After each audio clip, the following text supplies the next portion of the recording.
saying, like keep my room closed to like, I'm on a schedule. I'm doing self-improvement. It's amazing. Cool. Are we live?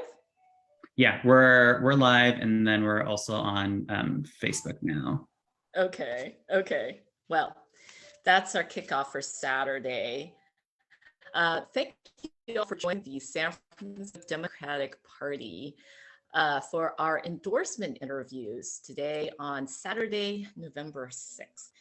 And so welcome to our process here. This is a joint meeting of two committees, and we're getting together to look at both ballot measures for the November 2022 elections and also interview candidates for the Board of Education, College Board, and BART Board races.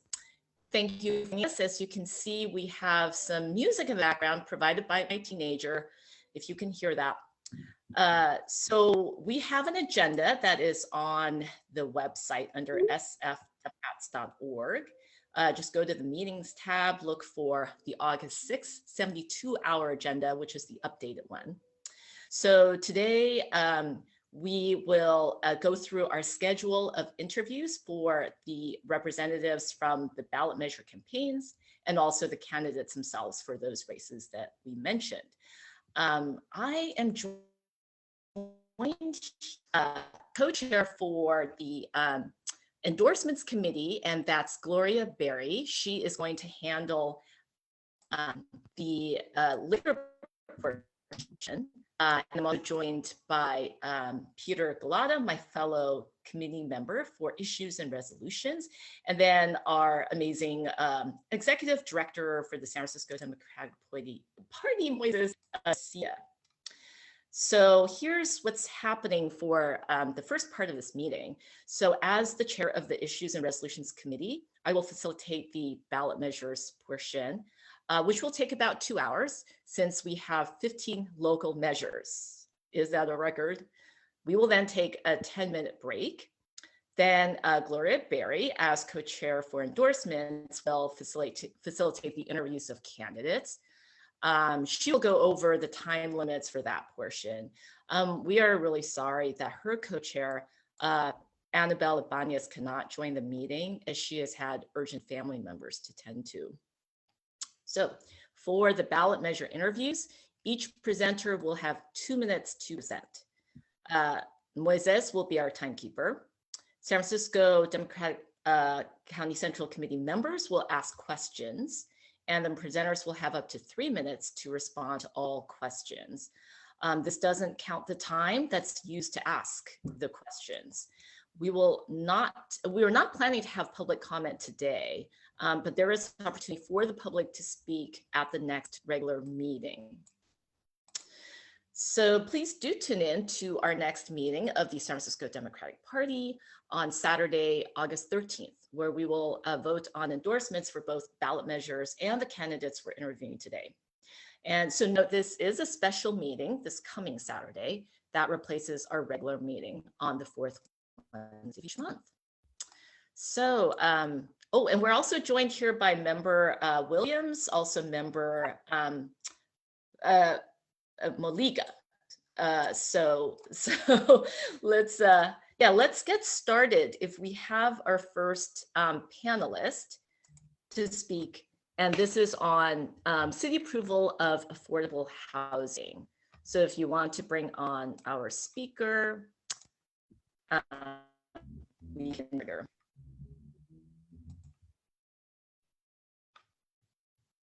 Great, he's there.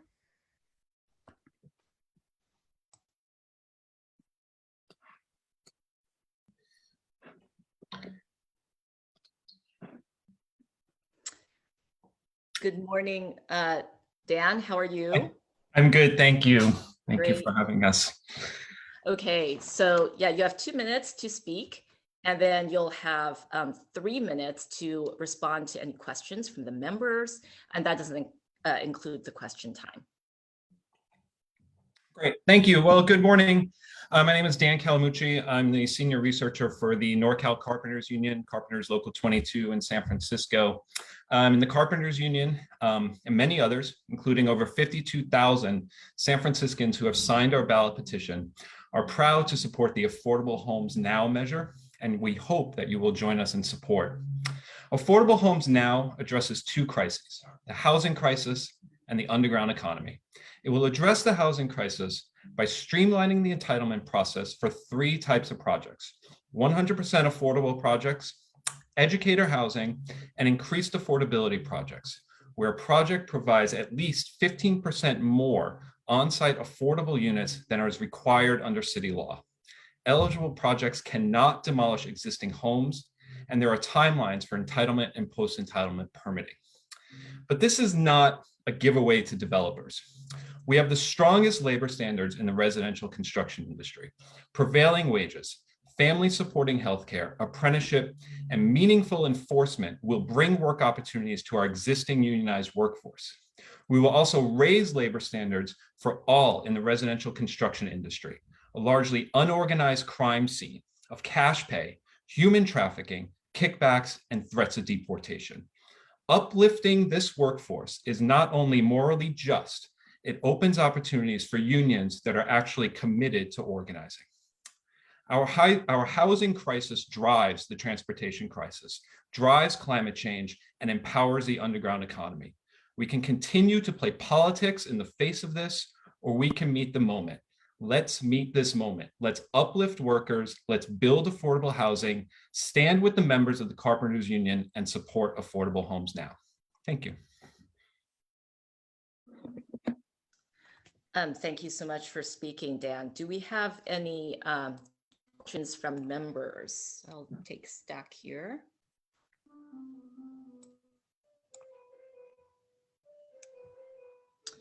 I put my name in.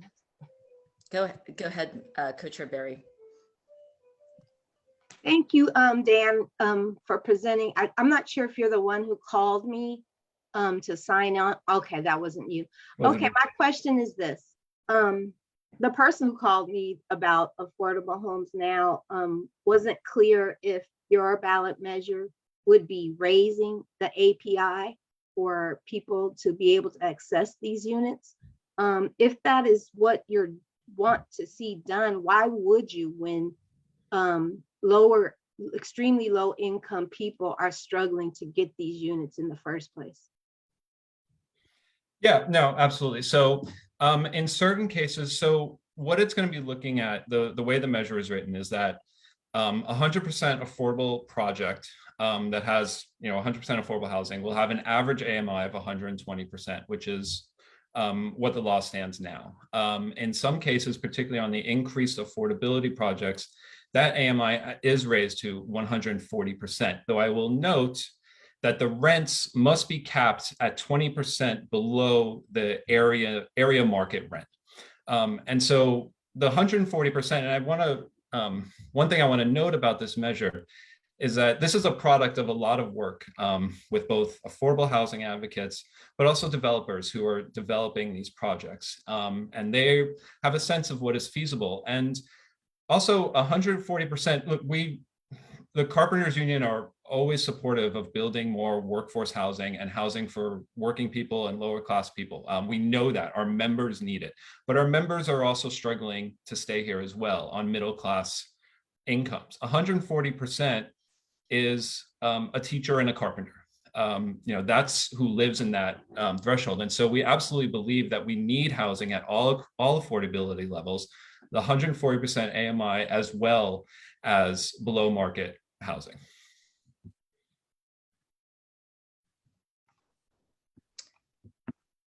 I have a question as well. I don't see anyone else in the stack right now. So my question is with regard to the waiving of environmental review. And can you explain more about that? I understand there is precedent set with state measures like SB 35, but where is the public scrutiny when you have projects that are on old gas station sites or sites where there should be contamination potentially, assessed and cleaned up. I understand the city has a Maher program when there are projects that are basically on redeveloped sites. But can you speak to that kind of process and oversight around the environment? Sure. So it's important to note here that projects that would be approved through this measure are projects that are already consistent with both city zoning, planning codes, your area neighborhood plans, and whatever else governs the land use of a specific area, including the housing element and general plan, which should be studying this already. So that review would already be done. There's no special exemption around that. What we're aiming to get at is the streamlining of environmental review is a streamlining of the CEQA process. And the CEQA process is one that has been abused in both in the city and throughout the state by folks who aren't necessarily concerned with the environment, but are concerned with how certain buildings might affect certain neighborhood characteristics or whatever that is. That process has been abused for too long, and that's why we're advocating for that streamlining review. Now, for any sort of specific things regarding contamination or anything like that, one would assume, and I'm not the sort of land use planning expert, so I'll hopefully that is something that would get taken care of during these both zoning and planning processes, right? Everything has to already be up to code, both building code and the planning code. There's nothing special around that. This is really about just getting past the very nuisance lawsuits that have plagued housing development in the city for a long time. Do we have time for one more question? I see Member Galata. Thank you, Chair Levitt. Hi, Dan. Just a quick question about, are there any family housing requirements as part of this ballot measure in terms of ensuring that affordable units that are built are serving families? So 2 to 3, bedroom apartments versus studios. Can you speak to that? There are no specific requirements on unit size. Like I said, again, this is something that, we know that there's a lot that goes into housing development. This was developed really closely with the developers and folks who want to see stuff built and are trying to make it work. But no, there's no specific requirement on unit size. Great. Well, thank you very much, Dan, for joining us today. Great, thank you. Other questions? Then we'll move on. And so for members who are just joining, we're doing the ballot measures portion for our endorsement interviews today for the November 2022 elections. And I'll also note that we had reached out to all the proponents, and where there are opponents listed on as of elections, either we've reached out or they have reached out to us. So we are going in order. You can find the agenda on our website, and then also the schedule for these interviews that Moises, our executive director, has put in the chat. So next up is city approval of affordable housing opponent. And I believe we have 2 presenters, co-presenters for that. So it's the same process of 2 minutes for speaking, and then there will be 3 minutes to answer questions that come from the members, and that time does not include the question asking time. So Moises will be our timekeeper.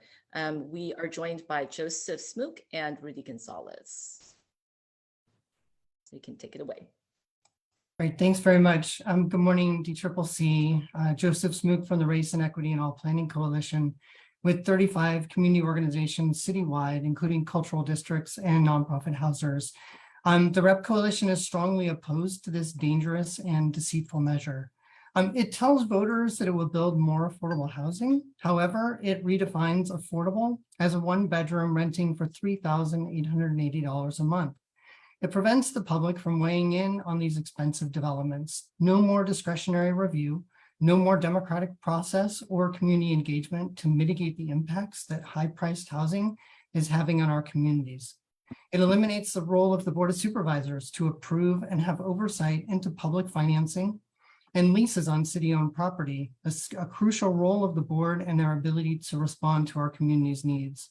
These add up to diminish the self-determination of our communities and shifts all power to for-profit developers in exchange for nothing in return. San Francisco has built 10,000 more market rate units than our mandated goals in the past 8 years, and housing prices continue to outstrip wages.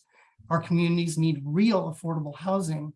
This charter amendment does the opposite by redefining affordable so it's really market rate and taking power out of our community's hands so we have no ability to fight back against displacement. Affordable Homes Now is opposed by the Teachers Union, UASF, hotel workers, Local 2, and the Building Trades Council, which is the democratic body that speaks for construction workers and apprentices. These union workers cannot afford the housing proposed by this measure. The San Francisco Tenants Union is also opposed. The REP Coalition urges DCCC to tell the voters of San Francisco to vote no on this measure. And as you noted, Rudy Gonzalez is here from the Building Trades Council to accompany me in answering questions. Thanks again for having us this morning.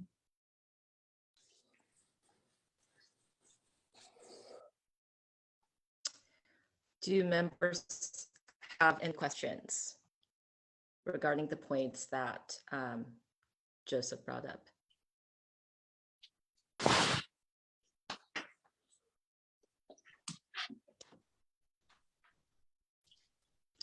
I will ask a question then regarding discretionary review.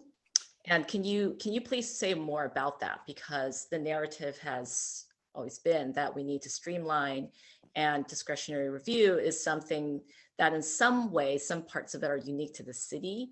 So how would you counter that narrative that that discretionary review removes some level of accountability?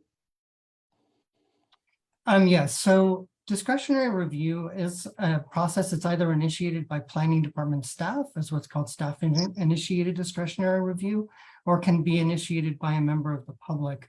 And members of the public have to meet very specific threshold in order to qualify for discretionary review hearing before the Planning Commission. And that involves being able to prove that a development would have detrimental impacts on a community. What this measure does, Affordable Homes Now, is it kind of has a double-edged sword for communities. One is that it takes away any additional affordable housing. What it does is it attempts to streamline projects that are already streamlined, including 100% affordable and educator housing. And then what it does is it creates these additional affordable housing projects which are truly market rate. And the problem is that then what it does is it streamlines 100% market rate housing and takes away the ability for communities to be able to question what developers are proposing to build. So there's no way for communities then to be able to leverage into a conversation to demand that developers actually provide the kind of housing that's actually needed by communities. So what it does is it does basically the sum total of that is to put power entirely into developers' hands, and developers can then basically lock down their entitlements through staff review, entirely staff review without any public discretion or oversight. And then developers can sit on those entitlements for 3 years without building anything. And they can basically commodify the increased value that they get from those entitlements and then sell and trade those entitlements. So it's kind of complicated, I know, but basically what it does is it puts all the power into developers' hands and takes any kind of discretion, any kind of ability to question what developers are doing and the impacts that that will have on communities out of communities' hands. So we have two more questions from the stack. Member Barry. Actually, my question was just answered about the they have no time limits on when they that's what I heard you say, that they won't have time limits on how long it take to even build these projects. So thank you. I yield my time. If I can just clarify, there is a 36-month requirement for construction that's built into the Affordable Homes Now measure. So yeah, I apologize if I made it sound like there was an unlimited discretion of developers. It's really 36-month limit on this. What I was saying is that they're able then to, during that 3-year period, they can basically use the increased value that they get from the entitlements in order to commodify that value. Member Morales, do you have a question? Thank you. Yes. Good morning. My question is to Rudy Gonzalez. It's very remarkable that we have the trades opposing this measure, given that, people might think, well, building more housing means more jobs. So would love to hear from you. What do your members think about this measure? Thank you for the question, Member Morales. The bottom line is we think that the labor protections in here, while maybe well-intentioned, are inadequate. Prevailing wages amount to essentially a benchmarked minimum wage for construction workers, not a living wage, not a union wage. The healthcare scheme that's been proposed in this measure, we've been told by multiple law firms, is dangerous. It's getting in the way of federal preemption with ERISA. It is not going to stand the test, but it also is very cynical in the sense that it will reignite a debate and conversation in San Francisco around health ESF. And we believe that is very dangerous. And I don't know about you, but this isn't the version of the courts that I feel confident having any of those discussions in. And then finally, our members want to work on this housing. We want to lift up our communities and bring jobs up. But the 36-month threshold is not strong enough. And this, we see it as fast tracking and streamlining entitlement, not housing production. And also we want to live in the city and be able to afford to live in what we produce as blue collar construction workers. And the AMI is just out of our reach for our working families in San Francisco. Great. Thank you both. Do we have some remaining time? And are there any other questions? If not, we can wrap up. Thank you very much for joining and speaking in opposition to the city approval of affordable housing measure. Thanks so much. Sure. Okay, so we will move on. And in case you're thinking this is all about housing, we have 15 total ballot measures today. Then the next two sets of presenters will be about the Affordable Housing Production Act that actually came from, was moved by the Board of Supervisors. So we have the proponents speaking. And again, we have 2 minutes for the presenters. Then we will have 3 minutes of questions with our members, and that does not time that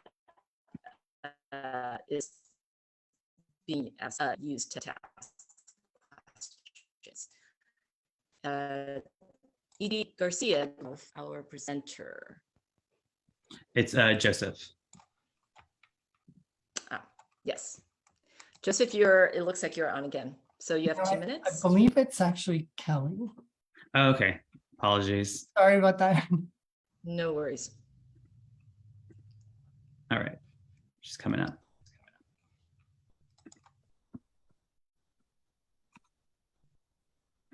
Hi there. Hey, good morning, Kelly.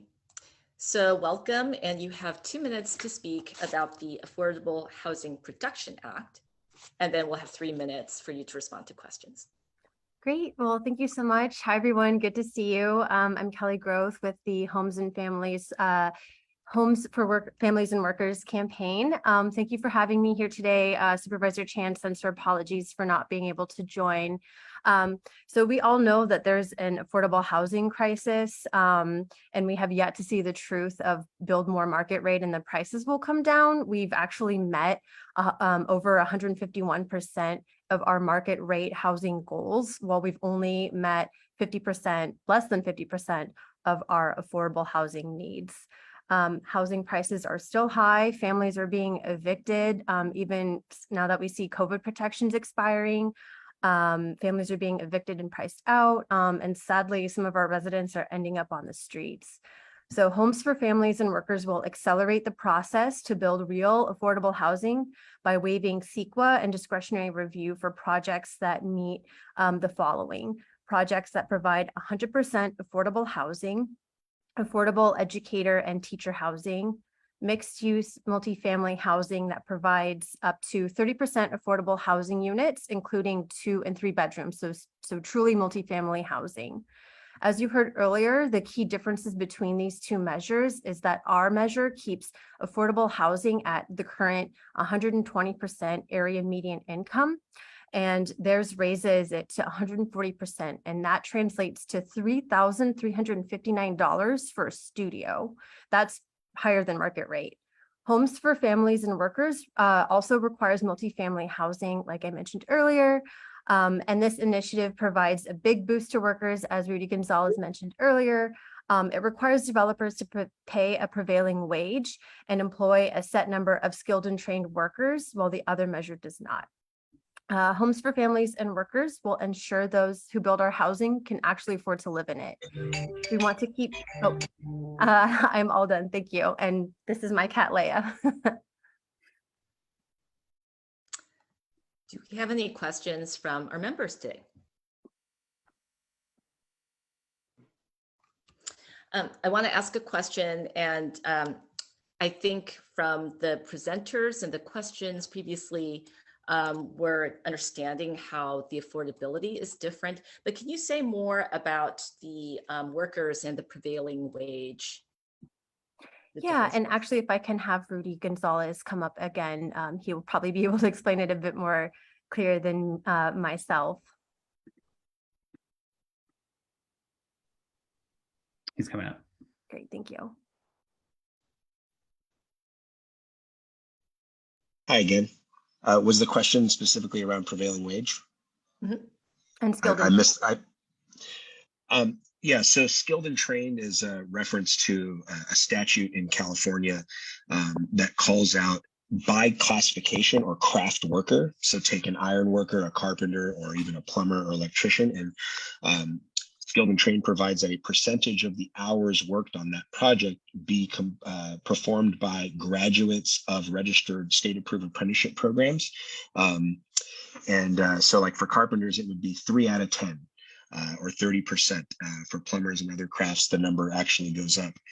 What that really provides for is those union or living wages I alluded to earlier, because it's no surprise that unions run the largest, most expansive post-secondary registered apprenticeship programs, which also connect us to great community organizations and connect legitimate pipelines like at City Build and with other community-based organizations to get into our apprenticeship programs. Prevailing wages, on the other hand, are an enforcement mechanism from the state and in San Francisco through OLSE that are essentially an annual benchmarked number of what the existing wage is. So that's why I refer to that more as a benchmarked minimum wage for the region or the area by craft versus skilled and trained, which actually speaks to that pipeline into the training programs, and that people either graduated from those apprenticeship programs or have an equivalent amount of time in the industry had they been in those programs.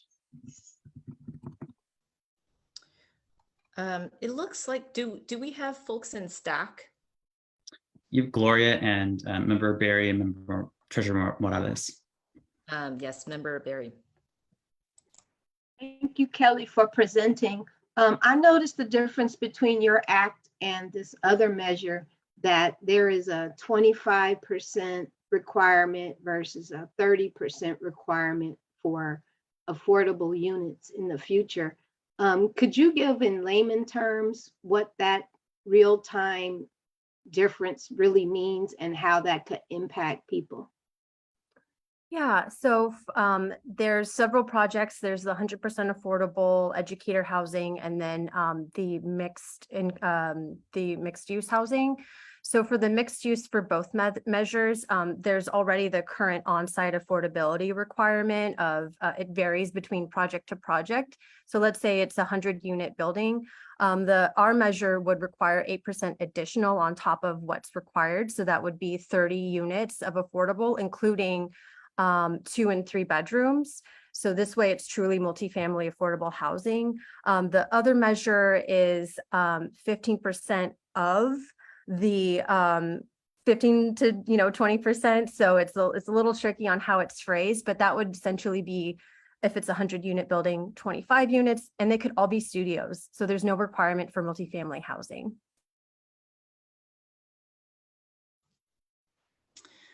Great. And we have member Morales. Thank you. Hi, Kelly. I am wondering, do you have any numbers, and pardon me if I missed it at the beginning of your presentation, on what you're projecting this measure could help build, like how many units per year? I know it would be a projection because of course there are so many factors that are involved.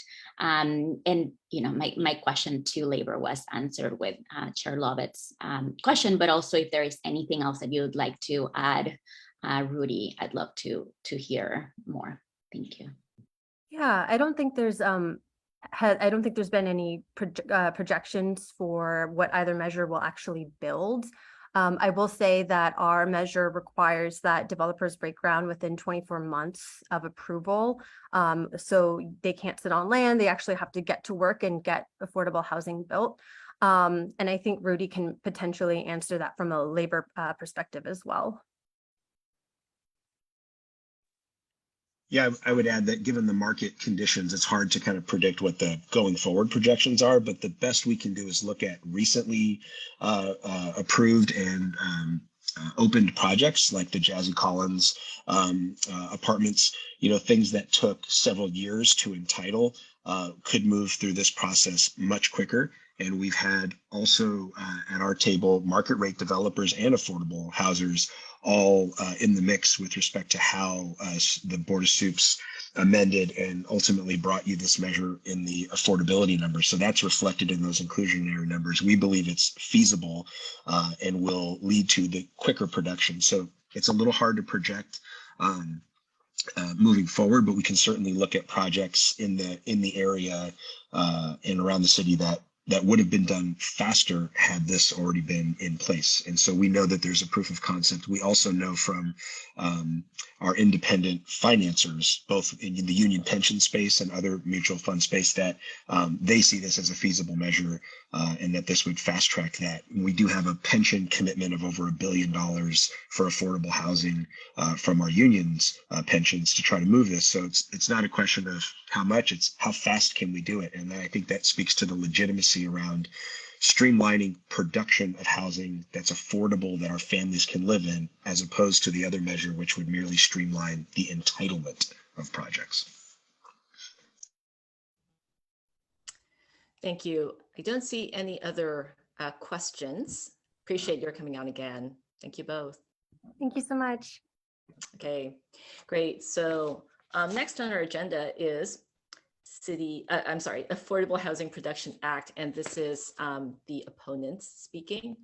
So again, we have 2 minutes for presentations, and then we have 3 minutes for question and answer for the response time. And do we have Dan coming back for this portion? Yes. Great.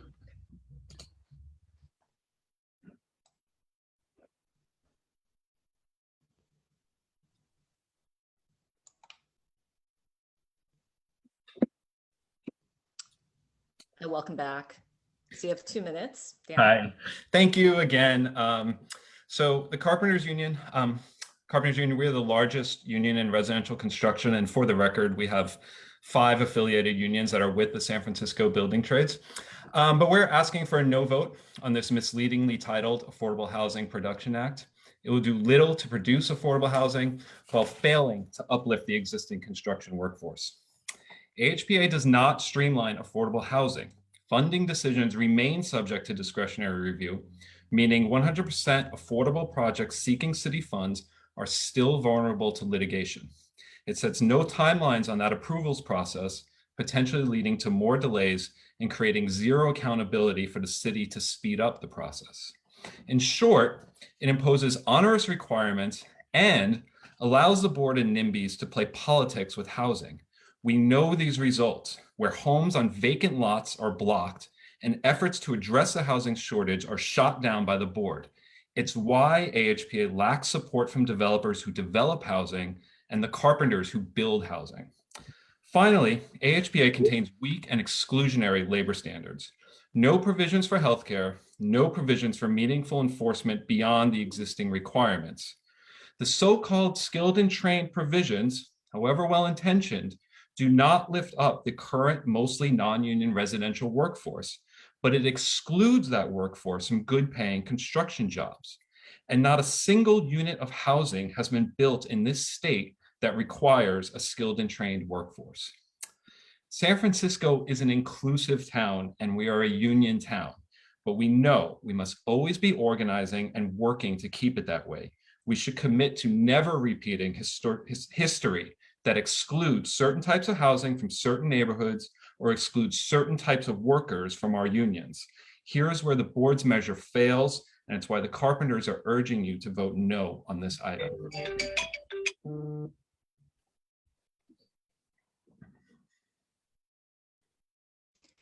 Do we have any questions? I don't see anybody in the current stack, but I will ask a question. Can you clarify around the discretionary review?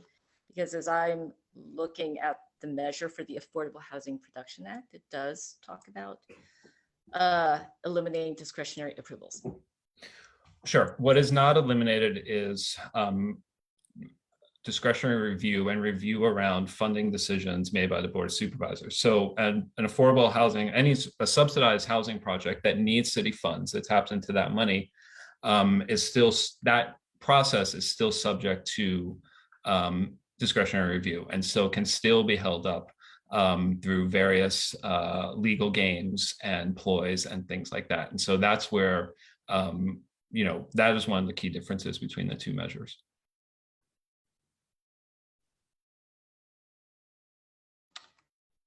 Do we have, let's see, Member Morales in the stack? Yeah.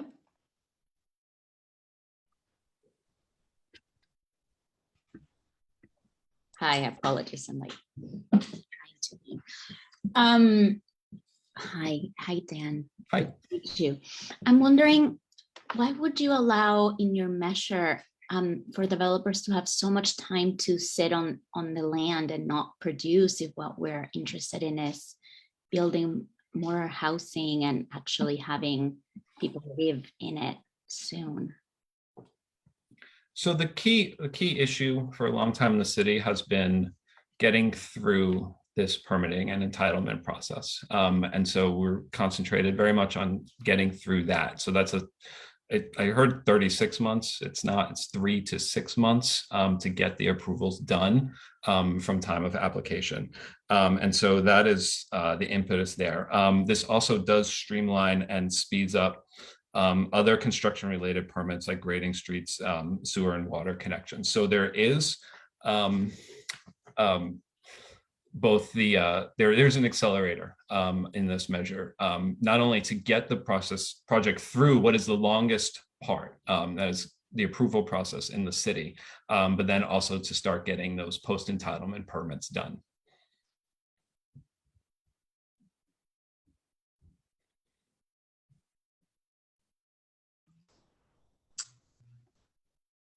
So are there any guardrails to prevent somebody from getting the entitlements and then turning around and selling the parcel for profit and have somebody else build? I can't say that there are. It's also, if that's wrong, we will look into that and we will reach out to you this week.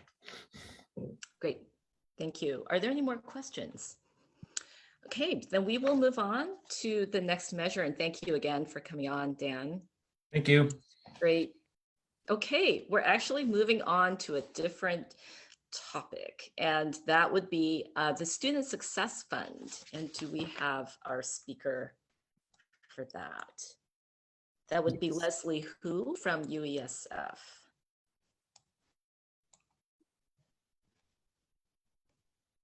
Hi, good morning, Leslie. So you have 2 minutes to present, and there will be 3 minutes for your response to questions from members. Great. Thank you so much. Good morning, everybody. My name is Leslie Hu. I am the Secretary of United Educators for San Francisco. Supervisor Vernon couldn't be here, and I just finished my 15th year at a school site as the social worker and community school coordinator. I'm here to talk about asking for support for the Student Success Fund. Supervisor Vernon and Melgar really led the charge around creating this cross-sectional coalition of folks of a fund to allocate up to $60 million annually to some of our highest needs students in San Francisco. And so this is coming from the Educational Revenue Augmentation Fund, ERAF. And that this will be to really support kind of what's been happening in our city. We know that there are inequities in underserving some of our most vulnerable young people, and the pandemic exacerbated it.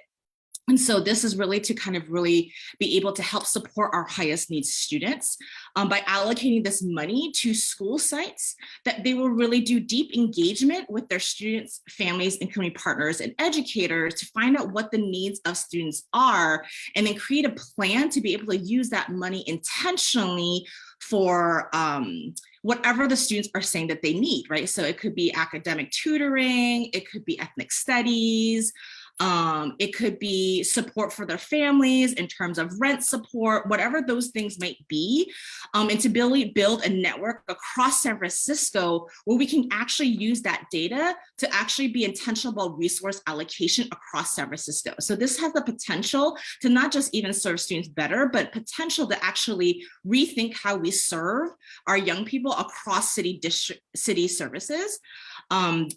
And so this provides individual grants to schools up to $1 million. That was my time, huh? Okay, thank you. Do we have questions from members? I don't see anyone in the stack. I did want to ask a question about those grants. Yes. So how is that process handled in terms of a committee priorities set by a certain body? And yeah, I'll stop there. Yes, thank you so much for that question. So schools will have structures in place to really empower and uplift young people in the decision-making process with their families and educators to be able to make holistic decisions in ways that they never had before. And so what that will do is they will bring that information and use that information as part of the grant to Department of Children, Youth, and Families, who will be the grantor.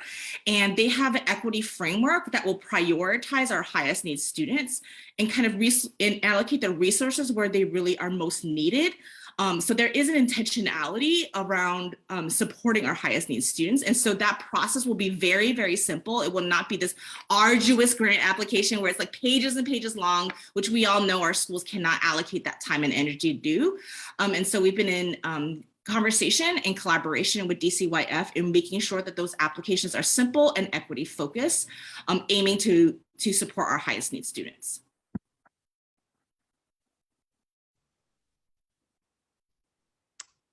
Are there other questions? I did have one more question, and how would that apply, for example, with our middle schools, which are pretty diverse across the city? And so the school district is doing something right there, but what does happen, and we've heard this from the Beacon and the after school programs, is that with the equity formulas, however that's applied, still there's not enough resources that come to the schools where there really are underserved populations. And so how do you ensure that they have a crack at that? So one of the many metrics that we will be using are what we call unduplicated pupil counts.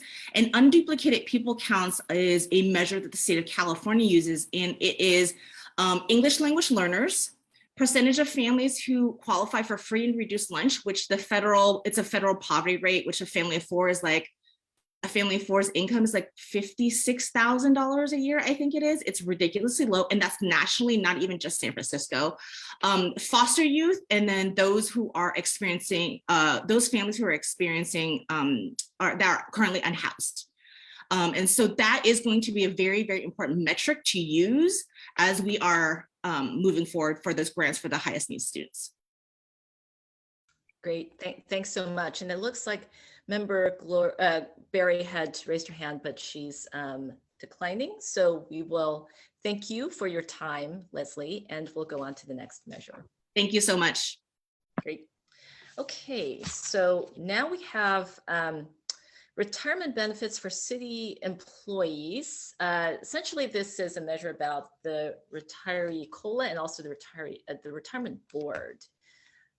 Do we have the speaker? It looks like we have Fred Sanchez.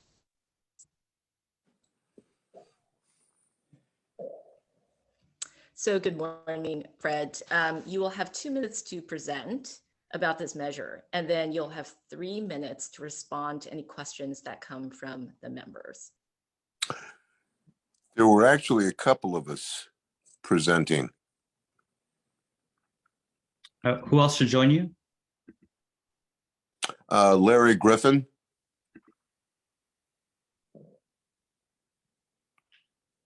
They are not in the room.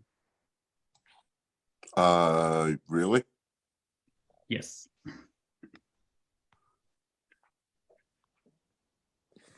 Huh. We don't see them listed as contacts, so in the interest of time, unless we have the next one, which is the Library Preservation Fund queued up, then Okay, Fred, go ahead. Fred, go ahead. Oh, sorry. I'll promote this next person. Sorry. There's 2 Fred Sanchez's attendees. Yeah. There you go. got it. Okay, great. You're sharing the Zoom link. No worries. If you can rename yourself if you are not Fred. How do I do that? You go to participants, and then there should be a little thing that says rename. But no worries if that's not the case. Can Fred present, please? Okay. My name is Fred Sanchez. I'm the chair of the Restore the Supplemental COLA Committee. I thank you for giving me the opportunity to come here. Little background: in 1996, the Board of Supervisors unanimously put on the ballot that the supplemental COLA would be created. It was put on naturally. What it is that if there's excess funds, they can give up to 3.5% of those and return it to the retirees. In 2011, there was pension reform. They changed some of the wording, saying from 100% funded on an actuarial basis to market basis. What most people didn't realize, that means that these people would no longer get the supplemental COLA. We went to court. The courts agreed that they could not take it away from people because it became a condition of employment. Therefore, they gave it back to everybody but the original people who were only making probably like $20,000 a year. What we've done, the court said, go on the ballot. So we've gone on the ballot. Well, now we got a unanimous from the Board of Supervisors again, which is highly unusual. And at this point, we really don't have any opposition, but it's so important to get the Democratic Central Committee. Geez, I see Keith Baraka's face here. He's somebody I've known for a long time. Great people, all you guys. You can ask me questions. I mean, basically, it's not going to be a cost to the city. It only affects 4,500 people, and it's going to sunset with their passing, unfortunately. So any questions you have, I'm more than happy to answer. Do we have a question from a member? I do have a question, because as I was reading through this measure, there's the part about the supplemental COLA. There's also the part about the retirement board, where the executive director, now correct me if I'm wrong, will no longer be a civil service position, so that the salary and benefits will no longer be tied to those measures. May I ask, what is the current salary of the director? And then how might that change if it is not pegged to civil service? That particular part got put on this by the Board of Supervisors because currently there's an executive director and there's a chief financial officer, investment officer. They combined the two positions because they said it was so hard to attract somebody from the outside with a good salary that the current director makes $250,000 and has done that for his whole career, never even got one raise. He accepted that. So that kind of put the position, instead of like every other department head getting raises every year, he never asked for one, so he never got one. So now it's hard to attract people. They have hired a new executive director / chief financial. They've combined the two positions. I don't know what that salary is, but to do it in the future, they needed to change this in the charter. So that kind of got thrown in on our thing. And I don't know what that's, probably best would be Asha Safai. He'd be the best person to ask on that particular question. Thank you very much. I think that would be an important question in terms of the salaries that are typically made by, people who are handling these kinds of investments. Are there other questions? And is there anything that Larry wants to add to that? Yeah, I just wanted to add that this is the first time that any benefits have ever been taken away from a city employee. Benefits have never been taken away in the years since the original charter. So in order to remedy this, it's only the right thing to do. And as Fred mentioned, this will sunset. There were only 4,500 people, and people are in their 80s and 90s and passing on. I wanted to add one thing is a lot of you may remember Nancy Jen. Nancy Jen was one of the original people that started this whole thing. We lost Nancy last year, but we're kind of doing this in her honor. So thank you. Great. Thank you both for your time speaking about this measure. Thank you so much. Thank you. So we will now move on to holding city elections in even numbered years. And I believe we're being joined by Dean Preston, supervisor in San Francisco. Great, promoted.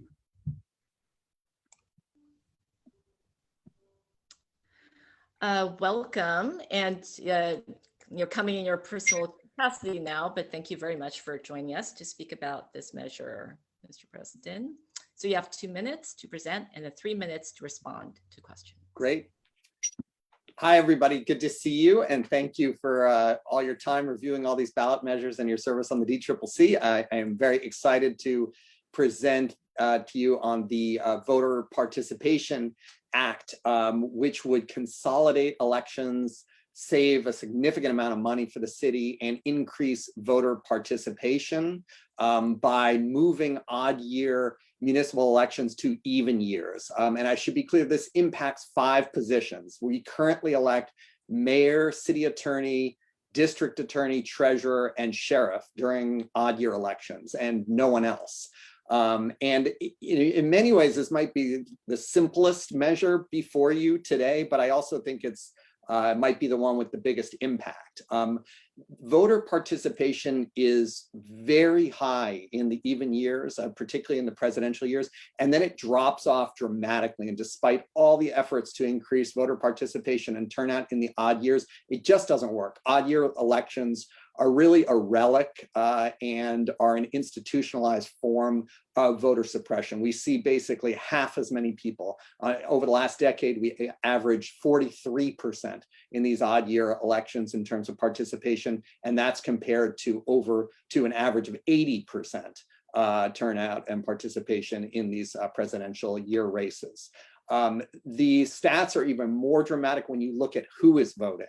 Voters of color, lower income voters, and younger voters in particular turn out in much higher numbers in these even year elections and in very low numbers in the odd year elections. So this is an issue regardless of one's political views and preferences, is really across the board about making sure that everyone has a voice in who represents them. I should note that we are not breaking new ground here. The state of California in 2015 mandated that cities do this. The city of San Francisco joined other charter cities in getting a court to rule that this didn't apply to charter cities. And that's why charter cities have to do this on their own. So LA has done this, San Jose has done this. In the over 50 cities that have done this since the state law changed, we've seen on average triple the participation in voting for local elected officials. This is endorsed by California Common Cause, by the League of Women Voters, by Asian Americans Advancing Justice, the Asian Law Caucus, Represent Us, basically the leading organizations working on voting rights and civil rights. So strongly urge your support, especially at a time when across the country, Republicans are leading efforts to suppress the vote. I think it's particularly important that Democrats in San Francisco are taking a strong stand for voter participation and voter rights. And happy to answer any questions, and thanks again for the time. Thank you. I think we have a question from Member Barry. Thank you, Supervisor Preston, for your presentation and being here on this Saturday. I was reading an article about this subject, and to your knowledge, is this a strategy used for people, including people for recall elections, to do these elections in an odd year? Is there a history to why this was done? There's a lot of history, and happy to forward some of it to you going way back. I do think that with recalls, we see a more conservative voting base in these lower turnout elections. And I think that we're seeing with recall after recall, I mean, one of the reasons that I thought this was a really good time to move this forward is people are just kind of fed up of these, with every few months having a low turnout election. And, you know, whatever the merits of it, it just the idea of these kind of elections in which, you know, 40% of the population or of registered voters votes is just not really good. And it's also a waste of money. And so this will help. This will save nearly $7 million next year alone. So you know, there's a more complicated history. It's been fascinating to read up on all the origins of this. But I should say, you know, back in 2012 or 2013, then at that time, Supervisor Wiener consolidated some of the odd year elections so that we didn't have them every odd year cycle. And I think there was a hope that that might work and that might bring everyone out, and it doesn't. You know, we know that these odd year elections, no matter how much voter education and outreach we do, that we're going to get twice as many voters if we hold these elections in even years.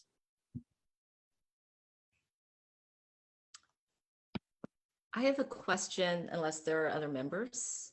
Oh, let's see, Member Morales. Hello, Supervisor. Hi, I think I have conflicting feelings about this measure for sure. Mostly because I like the idea of people engaging and being reminded of elections and their electeds and what's going on more often than every 4 years. And I see the numbers. The numbers are very, very clear. They tell a very clear story on results. I'm wondering, in terms of, is there like a safety measure, any way of, I don't know, I'm not sure, any kind of safety measure to see if for any strange reason we don't hit those numbers, or people, you know, there's been, right, all these also data about people not going fully down the ballot, right, when there are elections that have like, right, very long ballots, and sometimes like supervisor and, you know, Board of Education can be like very way down, and some propositions. So wondering what you think about that. And yeah. Yeah, thanks for the question. And I should make clear, it wouldn't put us on an every 4-year cycle, right? It would put us on every 2 years, have a regularly scheduled election. So I think, your question, if we were consolidating the midterms with the presidential, I think might raise some of those issues of like a huge ballot. So there's still regularly scheduled election every 2 years.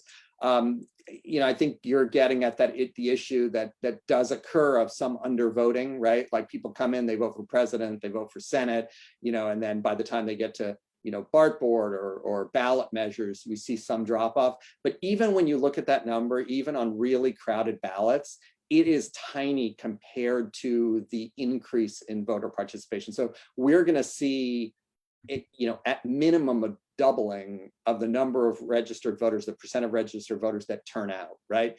And then there'll be some drop off. But even when you look, for example, at the at the BART board directors on those ballots, it drops off sometimes a few percent. I think the highest at about 9%. Or if you look at some of the ballot measures, you see a slight drop off, or board of supervisors candidates in those elections, you see 1 or 2% drop off. But none of it compared, like we are talking about like doubling the number of voters, and then yes, some small percentage of that, maybe 1%, 5%, something will not make it all the way through the ballot. Let's hope we have exciting enough mayoral, treasurer, sheriff, city attorney, district attorney candidates that folks will do it. So, but I don't discount the concern. I think it's a real one. I just think the scale is very small compared to the turnout benefits. I think that was time, right, Edie? Correct. Yeah. Well, thank you very much, Supervisor Preston. And I think we'll see you again for another measure. Thanks so much. Appreciate it. Thanks, Dean. Okay, next we have the Homelessness Oversight Commission. Chair Lovett, you actually skipped the library. Oh, thank you for pointing that out. I did skip the library, so apologies there. We have the Library Preservation Fund, and we have our speaker. I think we have Marie Chapella and Bill Barnes.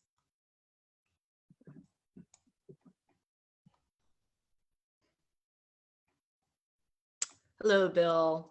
Apologies. No worries. I'll defer to Marie to begin. Thank you. Yep. Thank you so much. Yes, great. So I can be very to the point. So my name is, whoops, there goes my document. Hold on, there we go. My name is Marie Sapella. I'm the Executive Director of Friends and Foundation of the Public Library. And I'm here to ask for your endorsement for the renewal of the Library Preservation Fund, the public library's dedicated core funding for staffing, operations, and infrastructure. This is the second time this renewal has been to the ballot. It was placed on the ballot by community signature in 1994, where it won by 71% and was renewed in 2007 at 74%. And our polling indicates equivalent or higher support now.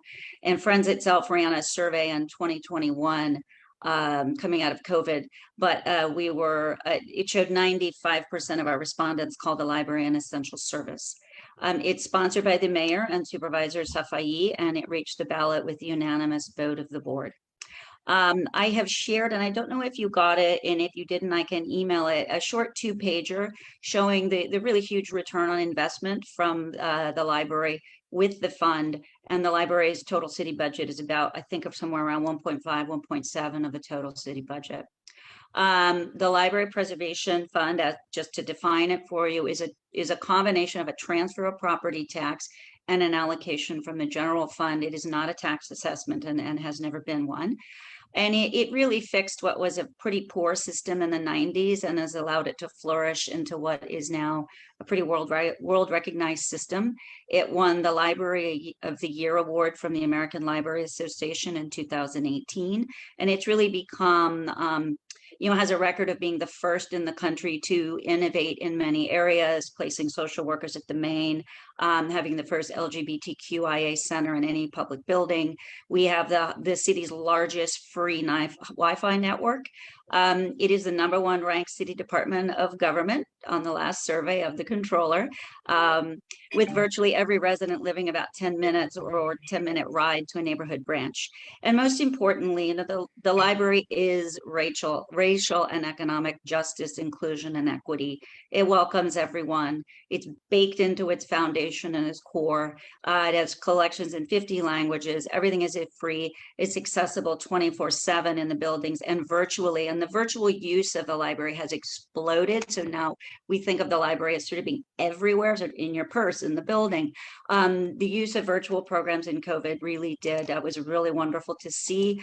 They were able to transform a lot of things virtually, and a lot of that virtual access is now being added to the live access. And just as an example, we saw a 500% increase in using the jobs and careers and job finding LinkedIn, those types of trainings for people who were laid off. We're finding that those kind of resources virtually at the library. So it is really actually a bigger thing now than I think it ever was, and one of those strange benefits of a catastrophe.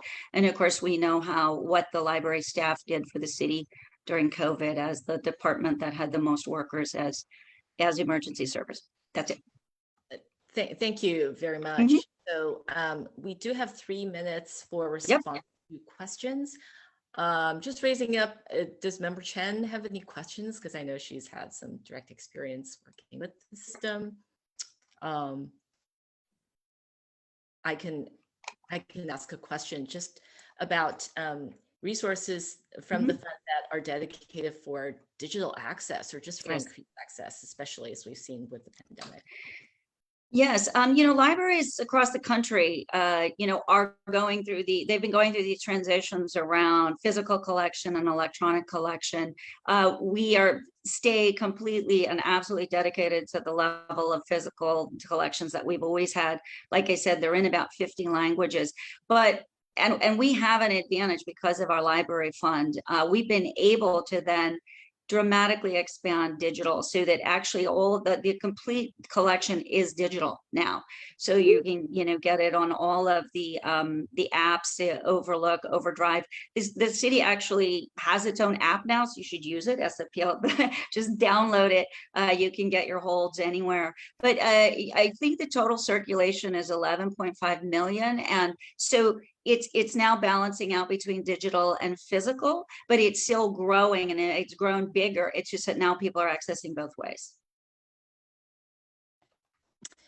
Thank you. Do we have any other questions from members? If not, thanks so much for being on. Thank you. Move on. So now we'll come to the Homelessness Oversight Commission, and we do have Bill Barnes here to speak.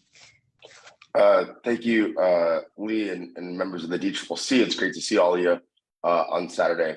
The Homelessness Department was created in 2016, the Department of Homelessness and Supportive Housing. And when it was created, it took departments that were in other agencies, HSA, DPH, others, and put them into a new city department. But what that department lacks is fundamental oversight and accountability. And so instead of having a public process where contracts are approved, the director is hired, policy decisions are made, you instead have a director who reports only to the mayor without any public process and is able to award contracts, make hiring decisions, make all sorts of policy without the transparency and accountability that we've come to expect in our city government.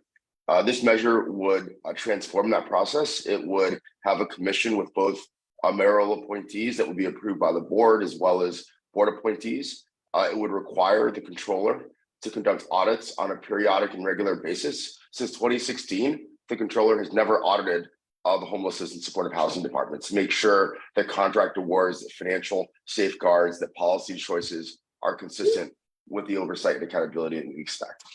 And so Supervisor Haney had introduced this item a number of years ago. At that time, Mayor Breed was very opposed to it, so it didn't make it to the ballot.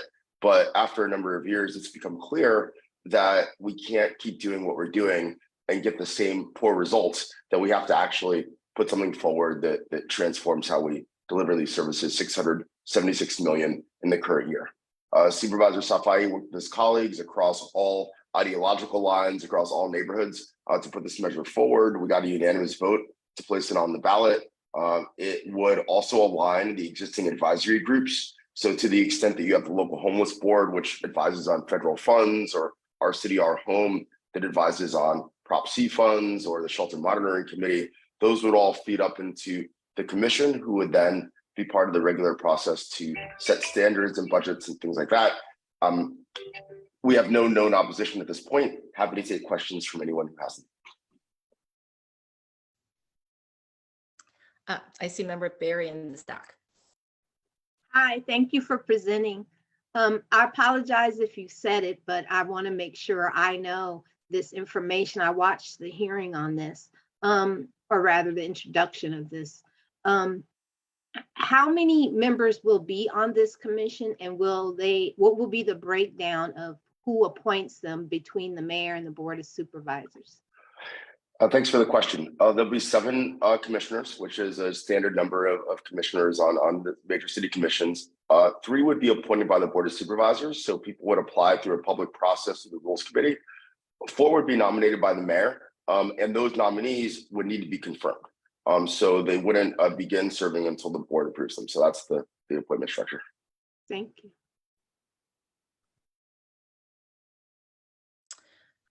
I have a question, which I think you did answer, but you mentioned alignment with the sorry, is that time for? No, it's not. Sorry. Okay. Can you speak more about the alignment with the current advisory bodies? Yeah, for sure. So as people know, many of you are involved in government or follow government. City commissions approve the departmental budget. And so there are currently 2 advisory committees that advise on parts of the budget. The Local Homeless Coordinating Board advises on McKinney funds. These are federal funds that come in through the work of Senator Feinstein, Speaker Pelosi, and others for homelessness. And then there's the OCO committee that advises on the Prop C funds, which were put on the ballot and approved in the gross receipts tax. So those groups would advise the commission on how they think those sources should be used. And then the commission would adopt a departmental budget that includes all of those sources. So federal, state, local funds. And so the idea in aligning it is to make sure that we're getting the best bang for the buck and that we're meeting all the needs of the communities, because right now these folks operate kind of independently, and the director doesn't have to listen to anything they say. They advise, but then ultimately the mayor and the director decide. Under this proposal, the commission would adopt a budget in the beginning of the year and submit it as part of the regular budget process, informed by the work of those advisory groups. Great. Are there any other questions? Okay, thank you so much, Bill, for joining us. And thank you all. We will then move on. So just a quick time check. It looks like we're running about 10 minutes behind, but we are just on our way to doing about another, let's see, 1, 2, 3, 4, 5, 6, about another 9 different sort of sets of presentations for our ballot measures. So next up is the eliminating the Department of Sanitation and Streets and really folding it back into the Department of Public Works. We have Supervisor Aaron Peskin today joining us on his own time. Thank you, Supervisor. And you have 2 minutes to speak, plus also 3 minutes for response time, not counting members asking the questions. Thank you, Member Lovett and members of the DCCC, and I'm delighted you guys are plowing through pretty much on schedule. I remember what it was like when I was a member of the DCCC for, I think, 6 years, so thank you for your work. This proposition revisits a proposition that the Board of Supervisors put before the voters 2 years ago, Proposition B of 2020, which was put forward by the board, sponsored by Matt Haney at that time, my then colleague. I was a supporter of that measure, and that measure did 2 things in the wake of the Mohammed Nuru scandal. First, it created a commission over the Department of Public Works, one of the only large city departments that heretofore had not, for over its 120 year existence, had a commission over it. And it went on to split the department into two departments, a public works department and a new subset of employees from within that department, a streets and sanitation department with its own commission. So it created two departments and two commissions with the laudable goals of having oversight as well as having cleaner streets. We call this charter amendment that was put on by 8 members of the Board of Supervisors, myself, Supervisor Chan, Supervisor Stephanie, Supervisor Preston, Supervisor Dorsey, Supervisor Melgar, Supervisor Mandelman, and Supervisor Ronan, oversight done right. It retains the two commissions, but it does not split the department. And the reason it does not split the department is in the 2 years that we've been working to implement Prop B, we have heard extensively from the city administrator's office, from the Department of Public Works, about the inefficiencies that would be created by splitting the department, which would cost in the first 2 years, $6 million, starting in 2025, $7 million a year. That won't be going into baseline services, the siloization of the two departments, 91 points of connection between the two departments. So the two departments still have to rely on one another and contract with one another. That could lead to contracting out.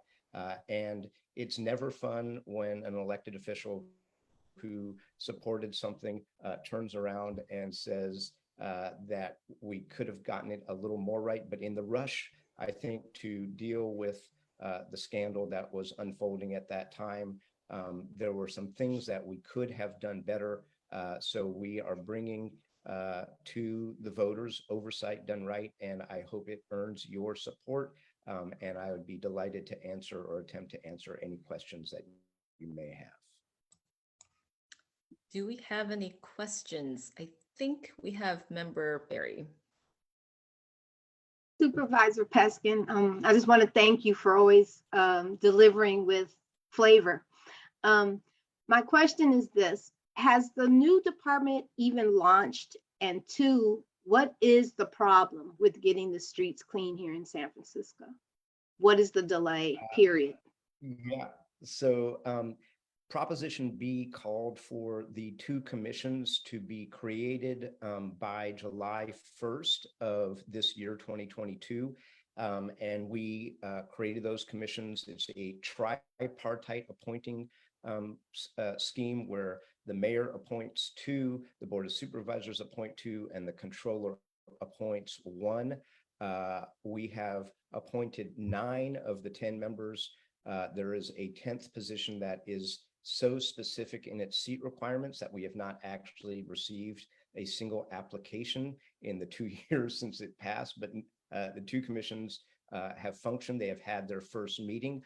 The department itself, however, does not exist as a matter of the original Proposition B until later this year. It would come into existence this coming fall. Obviously, if this measure passed, it would not come into existence, and we wouldn't have to spend hundreds of thousands of dollars on new logos for our existing trucks, on duplication of human resource functions, on duplication of accounting and financial functions. But to answer your question, Member Berry, street cleaning has, I think, been challenging for many, many years, ranging from all sorts of things, including issues, believe it or not, with wind, with the fact that many recology bins are not locked, and when they're put out on the street, people knock them over, or in some cases, people go through them to get recyclables, issues with our unhoused population. But it is very, very challenging. The one thing that I have become quite certain of, Member Berry and members of the DCCC,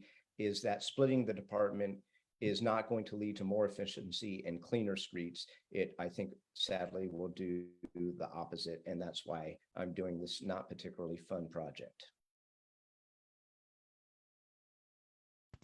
Thank you. We also have Member Baraka asking a question. Hi, Supervisor. I want to know why you're keeping both commissions if you're going to consolidate the the organization?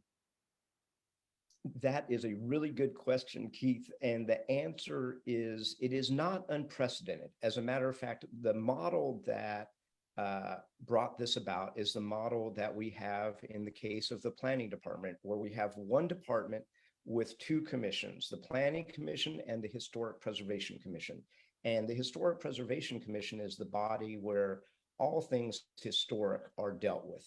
And I thought that the original intent of Prop B, which we all subscribe to, which is focused attention on the things that are driving us all crazy, just what Member Barry brought up, which is street cleanliness, graffiti abatement, deserve to have a body that holds that department accountable over those issues relative to street cleaning policies, relative to holding hearings, relative to looking at the data, performance driven metrics. And so this would really be the spot where everybody who is concerned about these things, as Carla Short, the interim director of public works, said, hey, all the calls that she gets from members of the board of supervisors and the mayor herself are about street cleanliness. This would be the commission that would be laser focused on that over the department and hold the department accountable about that on a monthly basis. Understood. Thank you, Supervisor.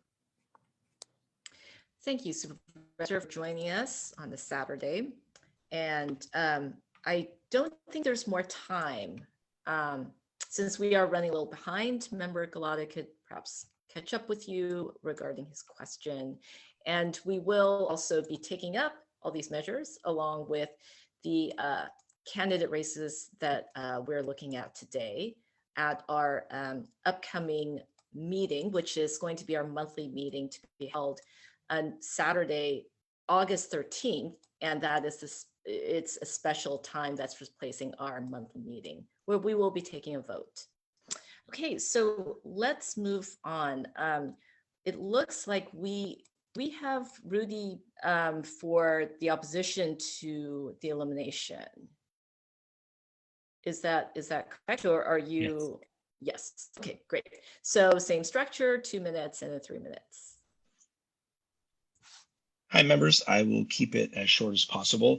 Rudy Gonzalez, I'm the Secretary Treasurer of the San Francisco Building and Construction Trades Council. And while you are most familiar with us as it relates to our role in the private sector construction, we also have over 2,000 public employees in the San Francisco city agencies, a large number of which are members of the DPW department. Many of them, you might recall, were in the press about a lack of restrooms, blowing the whistle early about corruption and inefficiencies within that department. And they were the chief drivers of why we sponsored and why labor got behind in a very unified way the original Prop B in 2020.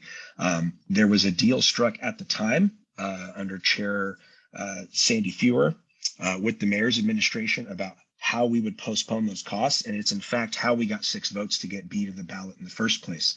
That deal was cut to postpone the implementation of the commissions and the new department until this time.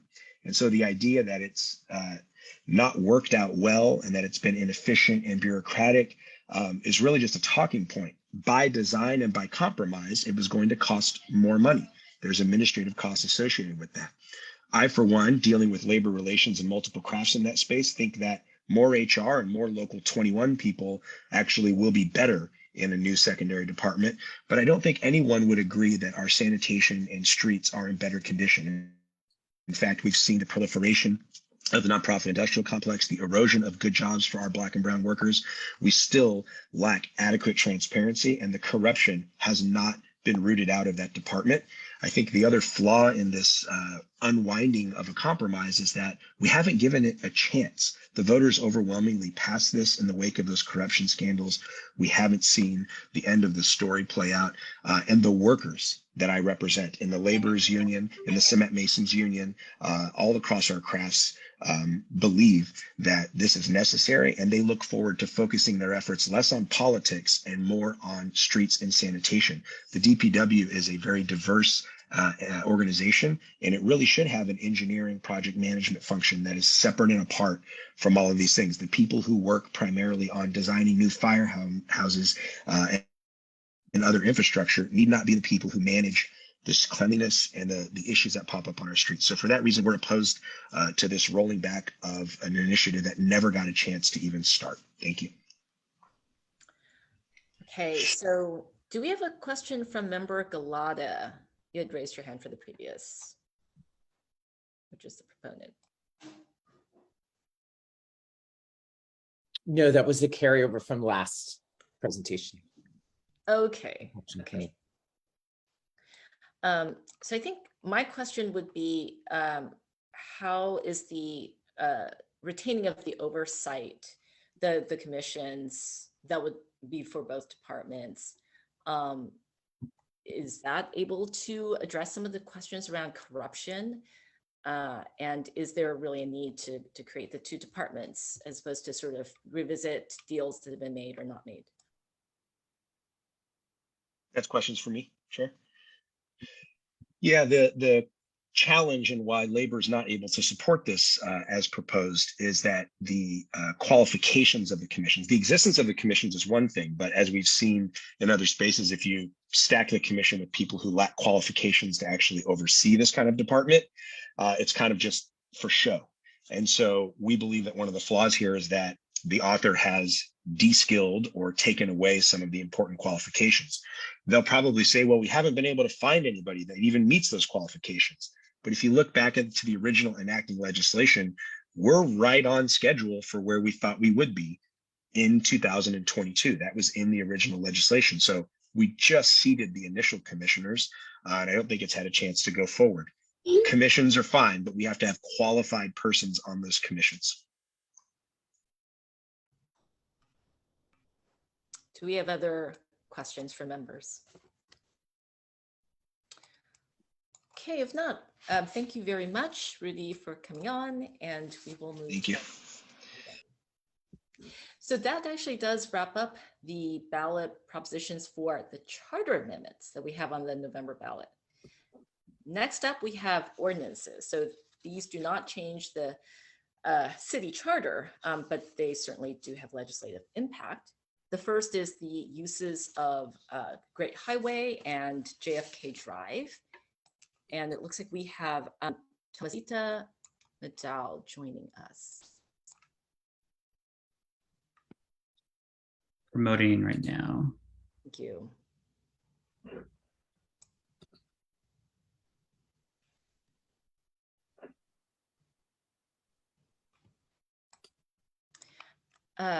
Yes, Tomasita, are you able to unmute?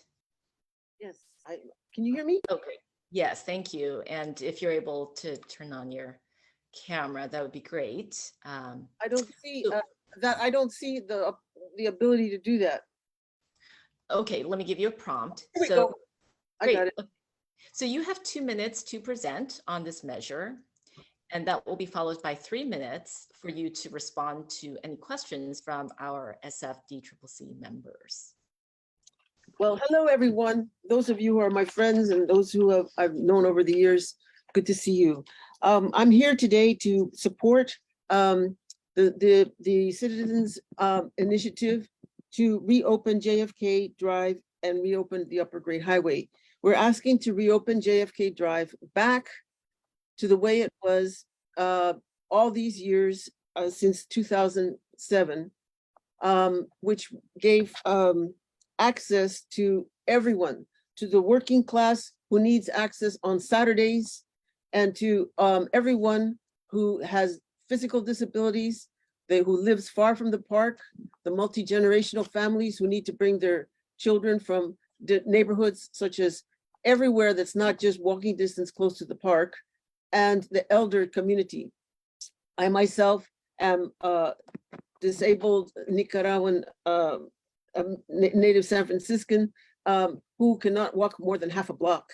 And so I remember for years when we used to be able to just drive up through JFK Drive and with my elder mother and our dog and just drive up to the little circle around next to the Conservatory of Flowers and just park, and we'd be right there, get out, and there we were with the Dahlia Garden, the Rhododendron Dell, and the grass. And so so I'm asking for reopening back to the protocol that was hard fought and negotiated in 2007. Before 2007, JFK Drive was closed on Sundays and holidays from 6 in the morning to 6 p.m. on just Sundays and holidays. So then the certain segments wanted to have the road closed on Saturdays as well. But we fought very hard for the access for the working class, because the working class deserves this on their one day of the weekend when they have off. And when the road was closed on Sundays and holidays, working class families did not have access, except on Saturdays. So we fought very hard to and it's so hard. It was put on the ballot in the year 2000. There were two possibilities, and the voters voted down both of them. They didn't want Saturday road closure, even if it was just 6 a.m. to 6 p.m. Nighttime closure was never on the ballot, never on the table. It was just Saturdays. But we came to a compromise after the Saturday closure was defeated in 2000. But then in 2007, there was a negotiated compromise, which has been successfully in effect, which shares the road and shares access from 2007 until the mayor just declared it 24/7. For the history. So presenters each have 2 minutes, and you will have 3 minutes of response time as members are asking questions. So you can perhaps share some of that history at that point. Do we have Member Barry on stock? Thank you. Yes, thank you for your presentation. My question is this. Do you see these closures as segregation to keep certain people out of certain neighborhoods and just divide San Francisco to where you're telling people stay in your neighborhood? Absolutely, absolutely. Because those are the people that are most impacted. Like for them to say, a friend of mine who lives in the Bayview was saying, we would have liked to come to see the night shows, during the holiday season. They have these, first of all, the Conservatory of Flowers is all lit up. They have a light show every night. And then they have, the last 2 years, they have this Enchanted Forest neon installation next to the Conservatory of Flowers. My friend from the Bayview said, how could I get, wait in the cold for a bus and then in the nighttime in order to bring my children to see this, and then wait for a bus and take a more than 1 hour long bus ride from the Bayview. And then the bus stops in front of the Conservatory of Flowers and walk with my children all the way over to the Conservatory of Flowers and look at the light show and look at the neon forest. Have to walk back in the dark and the cold to the bus stop that's in front of the DeYoung Museum, wait in the cold for the bus, and then travel another hour and a half to get back to the Bayview. She said that makes it impossible for us to come to enjoy JFK Drive at night and the amenities that are promoted and offered at night. And that, so it applies to all of the neighborhoods, all the working class families who have children and who want to, are elders, and communities of color always include the whole family. We bring the elders and we bring the grandchildren, the children, all the generations together in a car to the park. And even as Supervisor Walton said, when he was a little boy, they for a while they lived in the Fillmore, and they came to the Golden Gate Park all the time. But once they moved to the Bayview, they never were able to come to Golden Gate Park again. So this is very, very discriminatory against communities of color and working class communities who need. It's realistic. They need a car. To say just let them take the bus is like the French queen that said let them eat cake. Why should our people have hardship? To instead of what their hard-earned money, they bought a truck they might need to go to work and to live their daily lives. They should have equal access. This is about sharing the road. This is about sharing it with everybody, having compassion and respect for everyone in San Francisco, and not just the able-bodied elite who live close to the park and who can just walk over there, but everyone, the elders, the disabled, and the multi-generational families from throughout the city. Thank you for your question, sister. Do we have other questions from members? If not, Thank you very much, Tomasita, for your time. And we'll move on to the next ballot measure.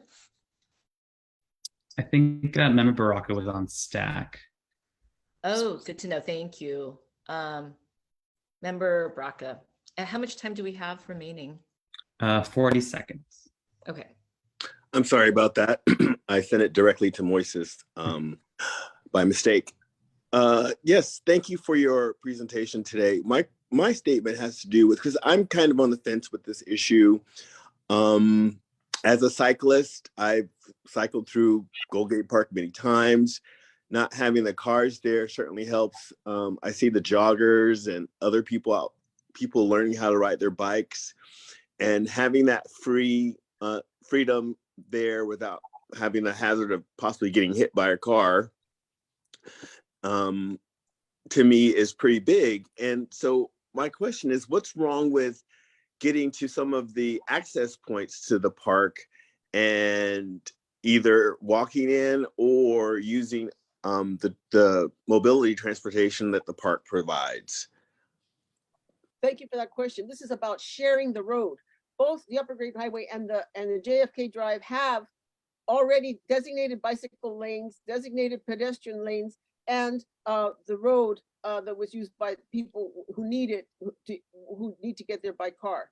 The disability so-called shuttle, listen to the plan that the supervisors passed, requires a disabled or elderly person or family with children to find a parking spot near the park that is, and then walk from that parking spot to a shuttle stop, wait for a shuttle, and then get into a shuttle, which most of us who are disabled can't climb 3 steps. Most of us can't climb 3 steps. So those shuttles are useless, and it's very, very tiring to force a person to walk from a car somewhere out of the park to a shuttle stop, wait for a shuttle, board a shuttle, which most of us can't, and then ride a non-ADA, the seats are bench seating, they don't have armrests, they're too low, we can't use them, and then get to a shuttle stop and disembark from the shuttle, walk to wherever we're going, garden we're going to, or museum we're going to, then have to come back and wait for a shuttle, and then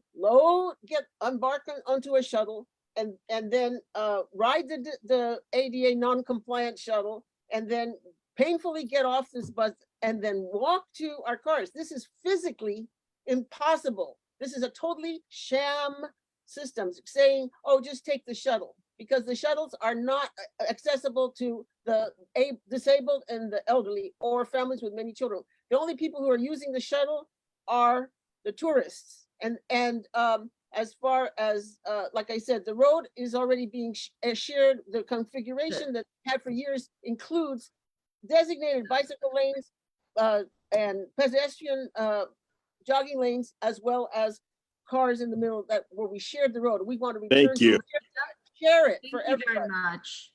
So we have allowed a few extra minutes in addition to the 2-minute presentations and the 3-minute response times. We are running almost 20 minutes behind. I do want to lift up that Member Lee has put in the chat. I have concerns that Access for All is funded by a known GOP wealthy funder, Didi Wilsey. And maybe it's a statement, it could be a question. Do we want to provide more time on this particular issue? I think that's for the members here to make a motion, vote for more time, or do we want to move on? I'd like to hear the answer to that question. Okay, do you want to make a motion and see? So moved. Okay. Second. Okay, great. Shall we give this, let's give this perhaps 2 more minutes, and shall we take a vote to give this more time for a response from the representative? So all in favor, say aye. Aye. Aye. Aye. Any opposed? All right, so Moises, can you time for 2 minutes to respond? Thank you very much for that question. It is the duty of the trustees to protect the institution for which they're trustees, and the person who has given the initial funding is a benefactor of many of the institutions and nonprofits and even KQED programs throughout the city, and is generous with the wealth. The other side is funded by venture capitalists. They have two very wealthy guys that are the leaders of the gentrification movement, otherwise known as YIMBY SF and YIMBY California. And they're the funders of YIMBY California and YIMBY SF. And so YIMBYs have come into our town and said they want to have told some of us, get out of town. Why don't you die already? Scott Wiener has said that it's a crime to own a house with a garden. You know, they want to put everybody in the gulag housing, you know, high rises, which as a matter of fact, I have compassion for those techies who live in there because they never smell the earth when the earth is wet after the rain, and they never hear a bird tweet in a tree. And so they're the gentrifiers, and they have the big money behind them. These two big tech venture capitalists are the ones funding the other side. So there's wealthy people on both sides, and we actually, the young needs help.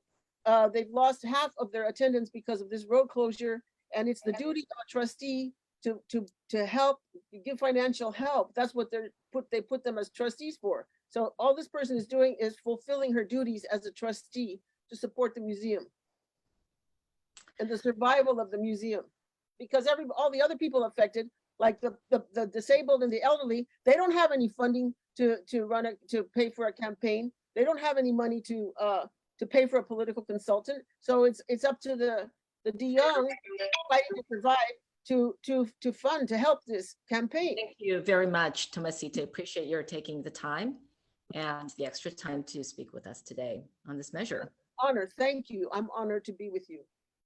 All right, appreciate the questions here as well. So let's move on now to gross receipts taxes for guaranteed income programs. Do we have our speaker for that? Yes, Bobby's coming on and Brenda. I think that's Brenda. Yeah, thank you. Hi, Bobby. Thank you for joining us. So we have 2 minutes for presentations and then 3 minutes for responses, not counting the time asked by members of questions. So Brenda was going to do the presentation, and I was going to translate it and be available for questions if that's okay. Sure. Thank you.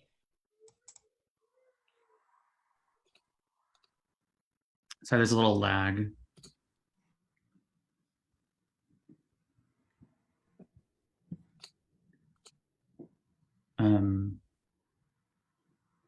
Brenda needs to accept the promotion to a speaker. There you go. Okay.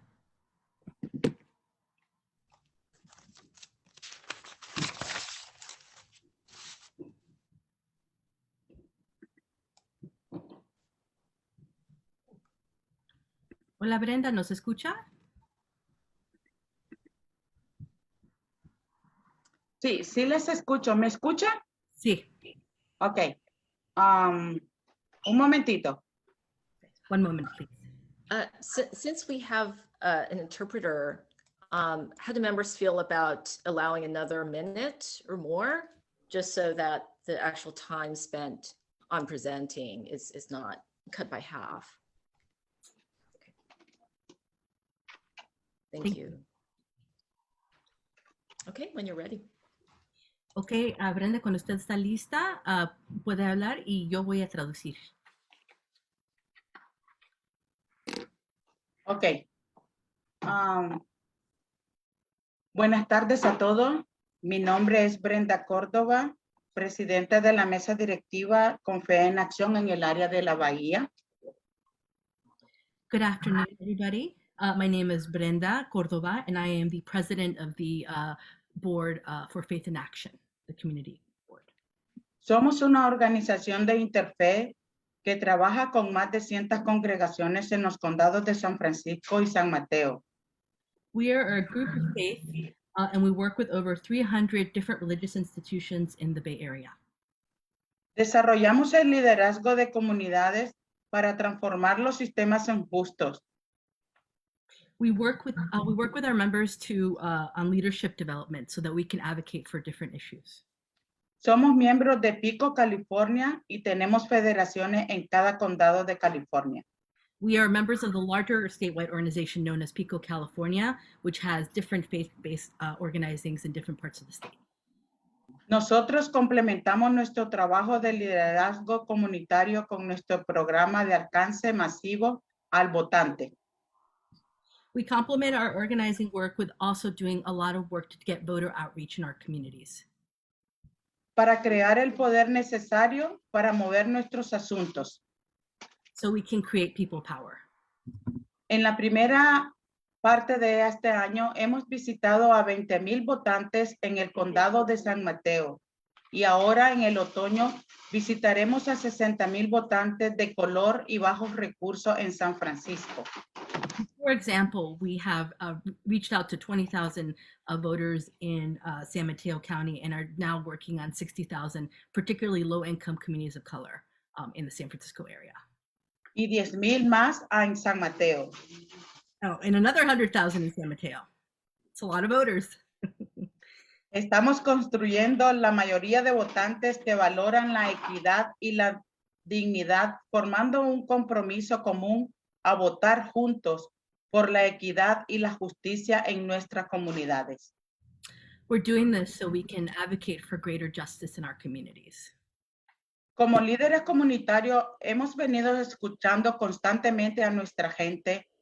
Solo en los meses de febrero a mayo, hicimos un banco de llamada a más de 4,000 votantes a través del trabajo con nuestras congregaciones y en la comunidad.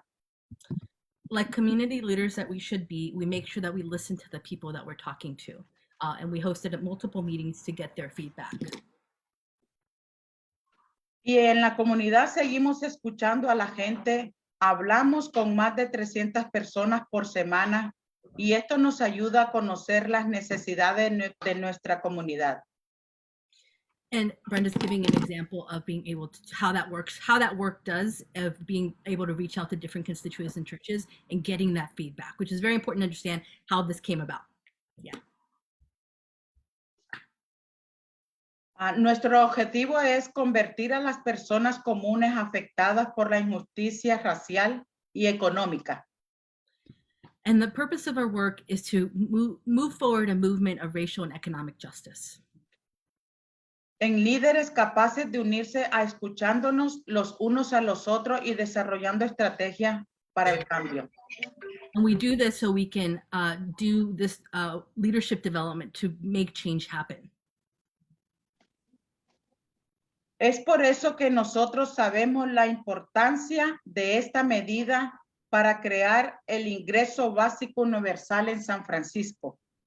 And this is why and how we got to the point of advocating for guaranteed basic income in San Francisco. Y un fondo de ayudas para los negocios pequeños. And also funding small businesses. Si logramos para esta medida, para que las grandes corporaciones que se han hecho billonarias vendiendo productos por internet pagan un pequeño impuesto sobre esta venta. If we're able to win this measure that just slightly taxes more big corporations that sell online. Y así crear un flujo, ¿verdad?, de ingresos estable para la ciudad. And actually create a permanent funding source for these programs. Y que este dinero se pueda reinvertir en la vida digna de los más vulnerables en San Francisco. This money comes back into the community in the form of support for the most vulnerable members of our community. Por medio de un ingreso básico universal. Through a basic universal income. Esto dará a nuestras familias y ancianos más pobres la oportunidad de lograr más estabilidad y vivir con un poco más de dignidad. This would help our families and seniors who are most poor in the city live with a little bit more dignity. Teniendo más tranquilidad en esta ciudad donde la riqueza más inconcebible ignora la pobreza más desgarradora por esta economía injusta. This is an unjust economy right now where we have great economic inequity, and this would help balance that out. Hay estudios de programas pilotos que han mostrado una mejoría en todos los aspectos en la gente cuando se crea un ingreso básico. There is much data out there about what happens when people participate in guaranteed basic income programs. El jueves pasado, los líderes hicimos el lanzamiento para lograr el compromiso de la gente y con gran alegría decidimos hablar con más de 60,000 votantes. Last Wednesday, we worked to talk to 60,000 voters. So we do need to call time at this point. I think we've probably gone about 5 or 6 minutes, and we want to allow time for questions. I see Member Berry on the stack. Y nos vamos a enfocar en la gente de color y de bajos recursos que no han votado en elecciones pasadas y conseguir su compromiso, trayéndolos de regreso a una participación civil para que pasar esta medida y otras a favor de la equidad. Y Brenda, nos dijeron que ya es tiempo, so van a empezar a hacer preguntitas. Gracias. And Brenda just wanted to share how much she is dedicated and devoted to making sure we're reaching out to the voters that are most, working class and also of color, and that's part of the plan. Sorry. Okay, gracias. Thank you. Member Berry, thank you. Thank you, Chair. Hola, Brenda. Thank you very much for your presentation. My question is, for people receiving guaranteed income, will there be waivers written into this ordinance? For example, someone receiving food stamps or subsidized rents, will they lose their food stamps or will their rent go up because they have a higher income through this program? Thank you, Member Berry, for that question. That's actually a really big question that I know that your Guaranteed Basic Income Task Force and the Treasurer's Office has been discussing and reflecting on the postpartum, the Black and API Mother Program. And I think that the way that this is structured is that this would, God willing, this passes through the voters, then this would come back as to the Board of Supervisors to be done as an ordinance. And for us as advocates, at the top of that is making sure that there are waivers and other processes put in place so this doesn't affect TANDF or also affect food stamps or any other project, because we know that our most vulnerable people, there's no benefit if we start providing this 1,000, for example, the support, and then takes away other vital programming. So I think we're very committed to that concept. We're hoping that getting this passed is only the first part, and then advocating at the Board of Supervisors is the second part. And we do have the support of folks like President Walton and Supervisors Ronan and Preston, who've been very excited. And I think what you're saying is a really big issue that we definitely would want to make sure we address, and hopefully with you.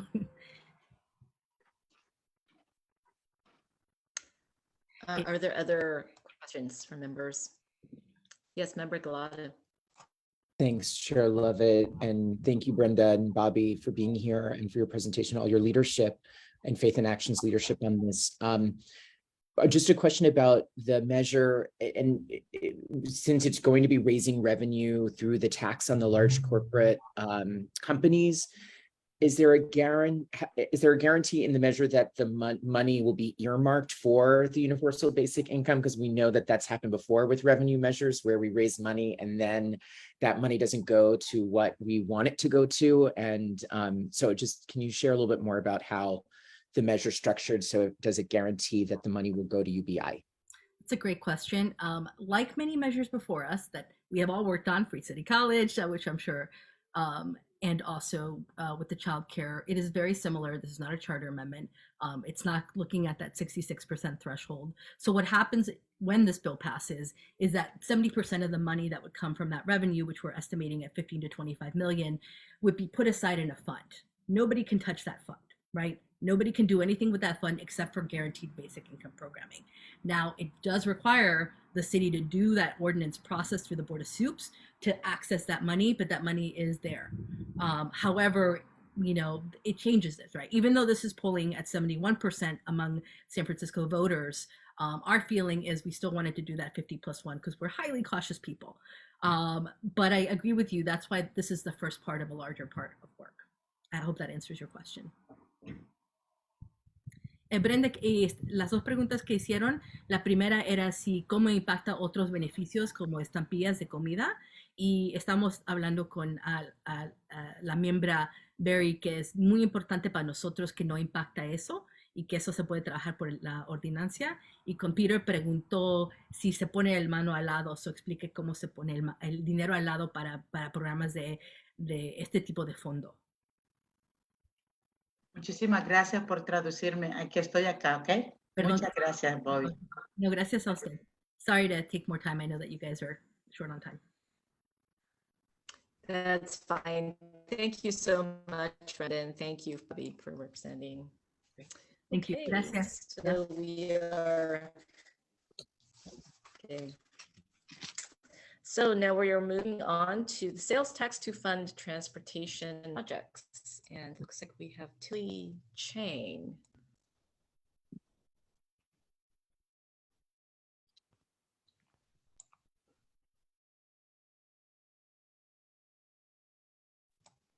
Good afternoon.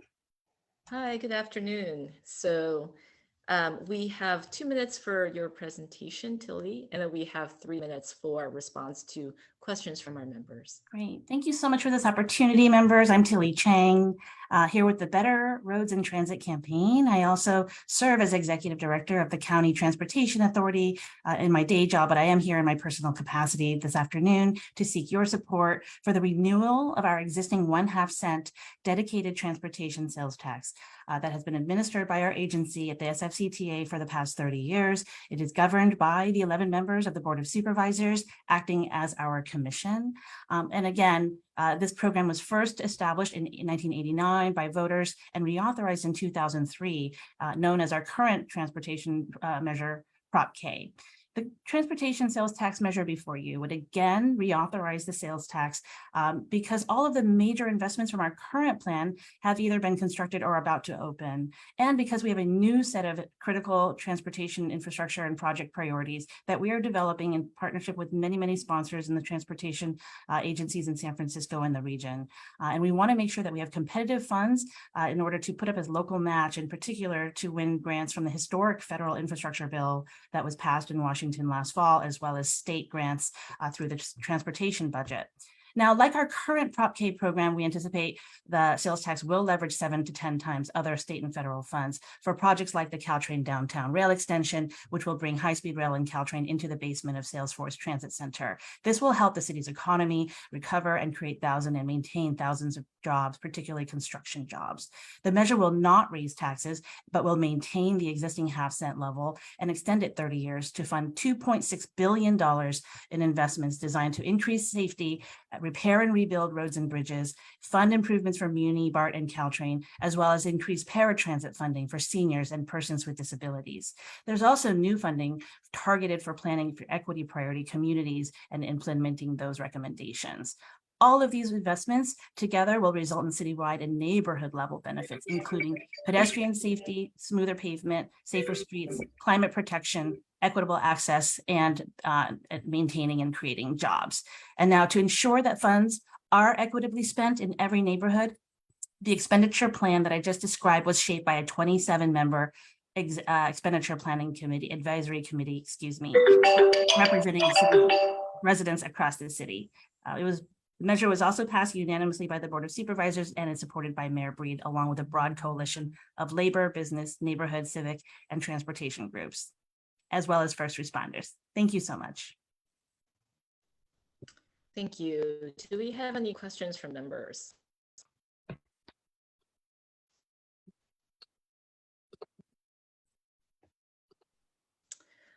I did have a quick question as to why the measure for renewal was introduced at this time when the current one isn't due for some time. I understand that there's a 30-year horizon that's planned for this to expire. So you're looking long term, but if you can speak. That's right. We're in about our 20th year of a 30-year current program.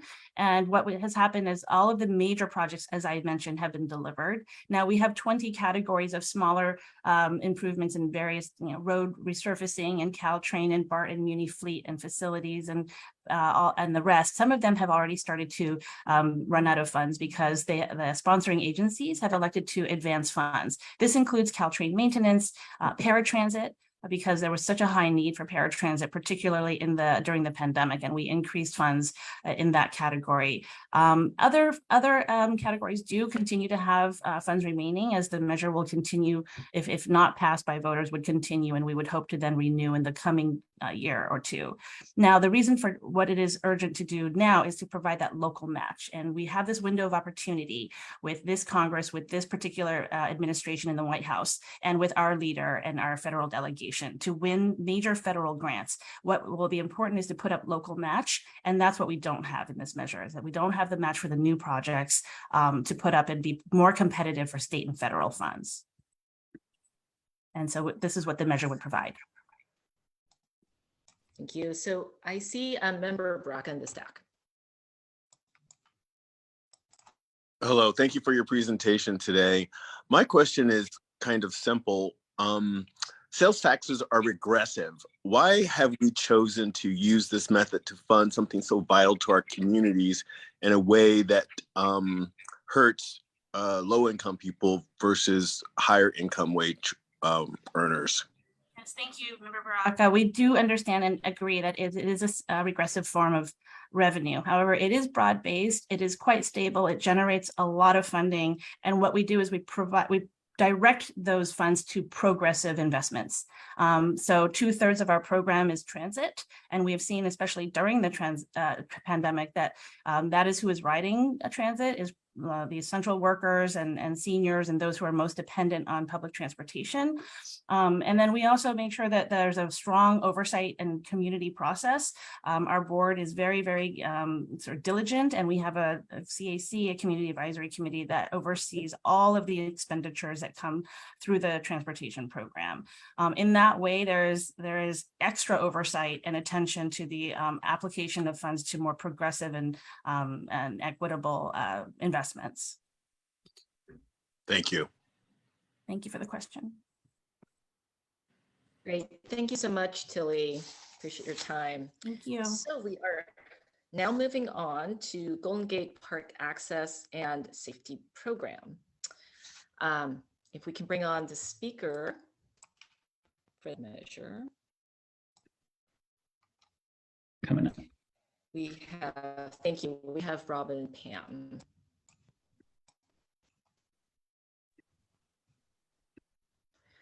Hi, everyone.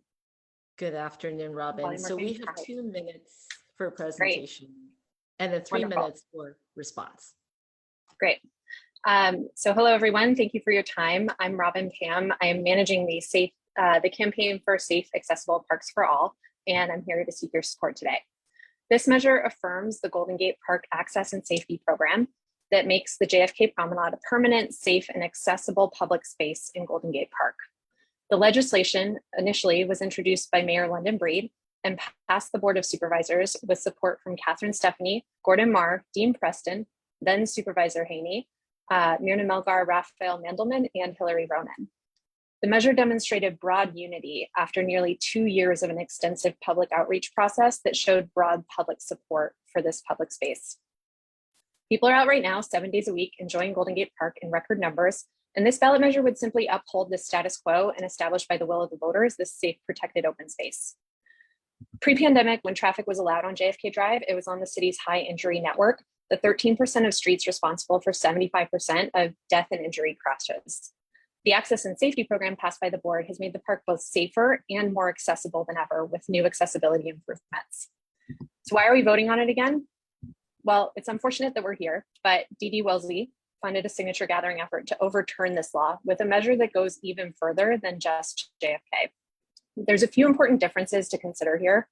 First, not only does the Wellesley funded measure overturn this law about JFK, it also overturns the Ocean Beach Climate Adaptation Project, which the city is required to undertake to protect our critical sewage infrastructure from coastal erosion due to climate change. The Wellesley measure would also overturn the current compromise on the Great Highway. That compromise was brokered by Supervisors Marr and Melgar with Mayor Breed, and it's very popular in the Sunset and citywide, allowing for car traffic on weekdays and a park on the weekends. The consensus measure of the mayor and the board that we're considering right now preserves the city's ability to determine the best use for these public spaces going forward. We don't have to choose between safety and accessibility. we can have both of these in our parks by passing this measure. We'd love to have your support, and I'm happy to answer any questions.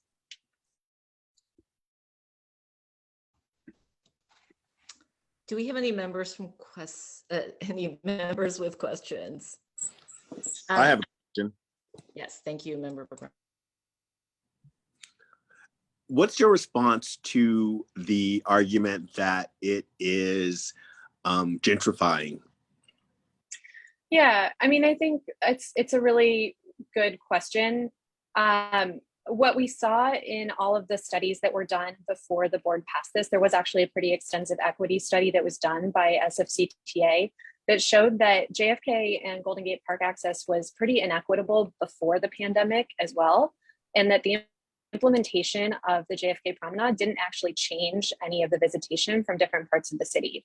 So we need to look at solutions that actually increase access to the park for people from the Southeast, from the West Side, from D3, further away places, including improving muni service to the park, and also implementing programs. I think there's a program to reform the garage, which could potentially implement parking programs, free parking or reduced rate parking for people from other neighborhoods. So there's a lot of solutions to increasing access to the park that don't involve putting cars back on JFK. I think the answer is we can have both of these things, and JFK is not the root cause of some of the issues that we've seen.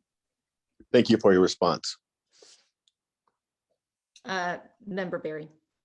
Yes, I would like to double down on members Baraka's concern. I don't know how much of communities that are poor and that do not live directly near the park have been surveyed, or I know from my own experience, my hospital's at Veterans, my mom lives in D1, my grandson lives in D4, and I live here in D10. And when I travel over that way, the confusion and the overspill of this segregational type thinking, including the streets, once you get outside the park, it's so complicated and for me, even more dangerous. And we're going through residential neighborhoods to avoid going through the park and trying to get around the Great Highway. So what kind of outreach have you done for people who don't look like you? I would say that the city program over the past 2 years included a lot of outreach. There was over 10,000 people responded to a survey. Teams from MTA and the Parks and Recreation Department met with neighborhood groups across the city. I think hundreds of neighborhood groups and neighborhood meetings happened. There was an equity study that was done where the SFCTA actually specifically focused on communities, the Chinese community in D3, as well as the southeast part of the city, to understand patterns of usage of Golden Gate Park. So I think that the city has done a lot to understand that and really come up with solutions and ways of trying to address a lot of those concerns. And I would say that I think a lot of the concerns, as I said before, people do need to drive. We're not trying to take away cars or take away neighborhood streets for people to drive on or create new traffic anywhere else. I think that we just want people to have choices and options, and having protected, safe, open space in the park enables people to choose to not drive if they don't have to safely. We have a question from Member Williams. Yes, thank you, Chair Lovett, and thank you, Robin. I just had a question around the disability access issue. I know that there's the parking garage and some of these other things that are being implemented, but just want to get a sense of who are the disability advocates that you have consulted with, spoke to, and what are some of the solutions that you have in mind? Thank you. Absolutely. So disability advocates were very closely involved in the city's process over the past 2 years. I would say specifically Senior Disability Action was at the core of a working group that was convened to come up with accessibility solutions. The solutions that have been implemented so far include the new shuttle in the park, which is now 7 days a week. Before it was only on weekends. The city is also working really hard to get additional improvements to the shuttle, including a new vendor and low floor boarding vehicles, which is one of the main asks that the disability community has to improve access to those shuttles and really make them a good solution for people with less mobility. So there's been a lot of outreach, and we're working very closely with those groups. I believe Senior Disability Action hasn't voted yet on their endorsement, but they've had concerns that they voiced to us that the competing measure would potentially end a lot of the improvements to accessibility that they've seen over the course of the last year on JFK. Since we're out of time, I'll withhold my questions, but thank you so much, Robin, for your time, and we'll move on now to our next ballot measure. So this one is on the Golden Gate Park Music Concourse parking garage. So the auditor is the parking garage, and we will bring on Sarah Medland. I actually don't see her on, and I've texted her. I don't know if there's another representative for them on here.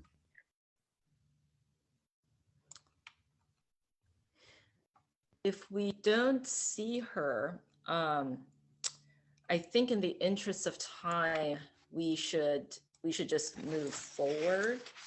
I can give a brief description, and that way we can have more discussion when we have our monthly meeting, which is actually going to be on August 13th. So this is actually something where the parking garage would have the opportunity to be under sort of public ownership. So there's currently a concourse authority established in 1998, and there's a nonprofit that's involved in that. This is the opportunity for the city, as I understand, to use public funds to acquire, operate, subsidize public parking, and then transfer the responsibility to the Rec and Park Commission. Is there anything else that members want to add or have discussion about this measure, since we don't have the speaker on?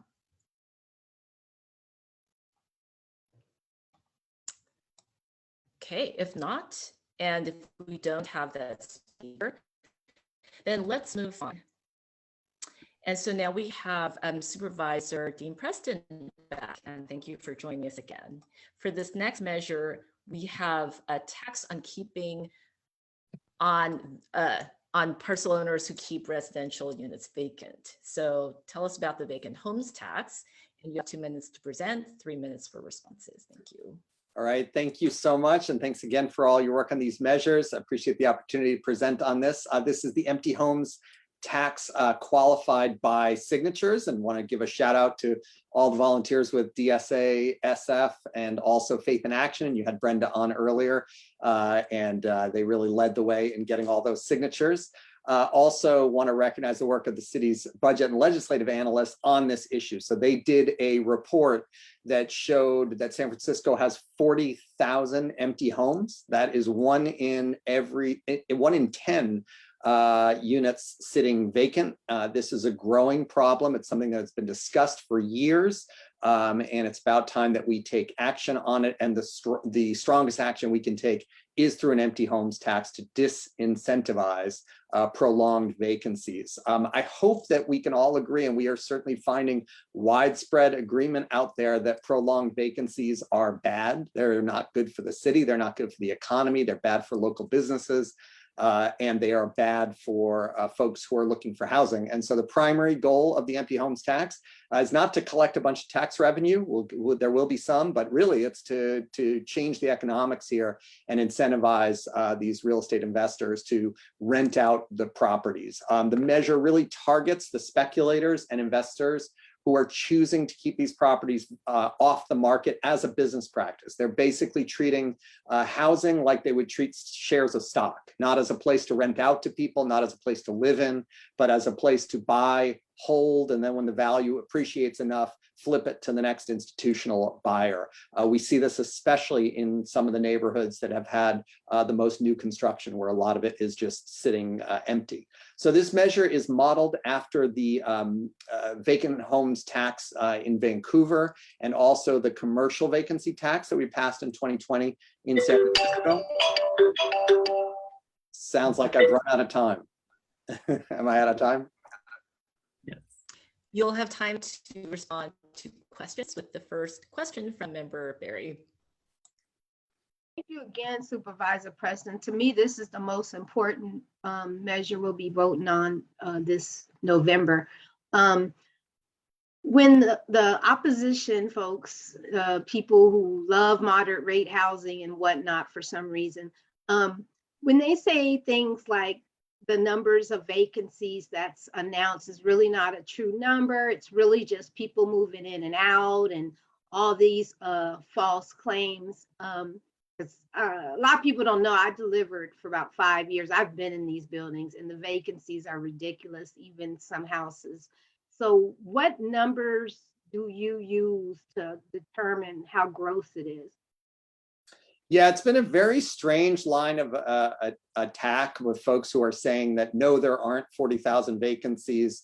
And then they basically admit there are 40,000 vacancies. They just talk about why different things are vacant. Like, nobody is claiming that 40,000 units will be activated and that we'll have 0 vacant units by virtue of this tax, right? Like, so just to be really clear, it's a snapshot. There are 40,000 vacant units. Some of those are vacant for perfectly good reasons. You know, they're between someone's moved out and someone else is about to move in. And so when you take that snapshot, that's empty. So I think about a quarter of that 40,000 would be impacted really by this tax. We would expect within the first 2 years, if it operates like the Vancouver one operated, that it would activate nearly 5,000 units of housing in 2 years. So, two things can be true. There are 40,000 vacant units, and also that some of those are vacancies that won't be taxed here and that are just part of the normal process of ownership and rental. I should note that there are significant exemptions from this tax for all the normal kinds of vacancies. So to be taxed, the unit has to be empty for 182 days in the year, basically over 6 months. It has to be empty before the owner pays the tax. And then there are also all kinds of exemptions for things like, you know, if there's remodeling being done and there are permits that are pulled, if it's a new construction unit, if the owner has died, you know, all kinds of situations that in good faith someone might have a prolonged vacancy.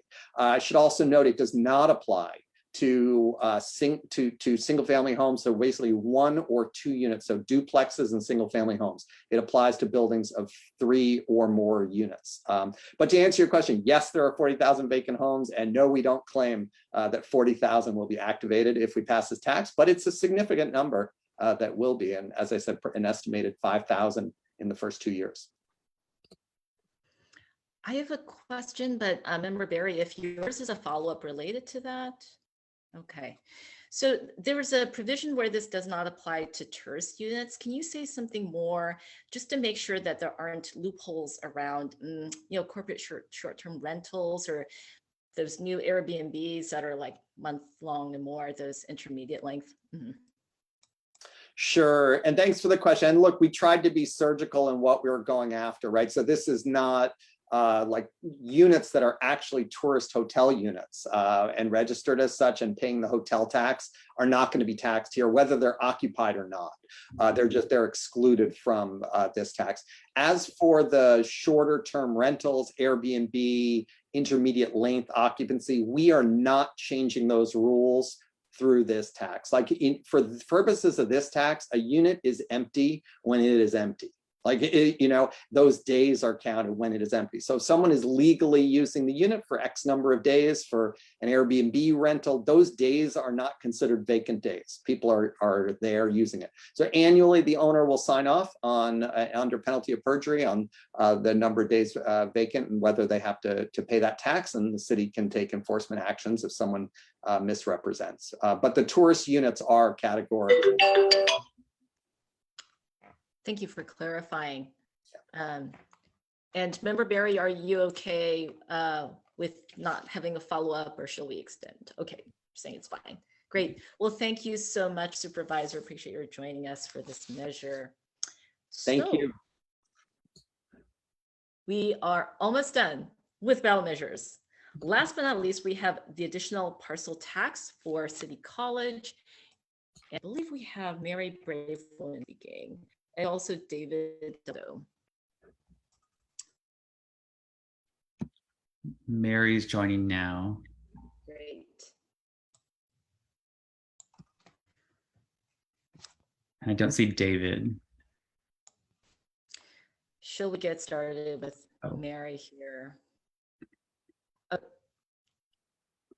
know what it is. Are you both It's coming on now. there?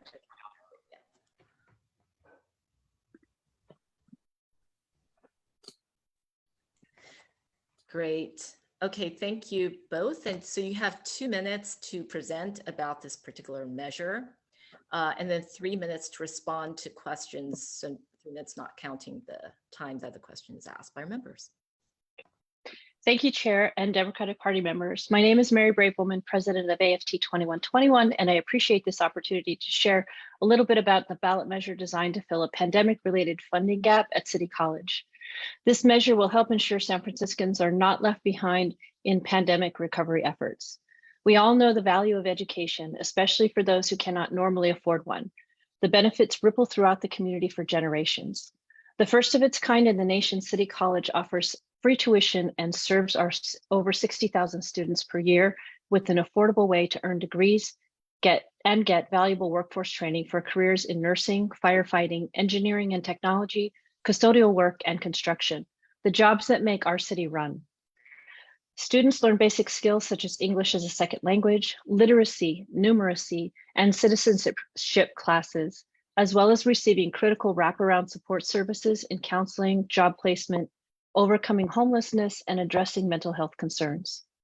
In response to a pandemic-related cuts to programs and services that deny affordable education and job training to those who need it most, a coalition of the labor unions at CCSF, AFT 2121, SEIU 10-1, the San Francisco Building Trades Council, and the Stationary Engineers Local 39 proposed a temporary tiered parcel tax to generate $45 million a year to meet our needs. Large commercial properties would be taxed at the highest rate, while homeowners would pay $150 per year or $75 per unit on multi-unit buildings, which we view as a nominal investment to create a tremendous asset for San Francisco, an affordable resource for gaining economic mobility and life skills. The revenue measure will allow us to restore the schedule of services to pre-pandemic levels, providing opportunities for San Franciscans that San Franciscans need and deserve. And we thank you for your support and helping us to open doors to San Francisco. Thank you. Great, thank you for speaking. So do we have questions from our members? Sorry, I need to reopen the chat again. Moises, could you take a look and see? No one's on stack. Sure. I have a question if no one's on. Sure. Thank you, Member Braca. Thank you for the presentation. What type of oversight is baked into the creation of this parcel tax? City College has gone through a lot of fiscal challenges, and I want to know who's going to be making sure that the money collected is spent properly. Absolutely. Thank you for the question. This was one of our greatest concerns as well. And we modeled this measure after the PEEP, the Public Education Enrichment Fund, in looking at the oversight for the first 5 years. There'll be an annual audit for the city. Also, funds will not be released until the college presents a specific spending plan and budget to the city, as well as the forming of an oversight committee that would be overseen in part by the trustees, but would have members from the constituencies at the college as well as community members. Thank you. For us, oversight is the most important aspect of managing these monies. That's good to hear. Thank you. Mhm. I have a question.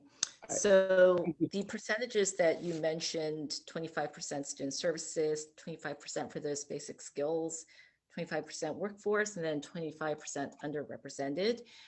So that's reflected in the expenditure plan. And is there some oversight from the committee as to allocating this based on needs for that particular academic year? And also where there are really crossover programs in serving those different categories. Sure. So for example, ESL is a critical service that we provide, and it translates to pretty much, you could put that into any one of those 4 pillars, right? And so we would start with the basics of the wraparound services, the workforce development, and then there will be some programs that will overlap, as you mentioned. But the measure was designed to evenly distribute, again, modeled after PEEF. And we kept the buckets broad enough so that if, for example, you'll notice that the OLAD program, the older adults, lifelong learning is not explicitly mentioned, but we feel that that falls under equity and social justice programs, right? Right to education and learning is so much more than just attaining a 4-year degree. Great, thank you for that. Do you have anything to add, David? Or we have somebody from STAC, and that's member Galata. So why don't we go with the question? Thanks, Chair Levitt, and thank you, Mary, for being here and presenting. I think my question related to maybe the follow-up to Chair Levitt's question regarding kind of the buckets in the measure for funding. On the workforce piece, is there potential for growing, increasing faculty and staff of the college in light of the recent layoffs? Would some of this funding be able to build back personnel and critical faculty positions to really grow and increase course offerings and the services that we know have been at risk and have been cut? Thank you for that question, Member Galata. So to be clear, this work on this measure started well before the layoffs that happened in 2022. And to clarify, the first layoffs to happen in 2022 were impacted on the classified, the service arm of the college, right, which were imposed in January, and then the follow-up layoffs in May for the faculty. However, our work and our concern as unions of the college was triggered far before that. And our goal with raising this revenue would be to bring back and restore the schedule and the class and the services to pre-pandemic levels, to the 2019 levels. And at the time of 2021-2022 academic year, when we saw these layoffs, we were already operating at roughly 40% below the level that we were operating in 2019. So this revenue is intended to grow back the college to those pre-pandemic levels. That would necessarily mean that there would be growth in both the service arm and the certificated arm of the college. Thank you. Great, thank you very much to you both. And that wraps up the ballot measures endorsement interviews for the San Francisco Democratic Party committee today as a joint committee meeting. And thank you, co-chair endorsement of the endorsements committee, Gloria Berry, for your patience, and of course, all the candidates that you have lined up. So I think we will go ahead and take that 10-minute break that we were planning. We are a little behind schedule. We could be a lot more behind schedule. We will reconvene at 1:40 and proceed with the candidates for BART, Board of Education, and Board of Trustees. Thanks so much, and see you soon.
Hi, everyone.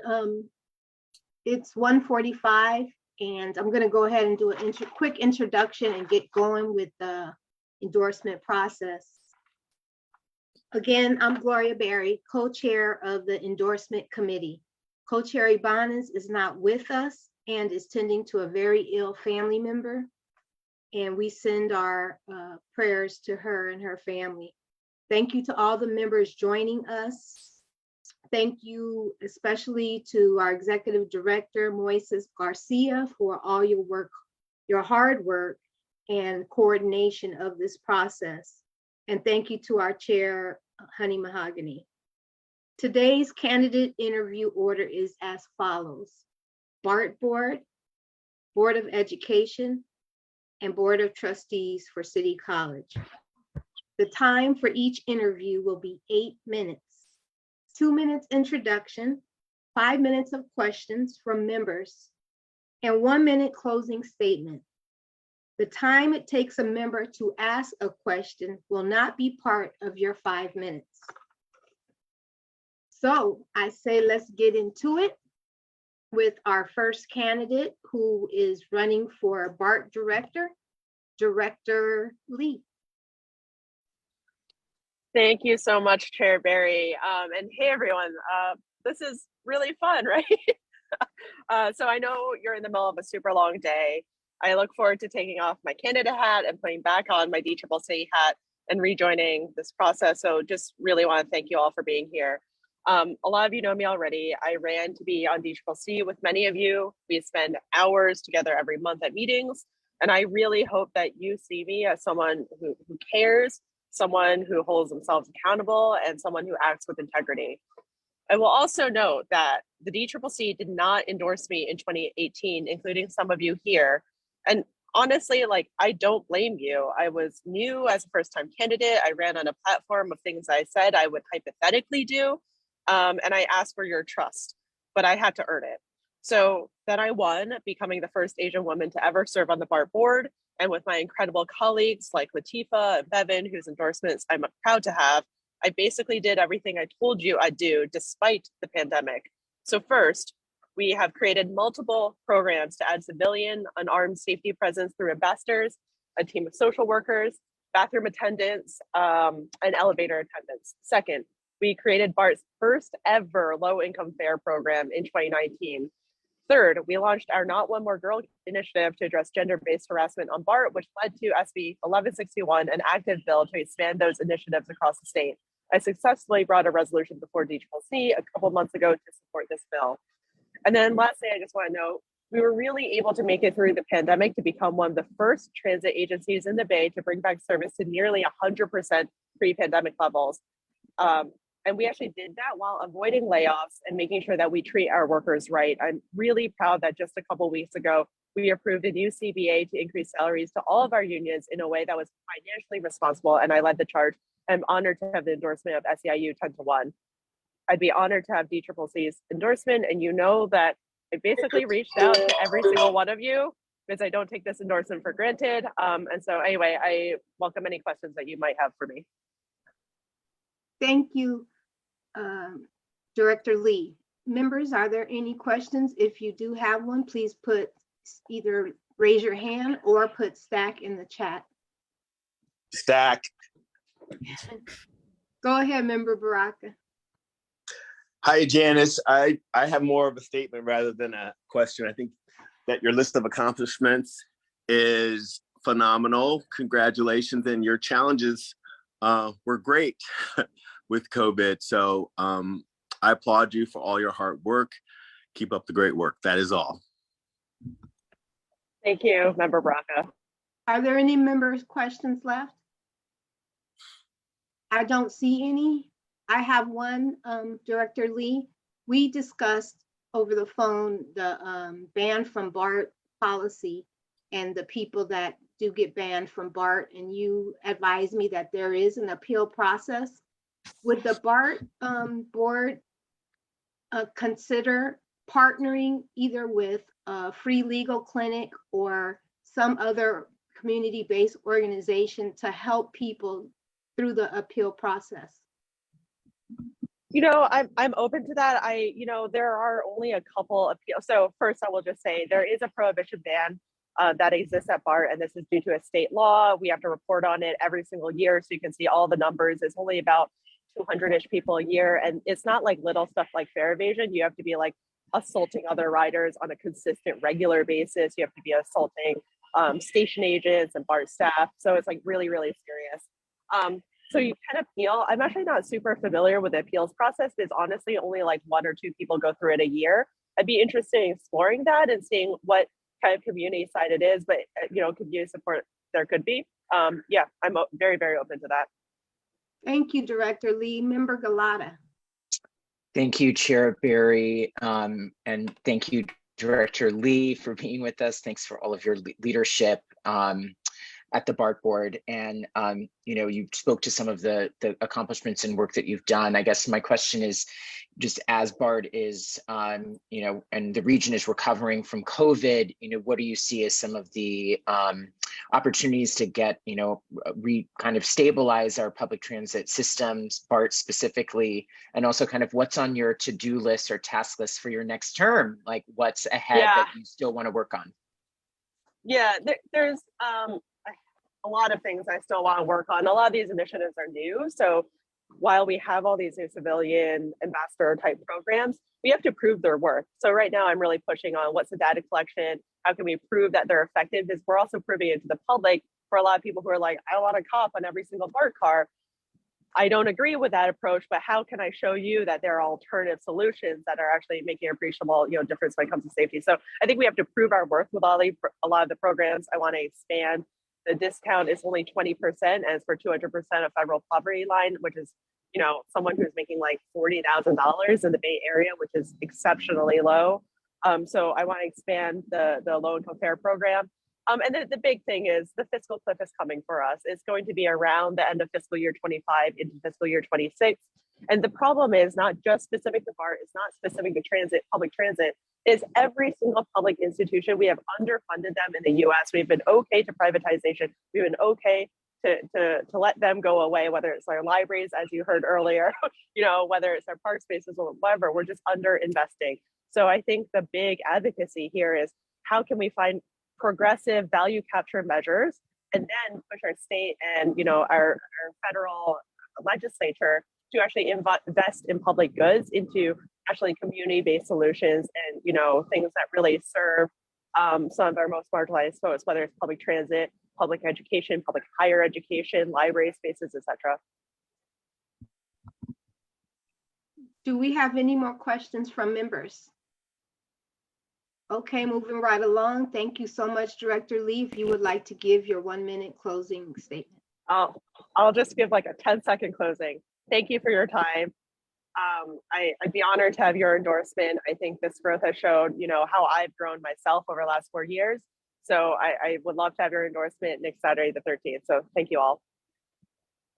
Thank you and have a nice day. Next, we're going to move on to the Board of Education. I would like to apologize to the candidates for the delay in the interview times. The ballot measures went a little longer than we expected, but welcome and thank you for applying for our endorsement. First up for Board of Education will be Karen Fleshman.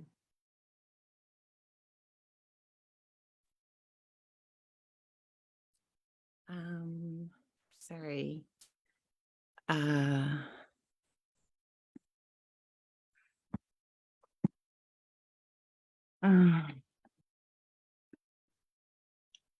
You looking for your video on?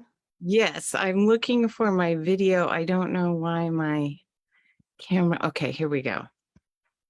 Apologies. Thank you for your patience. No problem. The process is going to be 8 minutes, 2 minutes for your introductory statement, 5-minute question from the members, and then 1-minute closing statement. Your 5 minutes will not include the length of time it takes a member to ask their question. So you may begin your introduction.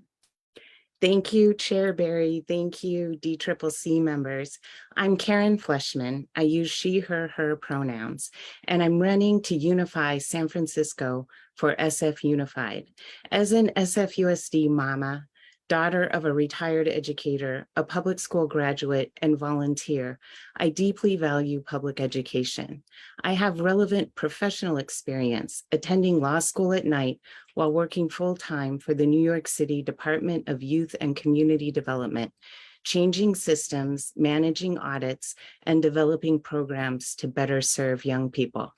For years, I worked for highly effective youth-serving nonprofits, preparing first-generation young people for success in college and professional careers, becoming a mentor to many. They inspired me to become a diversity, equity, inclusion practitioner. All young people at SFUSD should be first in line for the limitless opportunities San Francisco offers. But right now, our system is failing far too many of our students, our communities are pitted against each other, and our youth are in mental health crisis. What do we need? To see all students as our children, all schools as our schools, believe in their equal worth and potential, and want the best for all of them, centering equity for our most marginalized students in schools. To co-create safe and positive learning environments so that all students want to come to school in every neighborhood. To pour our dollars and support into educators and classrooms and get our operations in order, and to include the people most impacted in better decision-making processes and fiscal and programmatic oversight. We need employers to step up and provide every high school student paid summer jobs and robust college access partnerships and career and technical education for all of our students. That was good timing. Any members have a question? Okay, well, I have a question for you. San Francisco's on the record of having a lot of disparity in education. What would you see as a bold move for the school board to do versus the moving the needle by just 1%? I think attending to students' social, emotional well-being and creating the container for learning and really prioritizing how can we get our students in a learning community where they feel valued, seen, heard, understood, and establishing consistent behavior expectations that we all uphold through restorative practices. At my children's school, one of the most diverse schools in the state of California, we had that under our prior principal, and it was beautiful to see the way the students upheld expectations for each other. Once you have that container built, then it's much easier to work on improving academic outcomes. And that's exactly what happened at our school. Our reading scores improved, our math scores improved, and we were able to make significant, close the achievement gap in our schools. Thank you. Is there any members with a question?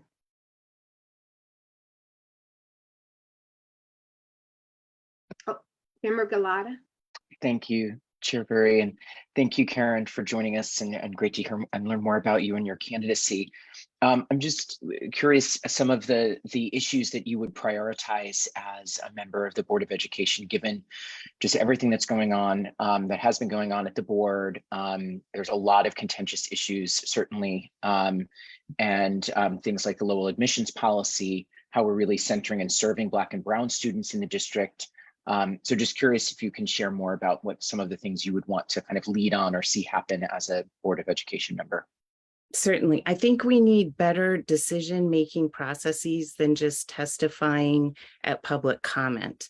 So in the city of New York, when we redesigned the youth employment system and the after-school system, we got all the stakeholders in a room together so that we could align on what our budget looks like, what our priorities are, and how do we reallocate resources to pour into our highest need neighborhoods. I think when people are included in decision-making, that leads to greater consensus, and we can treat this as an entire system.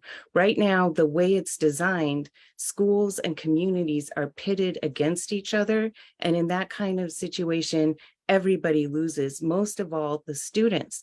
Our students are in severe mental health crisis, and they look up and see adults like the last Tuesday. I thought we were going to get into a fist fight at the Board of Education meeting. This is totally unacceptable. We have to dial it back and be adults and role models for what we want to see our students do. The other thing I would say, one of my huge emphasis will be for ninth graders all the way through graduation, every student having an individual plan of what they want to do after they graduate, and summer experiences and enrichment activities preparing them so that when they graduate, they land in a career, they land in college or community service or entrepreneurship, whatever their dream is. It is unacceptable that in a city that people move to from all over the country and all over the world, the SFUSD graduates are first in line for the limitless career opportunities available in San Francisco. And that's going to require everybody working together to make that possible.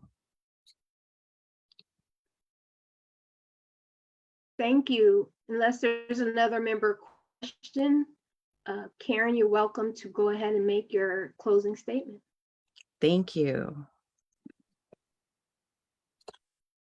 Every family in San Francisco loves learning and wants the best for their children, and I will work tirelessly to make SFUSD love them back.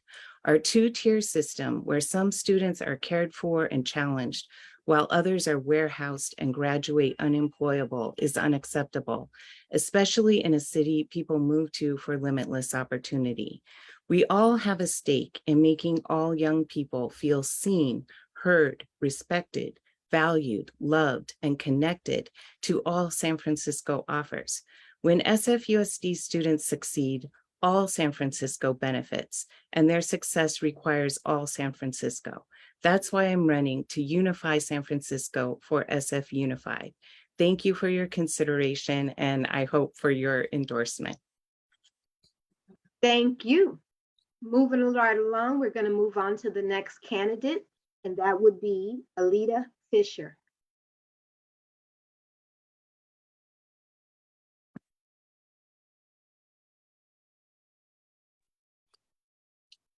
Hi, everyone. Welcome, Alita. Hi, can you hear me okay? I have to apologize. I'm calling from the car. We just finished the Mo Magic backpack giveaway in the Fillmore, so. We can hear you, and 8 minutes, 2 minutes for your introduction, 5 minutes of member questions, and 1 minute for your closing statement. You may begin your introduction now. All right, thank you. Hello, my name is Alita Fisher. I'm running for Board of Education because I'm a former foster parent, now adoptive parent. In the past 15 years, my kids have attended San Francisco Unified Schools. They've attended 7 different schools. I've been an active parent at each one. My mom and grandmother were both teachers. I loved school. School was fun for me. I used to come home after school and play school with my stuffed animals. I've always been active in my children's schools. I've loved being part of that world, but always been that active parent. It was my journey into identifying their learning differences and their disabilities that transformed me from an active parent into a parent activist, and really taught me that our schools aren't set up to help all students succeed. So I've changed careers. I was a mechanical engineer, and now I'm a special education advocate. I've always been a data nerd, but now in my new career, day after day, meeting after meeting, institution after institution, I see how our society marginalizes people who think and learn differently. I see how difficult it is for families to access supports and services for their children. We can and should do better. I firmly believe that education is a civil right. It should be the great equalizer. Instead, our state and our country and our educational institutions further the equity divide. California is the world's 5th largest economy, yet here in the US, we rank 41st among states in education funding and dead last in special education funding. As the past chair of the SFUSD Community Advisory Committee for Special Education and member of many other advisory boards and committees, working groups, I've always been a collaborative partner who works to improve outcomes for our most vulnerable students, and in some cases, hold the district accountable when we're not providing the supports and services our students need. I'm a parent mentor with Support for Families of Children with Disabilities, a training center here in San Francisco. I've spent the past 12 years advocating for and with families. Now it's time to take my advocacy to the next level. More soon. Thank you so much. Members, is there anyone with a question? If you have a question, please put it in the chat or use the raise hand function. Okay, I have a question. Oh, Baraka, Member Baraka, go ahead. No, I'll go after you, Gloria. Go ahead, please. Okay, well, I seem to hear a lot from you in the community when it comes to special ed and special education. And I see students since 1980s that are put in special education where perhaps it might just been an issue of cultural competence at the school. How do you see the need for better assessment? That's a big part of the work that I've been doing over the past couple of years. That's get me emotional because that was our journey with my son. I'm a member of our Coordinated Comprehensive Early Intervening Services Committee, Comprehensive Coordinated Early Intervening Services, and that's what we do. We are actually sanctioned as significantly disproportionate by the state in the number of Black and Brown students that we suspend and the number of African American boys that we identify for special education into emotional disturbance. And that's all behavior related. So we are doing a lot of work. In the past, we used to have a committee that before an eligibility review was accepted, it was a committee that would look at all the reports with ethnicity, race, name, and other identifying features redacted from reports to prevent some of those over-identifications into special education. And we need to go. I proposed to the head of special education that we get that committee up and running again. I think that would be really helpful. That could be a game changer for a lot of our kids. Thank you. I could go deep in the weeds on this question. If you want more, let me know. We'll give the other members a shot. Member Baraka, then Member Levitt. Hi, Lita. We've met many times and I've witnessed your work on the D11 Democratic Club as a member and resident of D11. I'm really impressed by your ability to herd the cats and lead with integrity. My question for you today is somewhat controversial in that it has caused a lot of consternation among the electorate and families and the like, and that's the issue of Lowell High School and admissions. I see it as an opportunity to make Lowell more diverse, especially considering that colleges and universities are starting to get rid of SAT scores to allow for entrance and take into consideration other factors. What is your idea about how the admissions rules were changed at Lowell, and how do you see what do you see as your place on the board, considering it's so contentious right now? Yeah. Well, I firmly believe that it shouldn't be an enrollment process that drives excellence at a school. It should be the support services and programs that we have at a school that helps every child succeed. I think that Lowell is, has an amazing reputation for great reason, right? I mean, like the Lowell Foundation raises so much money, there's a bazillion AP classes there. There's a lot of really rich and robust programming that has really helped support students and launch them into success. And we've got a lot of things happening at other high schools too. I don't know if you saw the recent, I'm a little biased towards Mission. That's where my kids go. But there was the recent article about the number of UC graduates from Mission. And I attribute a lot of that to CDE pathways, dual enrollment with City College. But I think really where the focus needs to be is providing the same resources at all of the other high schools. Like Lowell has double or triple the number of AP classes that many of the other high schools offer. Now, Lowell's our biggest high school, so in some cases that matters, but it's the only high school where you can take the compression course in, you know, in order to get to AP calculus your senior year, right? There's a lot of things that are happening at Lowell that really we should be bringing into our other high schools too. And I would say the same thing about soda. Like the arts offerings that we have at Ruth Asawa Soda, many of those aren't offered anywhere else in the high school. And that's a tiny high school, so only a small portion of our students have access to those arts programs too. Of course, this means we all have to fight for more funding at the state level, at the federal level, you know, bring in, you know, maybe more CBO, you know, some more city funding for arts, like, and other things. But, you know, I think if that's the way we restructure our thinking to focus more aspirationally on how do we get everyone, you know, that what we would historically consider a Lowell education, it shouldn't matter what high school you go to in the city. It really shouldn't. You should have access to all of that. Thank you, Member Levitt. How will you ensure that paraeducators are supported, since they're so important in the classroom, especially when there are multiple students with IEPs and 504s, and they're paid a lot less, their hours aren't always stable, and they're Right. often the first to be cut with that budget issues? Yeah, our paras deserve a heck of a lot more respect than we give them in our district. They are the backbone in many of our classrooms. A perfect example of what you were just mentioning, Member Lovett, is that at the high school level, the high school day for our students is 7 hours, yet our paras have a 6-hour workday. So our paras, like my son has a 1-to-1 para, she can't even follow him all the way through the day, you know, and so she would love to. Actually, she would prefer more hours. Our paras are screaming for more hours. They want more of the same professional development opportunities.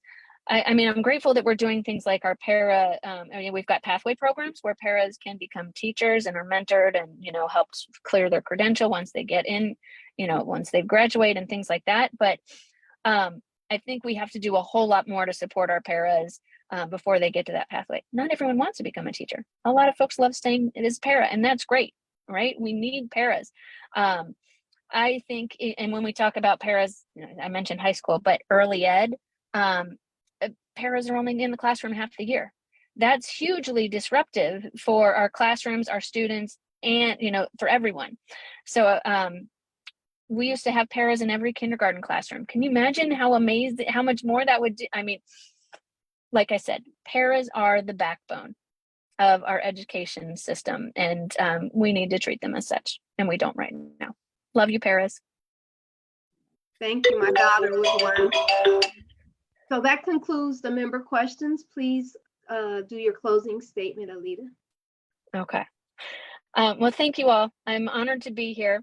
I think the biggest point for me is it's really important we need to treat our budget as a value statement.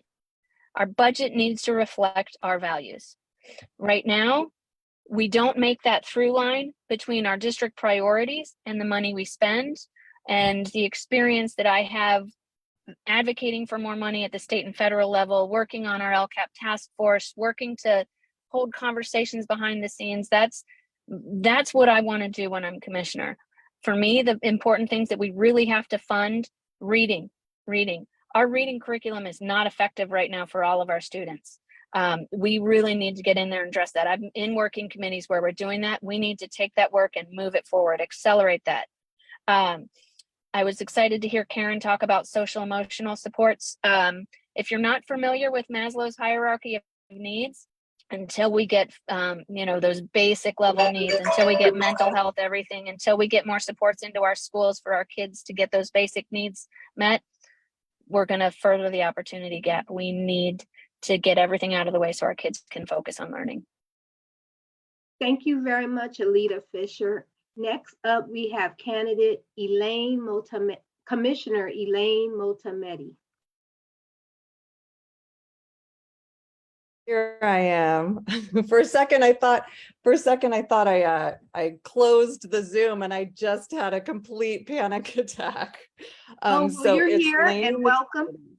Thank You're you. here and welcome. And the process will be 8 minutes, 2 minutes for introduction, 5 minutes for member questions, and 1 minute closing. We're trying to move along, and I apologize. We're moving so fast, but we're trying to get everybody heard today. So if you can make your 2-minute introduction statement. Sure. So I'm Lainey Matomedy, and I really appreciate your consideration for endorsement this afternoon.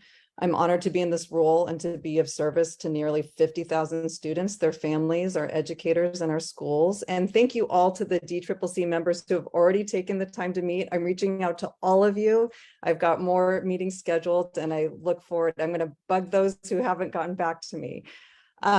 Since I've been in this position, I've been working to refocus district priorities on the most immediate student educator needs. We hired a superintendent, we balanced the budget and rescinded teacher layoff notices. We're working to shore up financial resources and partnership. And we've begun the necessary work to be a student-centered school or district. And we're reviewing our governance procedures to better serve students. The problems I see in the district were not created during the pandemic. They've been festering for years. There's no overnight fix, but I'm focused on ensuring our students succeed. We're fiscally responsible and transparent. That through line to our budget needs to follow our student priorities, and really ensuring our community's voices are heard and reflected in our priorities. My background in state government in regulation and policy implementation has served me well. I spent years supporting commissioners as a subject matter expert so they could make informed decisions. I also have an MBA and worked in technology, which sadly is informing me well as I push to prioritize and remedy the payroll issues that I inherited as a board member and are continuing to negatively affect our educators. I'm deeply connected to the San Francisco community. I've served on several nonprofit boards, and I'm the daughter of LA Unified School Teachers. I'm also the daughter of an immigrant who moved here to San Francisco from Iran as a teenager and really relied on public education to help him learn the language, the culture, and to ultimately become a professor. Thank you. And again, I want to apologize for in the beginning rushing the process to get through. No Is problem. there any member questions? Is that member Lovett in the? Yes, it is. Yes. So, Lainey, I have a question about how you would help to strengthen the roles of the school site councils at each of the schools so that, in particular, the parents are more prepared and educated about the whole budget process so they can actually look into the budgets and see how they can give recommendations around allocations. I had to go to a parent coordinator hired through Beacon to find out like how many positions we had for all these different services, whether it was for the wellness center or for the social worker, and all the admin positions that serve the school. I love this question. This is my happy place. I mean, as far as the work that really needs to be done, there is a mandated three-year strategic plan that every district is required to send to the Department of Education and report on an annual basis. And that plan requires our student site councils, which are comprised of students, teachers, families, other school site staff, the principal. We're required to roll up that information through our students or school site councils, what our schools are saying about what they need, what's working, what isn't working, what they want to prioritize, what their feedback is. And I mean, the school site councils, I served on one in leadership as well. And I really, that is valuable on-site communication that really happens centered on our students and brings diversity of perspective to what is needed as a school site to ensure that our students succeed. And so the district has only performatively done that work. So the district, and just at a board meeting, I think 2 board meetings ago, I pushed on this because we had the annual update from our staff who come to us and say, okay, here are all our plans. And my question was, what did you do with those plans? What were the through lines? What did we learn about what is working to close, the known gaps? What do our sites need to better do the work? What are we hearing from those that are closest to our students about what our students need and how we can serve them? And the answer was nothing. Nothing. And so this has to change. I was part of the LCAP task force. I co-chaired the Public Education Enrichment Fund, and I've been pushing and pushing and pushing for the through line between our connection to our sites and in disrupting the top-down decision-making that's been in place at our district for years. So school site councils, they need to be trained up, they need to be supported, the district needs to be paying attention to them, and that really needs to be the work of the district's central office, and the Board of Education exists to be in service to our students, our families, our educators. We are here to gather the information of what we are hearing and to do the work to support that. And I just want to highlight, like, our achievement gaps, what we're seeing, our educators know this, our students know this, our families know this. In our 8th grade graduate profile, so only 60% of our 8th grade graduates are ready for high school. That dipped this year to 50%. In high schools, 88% of our high school students are graduating, but only 60% are college and career ready. This is not a reflection of our students' capabilities. It is absolutely not. Our students are capable, they have aspirations, they have the aptitude, they have the skill, but something is broken in our system where we're not listening to the school sites. Our school sites want career and college readiness. They want the support to do the work. They don't want to have to be to take the initiative, individual teachers or principals to develop these pathways in hopes that the district will continue to support. So there's so much work that we need to do. I mean, even absenteeism. In 2018, absenteeism was 12%. This year, it was 28%. Our sites know this. They know this. But what are we doing to hear from them and to modify how we are spending our money, how we are supporting our students, and how we are connecting with them so that what they are experiencing at our school sites is of value and is of meaning. This is an all hands on deck issue. And I strongly and firmly and have emphatically been saying this as PFCAC co-chair, on the LCAP task force, and now on the board, and frankly, to anyone who would listen, we need to be connected with our school sites, our students, our educators, and our families, and that is the work. It is not what is happening at 5:55. Thank you. And real quick, proxy for Malia Cohen in IMRAN. Yes, thank you, Co-Chair Barry. Good afternoon, Commissioner. Proper nutrition and exercise is something I believe is a key to student success, and we see California taking the lead when it comes to universal free school meals. Are you able to provide your visions and strategies of making sure every San Francisco school children has food security now and moving forward, please? Yes, absolutely. I mean, that was an incredible bright light during the pandemic as far as the work. And I was part of at my kid's school site being part of the food delivery services that went on at SFUSD, and that has continued. And I'm actually really excited about the expansion of on-site prepared food at our school sites. It's rolling out at all of our middle schools. And as we do go through bond improvements at sites, we're building. SFUSD actually intentionally dismantled kitchens, functioning kitchens across the district as a matter of policy. At my daughter's early education site, the district actually came in, this was now like 7-8 years ago, came into her site because they'd heard that like they were making hot chocolate as part of preschool, and they dismantled the stove so that would not take place. Oh, what does that mean? Thank you, Commissioner. Oh.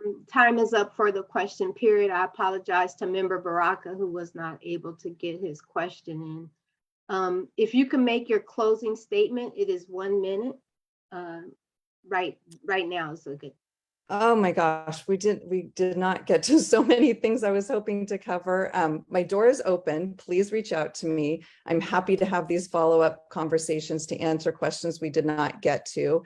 I really want to appreciate all of your time. I hope you hear my commitment and my competency in doing this work. I've been a district parent for 10 years. I served on the Public Education Enrichment Fund, which was referred to by an earlier speaker who was advocating for a city college to implement something similar. I've been involved in throughout my 10 years on site at schools. And I fully believe we need to prioritize our students. The budget should follow that. And in the time that I've been on the board, we've hired a new superintendent who is committed to doing the work. I've helped to shore up city partnerships and financial resources, and I'm just committed to focusing on student success and closing the gaps that we know have just not been addressed. We need to disrupt what we've been doing. Our adult behavior needs to change so our students can be successful, and public education is the crux of our democracy. Thank you, Commissioner. And our next candidate for Board of Education is Lisa Weisman Ward.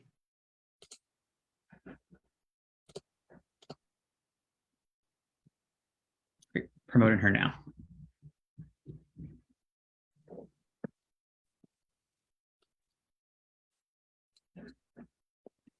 Welcome, Commissioner. You'll have 8 minutes, 2 minutes for your introduction, 5 minutes for member questions, and 1 minute for a closing statement. You may begin now. Thank you so much. Good afternoon. Thank you, Co-Chair Barry and DCCC members. My name is Lisa Weisman Ward, and I currently serve on the San Francisco Board of Education since being appointed in March. A little bit about myself and my abilities to serve as an effective BOE commissioner.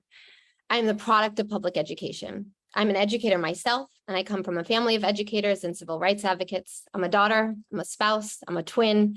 Professionally, I'm the Associate Director of the Stanford Law School Immigrants' Rights Clinic, where I teach and mentor the next generation of lawyers committed to making the legal system more humane and just. And perhaps most important to my decision to serve on the board and to run for a 4-year term is that I'm a parent of 2 SFUSD littles, Desmond, who's going into 5th grade, and Lennon, who's going into 2nd grade. I've seen how amazing things that our district has, how many amazing things they have. I've also seen how much we're missing. I fiercely believe that public education is an essential and indispensable social institution. I believe that quality public education for all can close the opportunity gap and help lay the foundation to reverse economic inequities through access to higher education and/or meaningful career opportunities. In 4 short months, my colleagues and I have been getting really important things done. I'm proud to be endorsed by the Teachers Union, UESF, as well as school district parents, families, alongside of many of our city's elected officials and leaders. We passed a balanced budget, rescinded teacher and staff layoff notices, hired a new superintendent who I am really excited about, helped bring new revenue to the district in partnership with the city and state.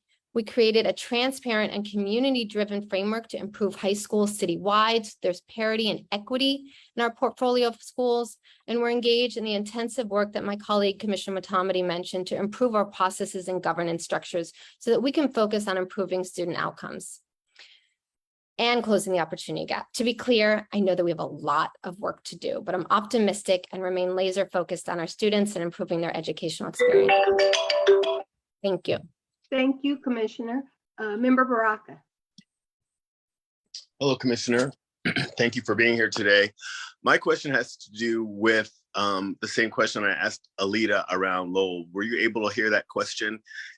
Good. I think you said you were at Stanford. I believe Stanford is one of the universities that's starting to look at not requiring SAT scores, correct? So that's my understanding. It's following a number of others that have already gotten rid of those. Mm-hmm. So what are your policy ideas around this admission, fiasco? Word for it? What word for it? Yes. Happy to talk about Lowell. I want to start out with, my entire professional career, I've been committed to pushing equity and justice. I understand that the questions about our admissions process at Lowell brings up really intense reactions and feelings, all of which are legitimate. I wanted, maybe I'll give a short little story. I see there's a couple of stacks, but the way I approach issues is to not just ask what, but ask why. So I have two kids, I mentioned Desmond and Lennon. They both come to me and they say, Mama, I want a lemon. I want a lemon. I have one lemon. Okay, I'm going to cut it in half, give them each a lemon. They're forlorn, they're upset, they're not happy. I'm like, kids, we live in the Mission. I don't have a lemon tree in our backyard. Had I asked them, why is it that you want a lemon? I would have found out that Desmond wants to make lemonade and Lennon is making a pie and needs the shavings. And had I asked the why, I could have come to a different solution to what they were asking for. And for me, the why of Lowell is why don't we have enough opportunities that make all of our students feel like they're going to be in a situation where they can thrive, whether that's a traditional academic learning program, rigorous learning program like Lowell, whether that's an arts program like SOTA, whether it's a STEM program that doesn't quite exist, whether it's a school that is committed to folks that want to get engaged with the trades and have apprenticeships lining up. Like, we don't have that.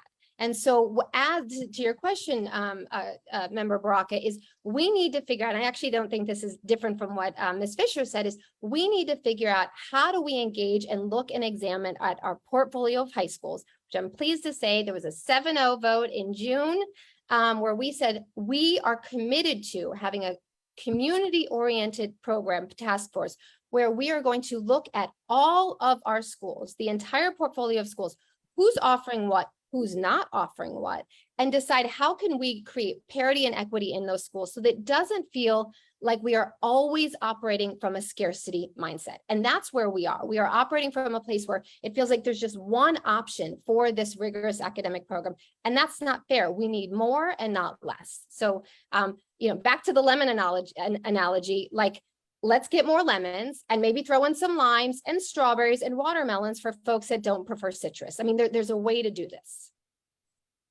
Thank you. Thank you, Member Baraka, for that question. I have a question, Commissioner. I was at your last board meeting and a lot of Latino and Black parents that were present went through a lot of pain from the public comment sector in reference to Commissioner Shu. When the commissioners on that body were allowed to make their 2-minute comments, Commissioner Sanchez stated, well, first he felt bad for the pain we had to sit through during that meeting. And then he stated he will be submitting a resolution calling for the censure of Commissioner Shu. Will you be co-sponsoring that resolution and or voting yes for it? Thank you for that question. And I want to sort of say a few things, which is, as I've stated publicly recently at our special board meeting and in a number of conversations that Commissioner Shu and I have had, as I said, I found her comments to be extremely harmful to me personally as a biracial woman whose half of family is Black. It was personal to me. I also understand that it was harmful to our students and their parents who are already dealing with systemic racism, systemic harms. I've had the opportunity to speak with her as she apologized specifically to me for the harm she caused to me. I know she's been apologizing to the public. I appreciate that she had voted to admonish herself this week, and in fact that she seconded the motion. I know she's working to do Learn and Better. I think your question, Co-Chair Berry, is about what does accountability look like? And I do think that accountability is critical, and it has to be real and meaningful in order to engage in restorative change.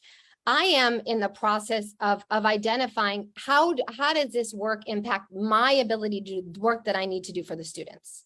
How does this impact my ability to continue on this campaign so that I can represent the students for the next 4 years and do the work that we need to do, which is children, student-centered, and not adult-centered. So I'm going to be continuing to have conversations. I'm going to be continuing to learn. I'm going to be continuing to watch Commissioner Shu as she engages in the learning that she has said she's going to do.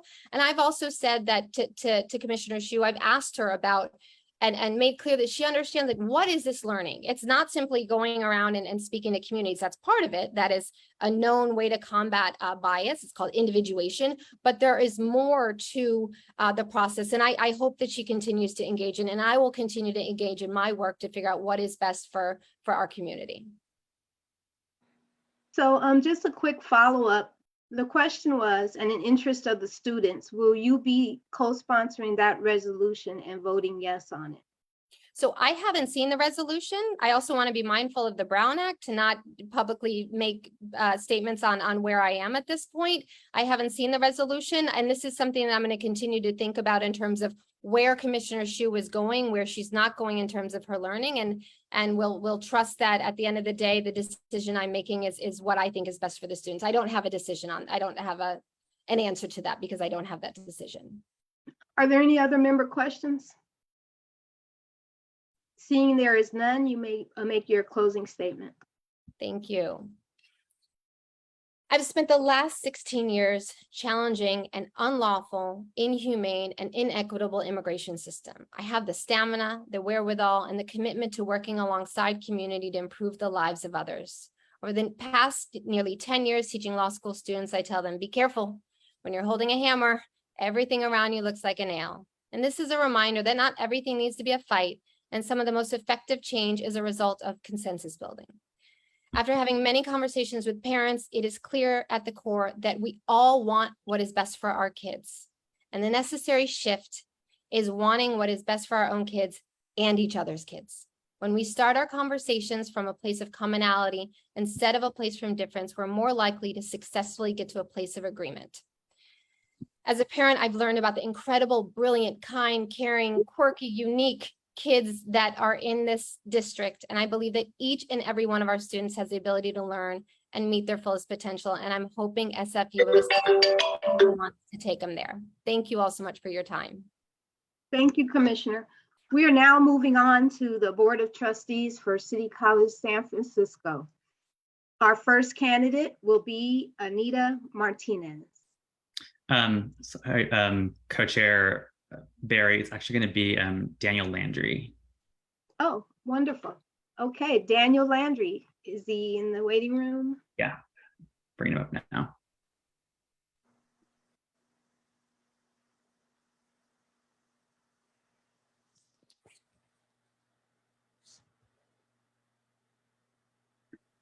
While we're waiting, if someone could screenshot the schedule, the amended schedule, and maybe text it to me.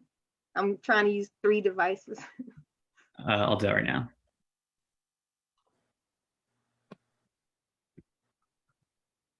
Welcome, Daniel Landry.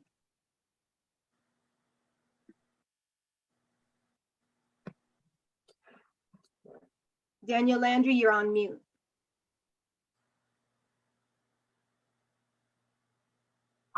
Can you hear me? Yes, are you able to turn your video on? Yeah, I'm trying it.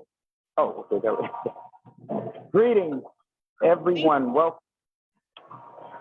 Thank you. 8 minutes, 2 minutes for introduction, 5 minutes member questions, and 1 minute closing session. You may begin now. Oh, okay, great. Well, so I'm Daniel Landry, and first of all, thank you, Gloria, and DCCC for allowing me this opportunity to speak with you about the endorsement and my candidacy for trustee for CCSS. I'm Daniel Landry again, born and raised here in San Francisco, California. I've worked as an advocate for nearly 29 years now. In particular, the D5 Western Edition, but all over San Francisco and including the Bay Area.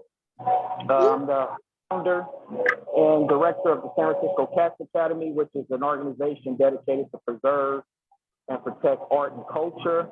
I currently sit on the San Francisco Human Rights African American Reparations Task Force Advisory Committee.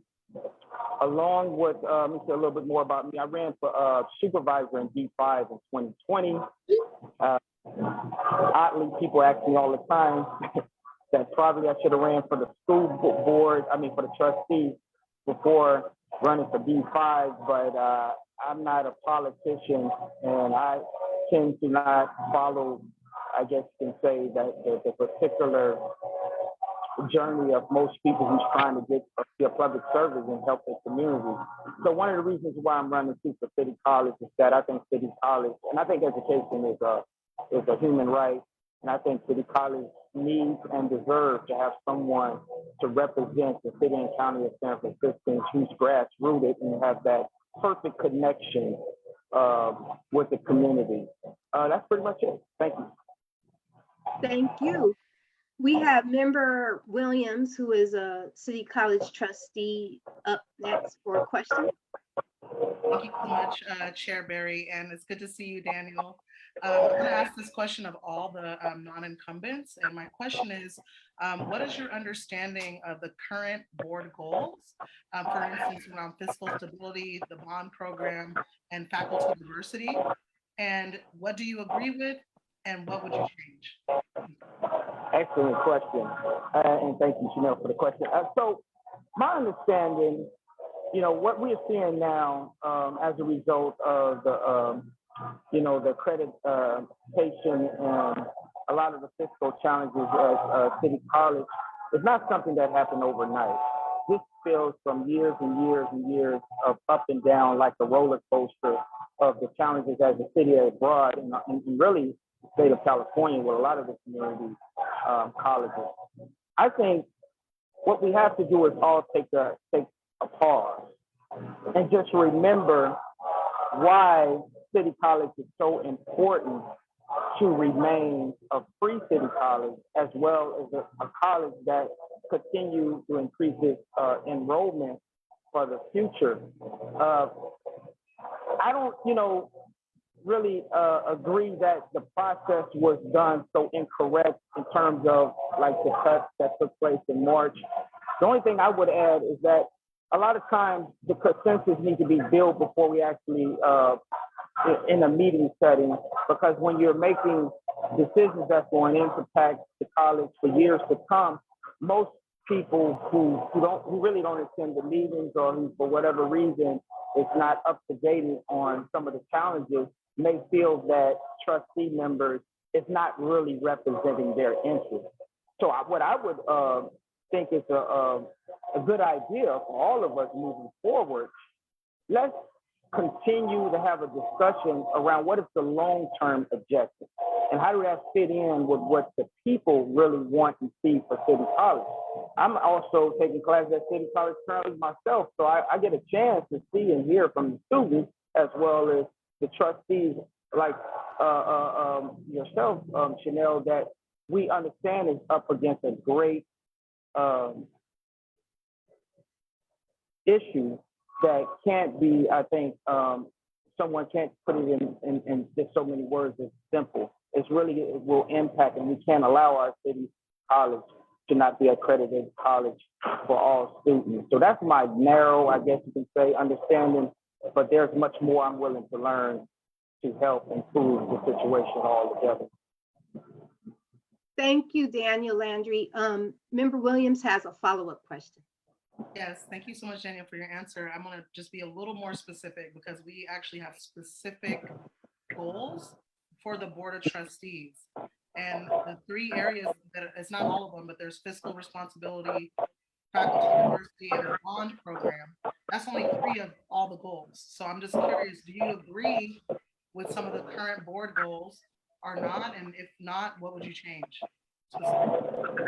Oh, okay. Well, yeah, I agree with fiscal, responsibility, and definitely I would add, I would like to see more housing, more attention towards housing for students, in particular the African American community, and of course the Latino community, and as well as the LGBTQ community.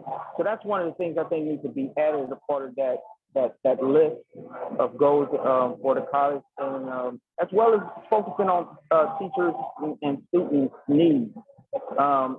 Like I said earlier in my opening statement, being a director over arts and culture, that's dear to my heart, and I want to see arts and culture programs at City College thrive. So I would add that to a part of that goal list, or bucket list in my.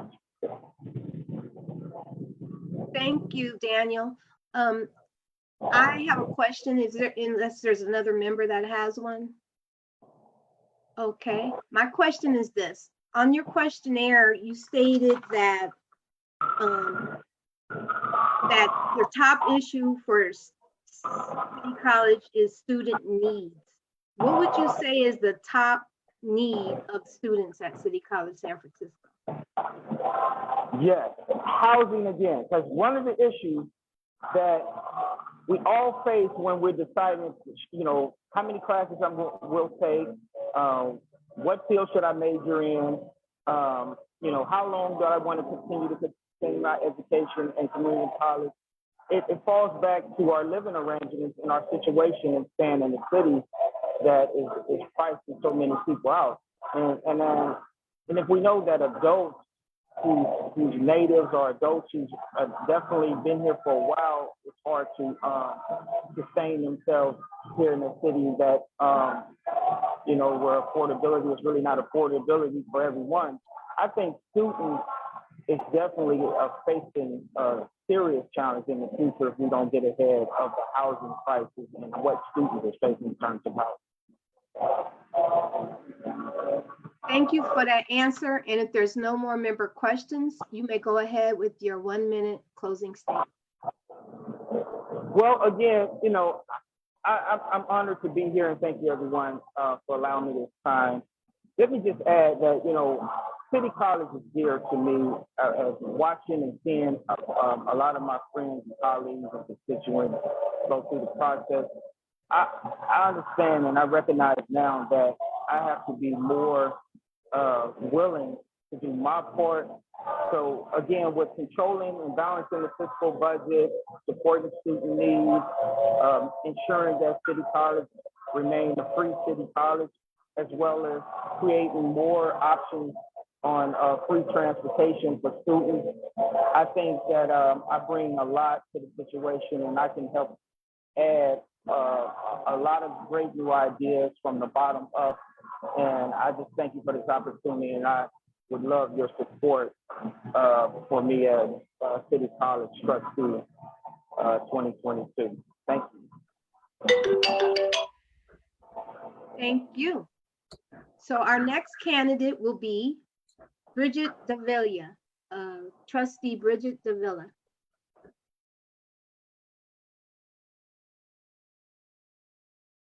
She's coming on. There you go. Hello, can you hear me? Yes, we can. Oh. 8 minutes. 2 minutes will be for introduction, 5 minutes for member questions, and then a 1-minute closing statement. And thank you for seeking our endorsement. You may begin your introduction. Okay. Thank you. My name is Bridget Davila, and I'm running for re-election to the CCSF Board of Trustees. I have over 27 years of higher education experience from teaching at San Francisco State University and the College of Ethnic Studies. I also have extensive higher education policy experience developed over the last 8 years during my time as a trustee on the board and as a representative to the statewide trustee organization. Before my election in 2014, I worked closely with my union, the California Faculty Association, first as an organizer and officer in my local, and then I served as a higher ed rep to California Teachers Association and a member of the statewide PAC. I am still fighting the good fight for equitable funding for quality public higher education. I also bring a deep understanding of the issues and needs of the Latinx community and other marginalized communities to the board. I have the lived experience of growing up in a working class Chicano neighborhood in Los Angeles and experienced life as a first-generation college student myself. I also have the theory and policy grounding from my work in the Latino Studies Department at San Francisco State University and the College of Ethnic Studies. My own educational experience is rooted in our public education system. I attended public high school and community college in Los Angeles before transferring to UC Berkeley, where I graduated with a degree in rhetoric. I also have a graduate degree from Berkeley Law, and I cannot overestimate the help that my education and legal training are to my current duties serving on the board. I am proud of my work on the board. City College never truly recovered from the accreditation debacle in 2012 and 2013, but we are ready for this next accreditation round. The board has eliminated the structural deficit, and we now have the required reserves in addition to generally putting our finances on a solid footing. We are a proactive board and are already making plans for additional state. Oh, okay. Thank Well, you so much. thank you. Member Williams, did you have a question? I'll let others start since Trustee Davila is an incumbent. So if folks want to start, and then I'll Got it. follow up. Got it. Okay, I have a question for you. On your questionnaire, you stated that to ensure CCSF is accredited, you had to make some painful decisions. Please tell us one painful decision that was made. Oh, that would definitely be the layoffs in May. We had reduced them from 50 down to 30, but it was just a really difficult decision. I am a faculty member myself, and I can completely understand. And if my back was not to the wall and there was no other way around this without gambling, I definitely would not have done it. Thank you. Member Lovett, is that a old comment that you wanted to question, or is that new? This is new. So as you know, I worked at City College for many years, and especially during the accreditation crisis, just saw how difficult this was with regard to enrollment. And in 2019, the cuts were really devastating to programs, to students who really rely on classes. And then more recently too, programs have really shrunk. So how would you move forward and make sure that if that parcel tax ballot measure passes, that the funds really kind of go where they need to? Because we've had the parcel tax measures, which help, but there needs to be accountability, and there also needs to be assurance that these programs that are hurting so bad will provide the necessary training, academic support, etc., that students really need. Okay, so let me just tell you, first of all, the way our funding works does not really work for a community college. I think the CSU would argue the same thing. We get money based on students in seats already, so that does not project into the future. So if we're trying to attract more students or provide resources or doing whatever, so in other words, we can't offer classes and hope that students come to them without having the students there in the first place. That's our funding limitations now. But there are things that we can do.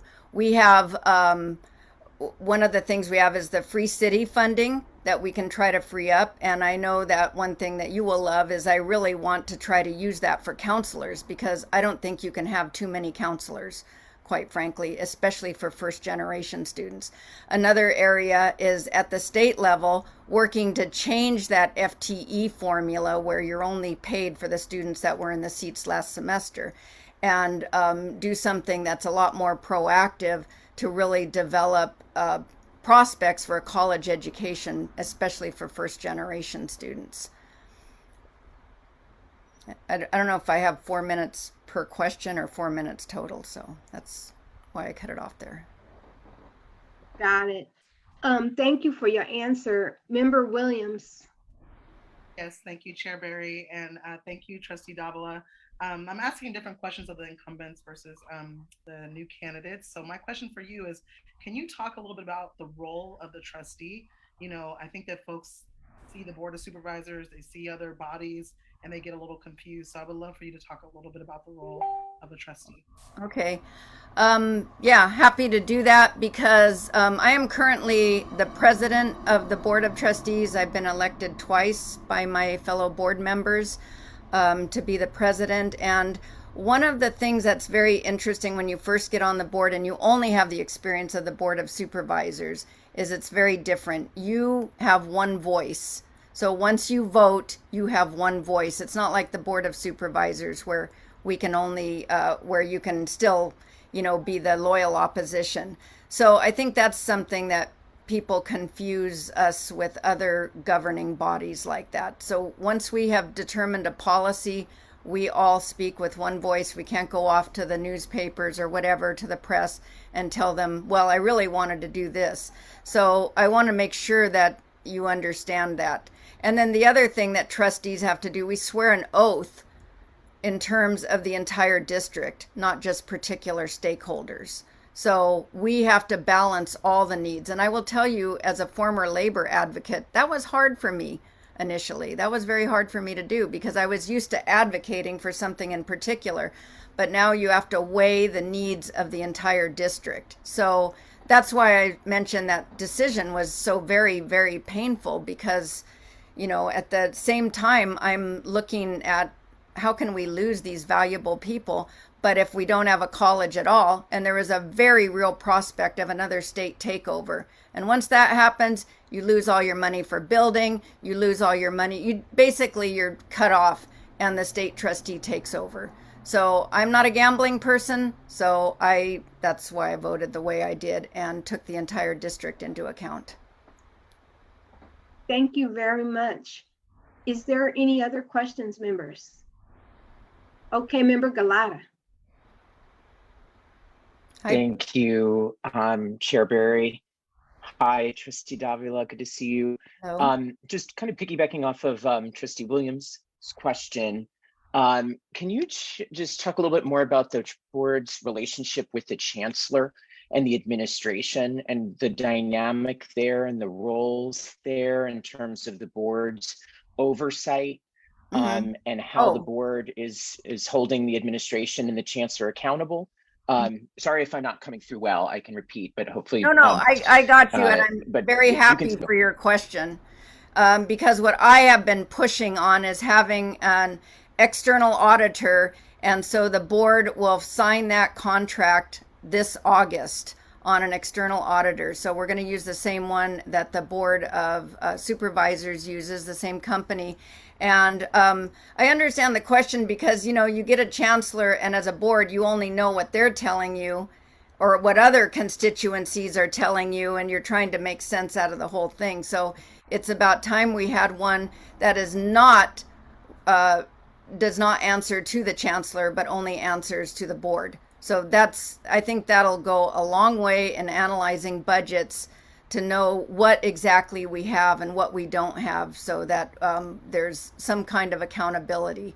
Now, the other thing I want to mention is that the Board of Trustees only has one employee, and that is the chancellor. That is the only person we hire. We do not hire. In fact, it's against this California education policy to get involved with the hiring of other administrators, teachers, or anything else. So we are strictly a policy board. So we do not have any say over who the chancellor hires. We can express our displeasure at the work product, and we have done that at times. So, but we do not hire or fire anyone but the chancellor. I hope that kind of explains things. Thank you to all the members that presented questions, and thank you to the candidate, Bridget Davila. Sorry if I said your name wrong. There's only one L. Oh, got you. Yeah. So could you please go ahead with your closing statement? Okay. So I just want to ask you for your endorsement and tell you that I appreciate your thoughtful questions here. And I really want to, this will be my last term on the Board of Trustees. So I'm really hoping to get reelected because we have so many plans right now. We have enrollment initiatives that I want to see through. We have these long-awaited building projects like the Performing Arts Center and the STEAM building that I definitely want to see through. And also, one of the things that did not get mentioned is we have a dreadful faculty diversity problem at City College. And so we have new DEI initiatives that we're going to be pursuing in the next few years, well, hopefully beyond that, and hoping to diversify our faculty a lot more to reflect our students. So I would really appreciate your endorsement. Thank you very much. And next up, we have Anita Martinez.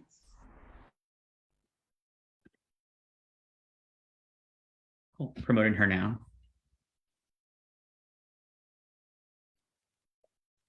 Thank you.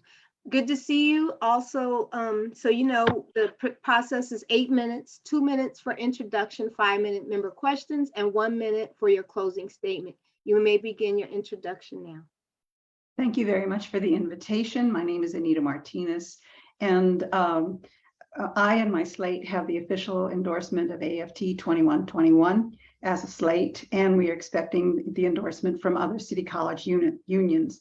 The unions have gathered because they are very unhappy with the current state of things at City College, and they decided that they needed to put together a slate. Excuse me. I have 40 years of frontline experience in higher ed. I started at San Francisco State, and I joined early and was happy to hear Trustee Davila talk about her experience at San Francisco State. I was one of the student strikers who managed to be on the front lines of that, where we won the School of Ethnic Studies and the Educational Opportunity Program, where I worked for a couple of years before transitioning to City College as a part-time faculty member. I was full-time faculty. As full-time faculty, I was president of the union, president of the academic senate. I was vice chancellor of instruction, and I was also dean of students. I worked in other community colleges, dean of language arts at Skyline College, and the vice president of student learning, student services, and instruction at the College of Marin. So I know all the processes that come to the college. I know budget, I know planning, I know accreditation, I know policy development and approval, and I know governance processes. I come with those years of experience as a frontline worker, but more importantly, my frontline experience as a student guide a lot of what I do as a person who's had all of those years of experience. I am very concerned with the state that City College finds itself in. As I've worked on some of these issues and these concerns as an employee, and so I have some idea about how to approach them. I know about the division between the chancellor and the board, that the chancellor is directed by the board. Thank you very much. Thank you, Anita Martinez. Member Williams. Thank you so much, Chair Berry, and it's so good to see you, Anita. Yeah, my question, and I'm asking this of all the incumbents, I currently serve on the board, is, what's your feeling about the board goals? For instance, we have a bond program, we have a faculty diversity goal, enrollment goals, a number of goals. Which ones do you agree with, and which ones would you change? I think I agree with most of them, but I don't agree with the method of implementation. I was very surprised that there were the layoffs of the largest pool of diverse faculty that City College has ever seen. That was one of the things that really appalled me. Among the layoffs were the Puente counselor, a full-time Puente counselor, cut that program in half. 2 members of the LGBTQ community in the English department. And also what happens with those layoffs of full-time faculty, that meant every part-timer was laid off as well. And the part-timers tend to be way more diverse than the full-time faculty, and they become the potential pool of full-time faculty. Unless those layoffs are rescinded, we can't hire back any of those diverse faculty. And so that puts a real problem for City College. And when we lay off diverse faculty, as we did with these tenure and tenure track faculty, it really harms the recruitment of a similar diverse faculty in the future. So I'm hopeful that the board will rescind those layoffs ASAP. It's important for diversity. Thank you. Member Williams, did you have a follow-up? Yeah, unless there's others that. Go ahead. Okay, thank you. I just want to clarify, there isn't a division between the chancellor and the board. Just want to clarify that. And then also, you say you agree with most of them. And one of the key ones we have is fiscal responsibility. Yes. So talk a little bit about, you talked about implementation. What would you do differently to balance the budget and avoid an accreditation crisis or state takeover? Well, first of all, I would have not cut enrollment. There are several key programs that were cut early on that actually earn more apportionment than they cost. Those 2 programs are older adults in the ESL program. And the ESL program is important because it's a primary feeder to credit instruction, not the high school graduates, but the non-credit ESL students. Those are the students who come into City to take credit studies. I was an ESL teacher, and I could have a class of 40 students. If it went down, and I taught non-credit, if some of the students had to leave for various circumstances, it was open enrollment. So students could come back and fill in those empty seats. So the enrollment stayed way high. My average class size was 40. And so the extra students from my class, that enrollment would pay for the more expensive classes in nursing and career technical ed, anything that was labor intensive.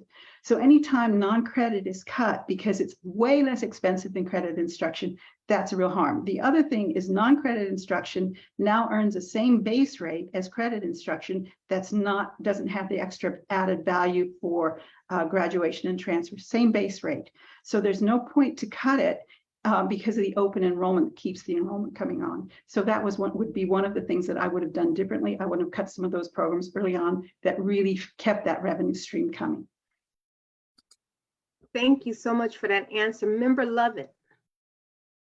So thank you for speaking to ESL. And from my previous work at City College, also at the Mission campus, Southeast campus, and connecting with some of the programs at other campuses, I see how vital ESL in particular is. And so what would you do to ensure that the centers are functioning really as community centers? And that's where a lot of immigrant students come, they have resources. During the pandemic, they've lost that as a lifeline in many situations. There have been a lot of efforts to bring back more in person, but how would you support all communities, but especially those communities that find it hard just to navigate things digitally, especially immigrant communities?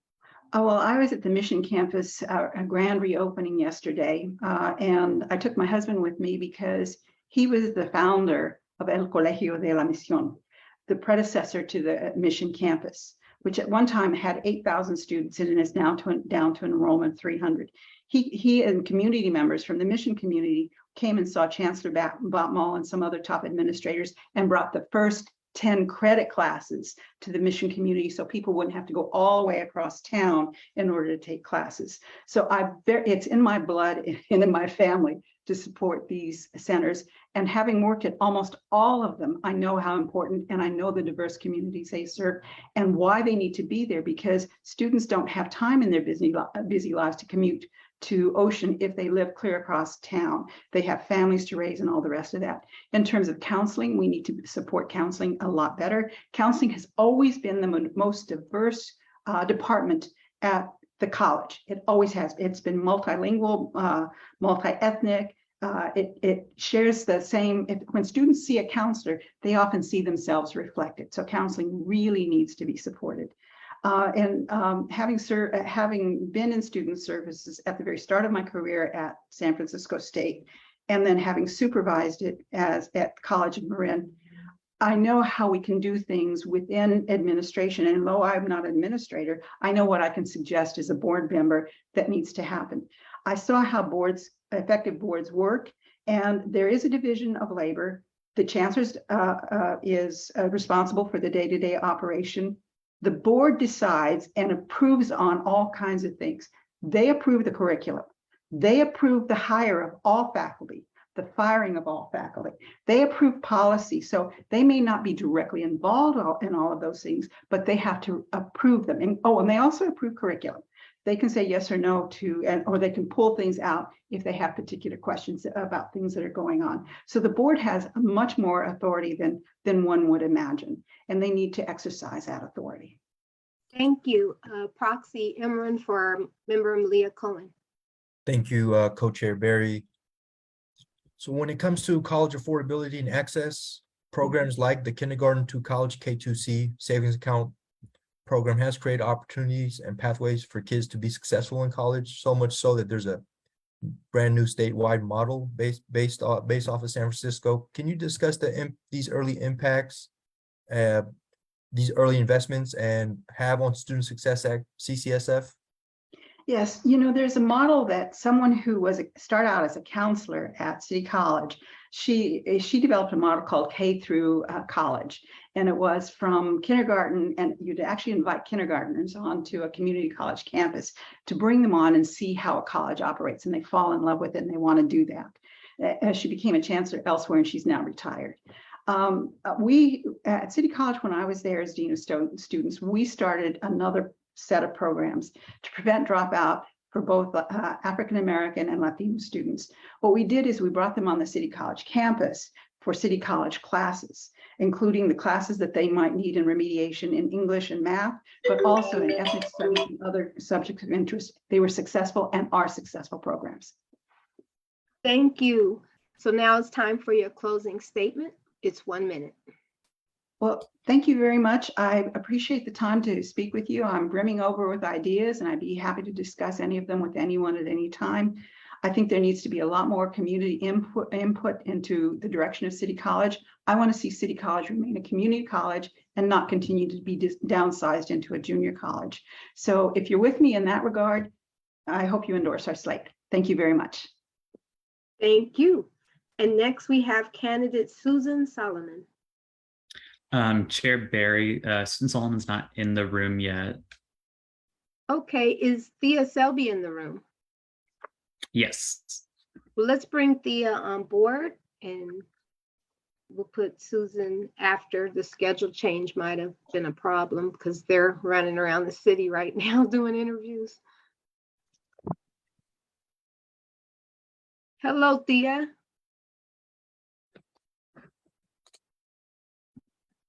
You are on mute. Okay, Can we you hear got me now? Yes, I can. And we have Okay, we have 8 minutes, 2 minutes for your introduction, 5 minutes for member questions, and 1 minute for your closing. You may begin now. Thank you so much. And first of all, thank you, SF Democrats.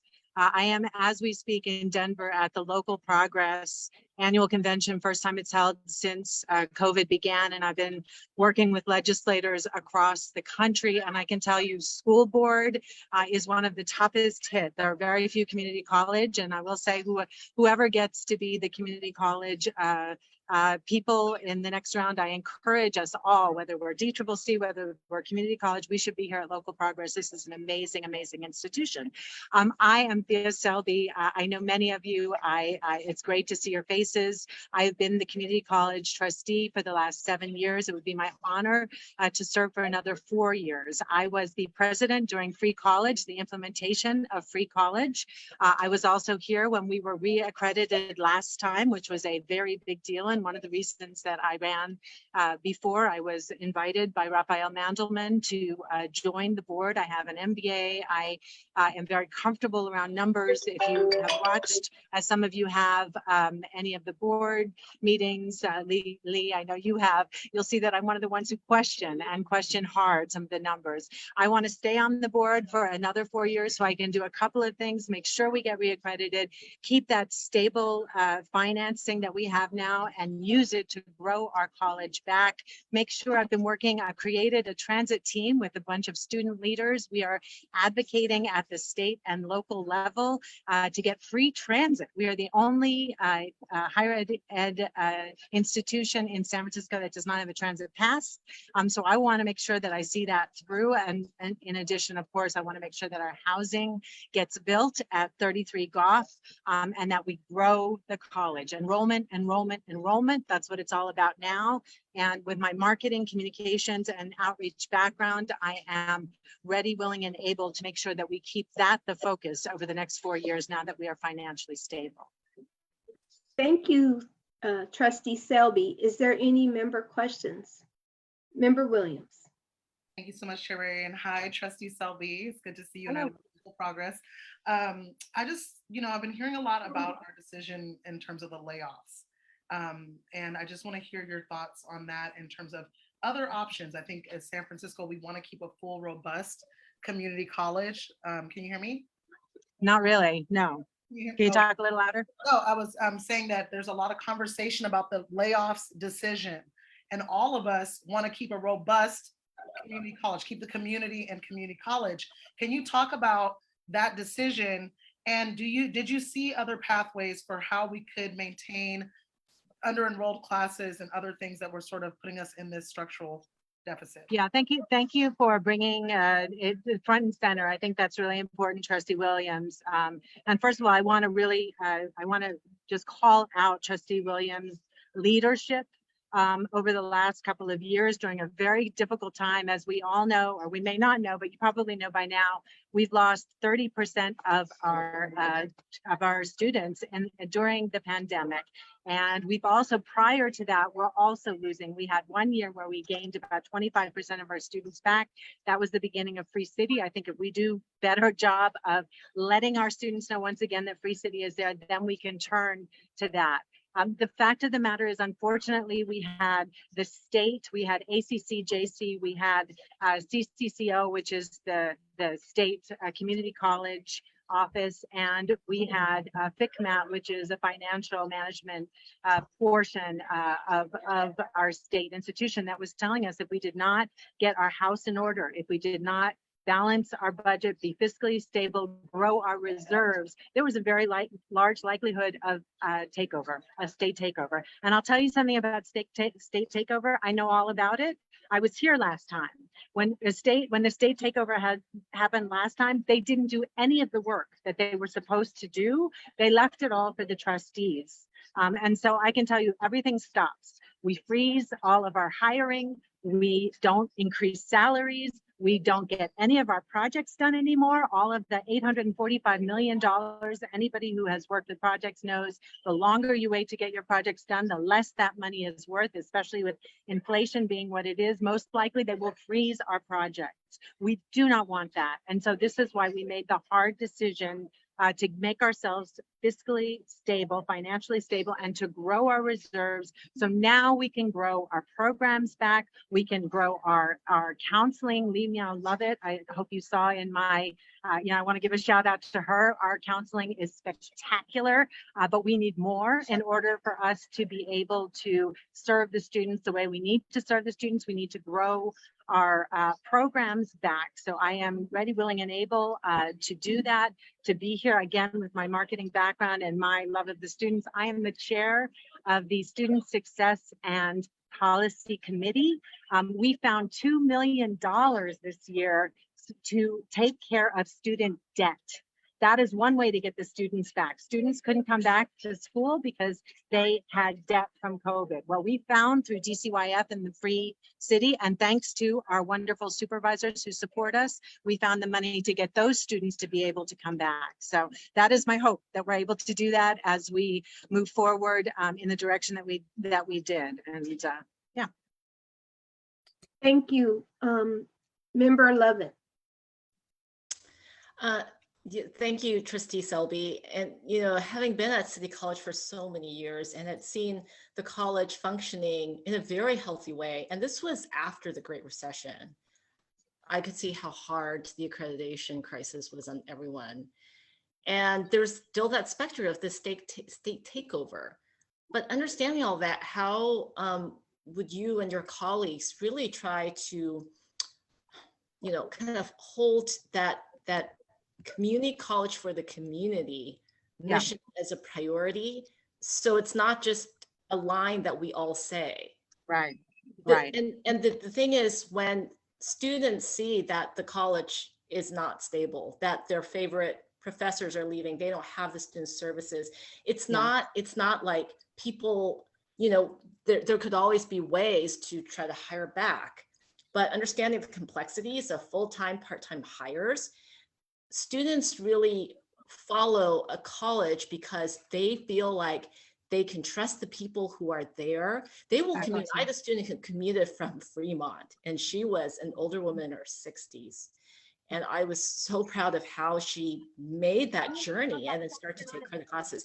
But when they lose that lifeline, then how do we recover from the repercussions of the last round of cuts? I'm just gonna Thank you so much for that question, because Lee, if there's anybody who knows the ups and downs, and we've had many conversations about it, it's you.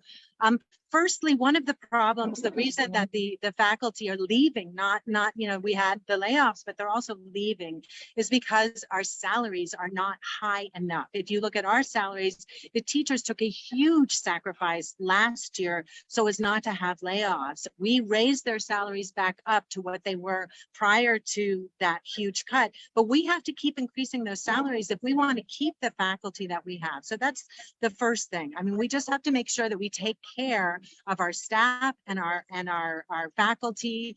And honestly, the other thing, and I know you know this too, Lee, is we have had a revolving door of chancellors. There has not been a time when and it's not just us, by the way, Peralta has gone through 4 chancellors in apparently a year and a half. So this is an institutional systemic problem. It is a systemic problem. I am working on that and trying to change the ed code actually, and I think I've talked with you about this, so that there's not such a benefit when the chancellors leave. They get up to 18 months of their salary, and that's according to ed code. So one of the things that I will continue to push for is to make that 6 to 12 months as opposed to 18 months, because steady leadership at the top at that CEO level is critical for keeping everything moving. And then decent wages for our workers. We cannot keep telling our workers that they have to decrease. Finally, we have got money in the budget for the first time in years for our student programs, for refreshing our technology, and for making sure that students can get work on campus. This has not been able to be done for quite some time because of COVID, because of other things. These are the kinds of things that I hope, along with the free transit pass, which if we get that free transit pass, which we're working really hard on, that's going to be an incentive also to get people to enroll. And we're looking at a free transit pass, not just for young people, but for every college student, because to me, community college is about lifelong, it's about transfer, it's about non-credit, it's about everybody. Thank you, Trustee Selby. It is now the portion where you make your closing statement. If you could go ahead with that.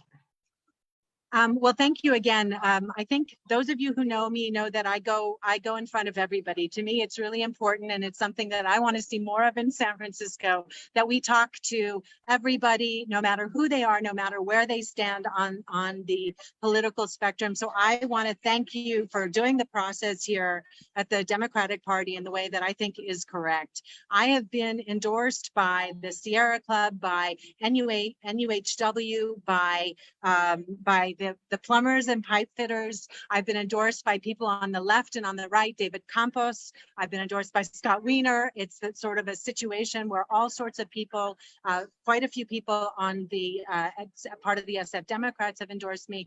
I am honored. No, that's my glass. Thank you.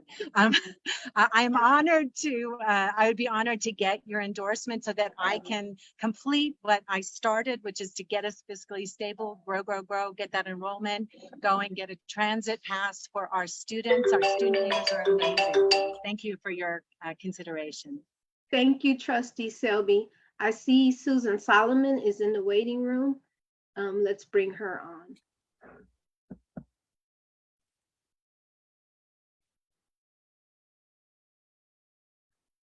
Hello, Susan. Hello, everyone. Thanks for giving me this opportunity. I appreciate it.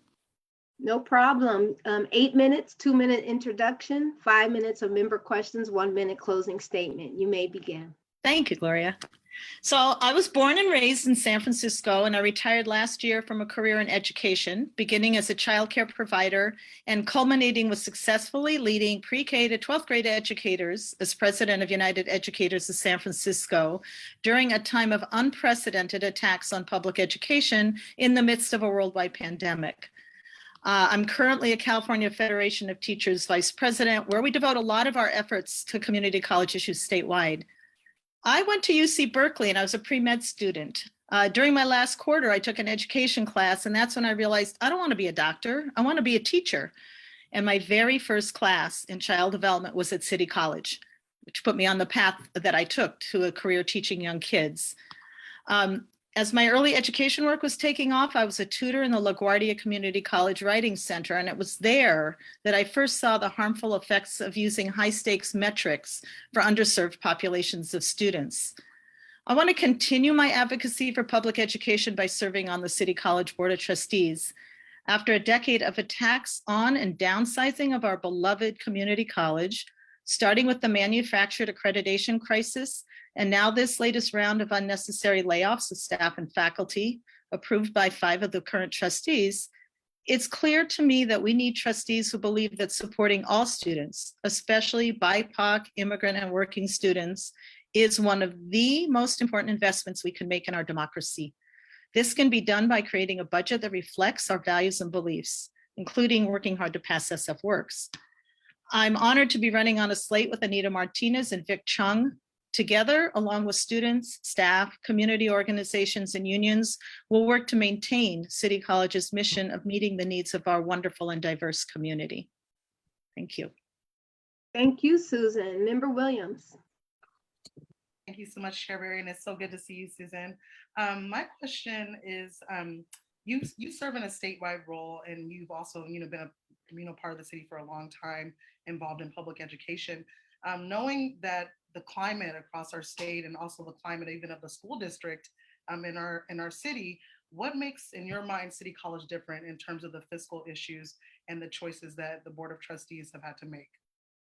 So I do think some of this comes, as it does for pre-K-12, from the state level. So the student-centered funding formula, I think, is actually a misnomer. I don't think it's student-centered unless you're talking about students who are matriculating and transferring and are full-time. We know that City College has a history of serving all students, not just those three categories. So some of the work I think that Board of Trustees members have to do is also advocate at the state level. How does an urban community college district continue to be a community college? And how do we address funding, perhaps, as SF Works can do, to counteract some of the harmful effects of the state budget while trying to change that?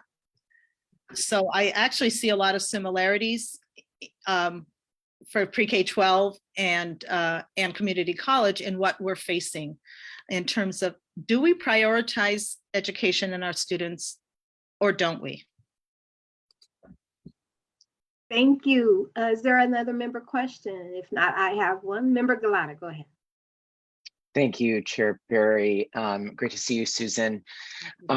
So, I mean, you have such so much experience in public education in San Francisco, and so I guess just one question that I have is just, why you're choosing to run for City College. What are the issues that you really hope to tackle as a trustee, and also why you're running on a slate as well, and what you hope to accomplish with your fellow slate members? I think I'll start with the second question first because it may help answer the first question. So the Anita Martinez is, I'm sure you know, has a background of teaching at City College and also a background in AFT 2121.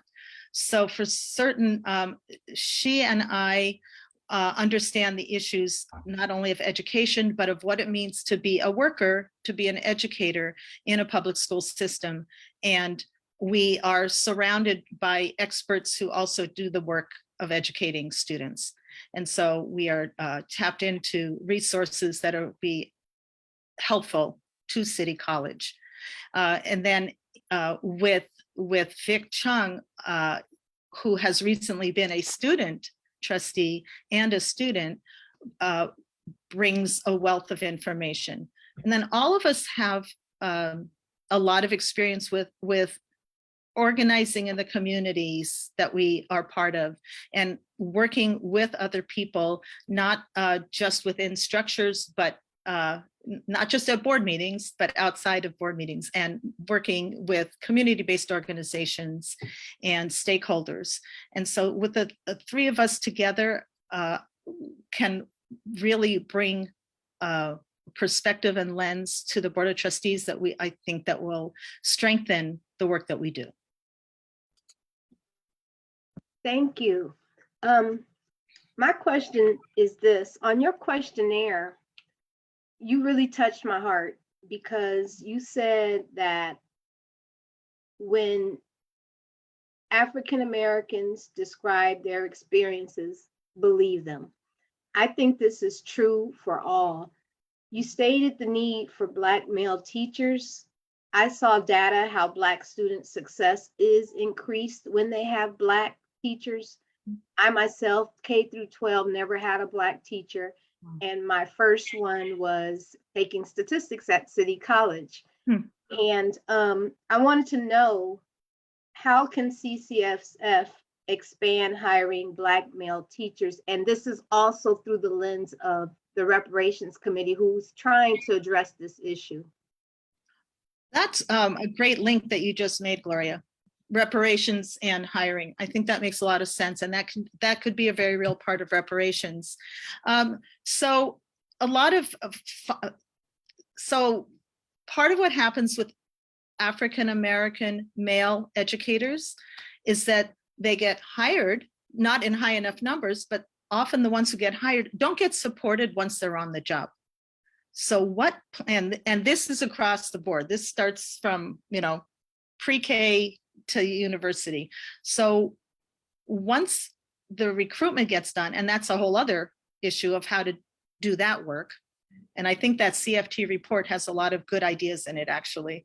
How do we make sure we support them and they don't give up? And this can be on all different levels. I mean, sometimes it's salary. Sometimes it's they're not getting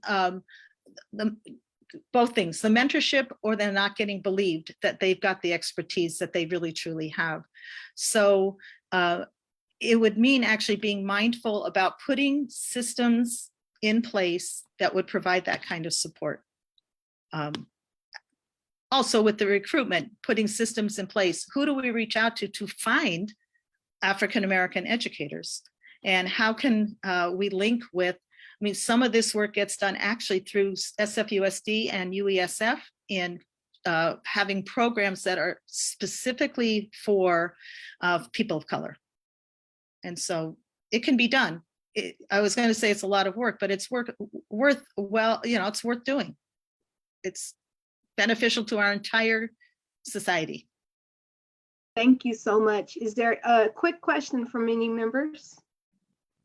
Member Williams. Yeah, I just want to build on your question, Chair Berry. We do have an unfortunate diversity issue in our faculty ranks at City College.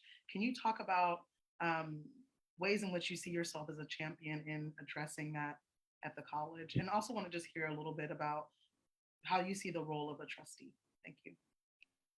So being a champion means, I think, again, bringing in the people who have the expertise about these issues, and figuring out how do we put together a forum? Do we put together a committee? And some of this can actually be the work of trustees. So I also think that beyond doing the work that is mandated for trustees to do, including fiscal responsibilities and showing up to meetings, is the work that we can do outside of the meetings to get work done. And that means, so I'm going to compare to the Board of Education members, the ones who I felt did some of the best work and whom I respected the most, took the time to meet with us as me as a union officer, and with members, educators who work at SFUSD. So it's a lot to do. It's important work to do, and it work. Thank you so much, Susan. Now, if you can make your closing statement. Sure. So, through my many years now of advocacy work and public service and protest, there are extremely valuable lessons I've learned. This work is about we and not I, and it's all about showing up for each other. So the path forward to the best outcomes is to bring in, listen to, and believe stakeholders. They are the true experts. For City College, that means students, staff, faculty, and their unions, community organizations of underrepresented populations, and the countless community members who have stories to tell about how City College changed their lives. And we've all heard those stories. Our community college should serve everyone. So students who plan to matriculate, those who plan to go to a four-year college, students seeking technical certifications, those who need to take classes to learn skills that they need to help them in their jobs, dual enrolled high school students, and lifelong learners. We are all City College. So I ask that you please vote to endorse Vicki Chung, Anita Martinez, and me, Susan Solomon. And let's get SF Works passed. Thank you. Thank you.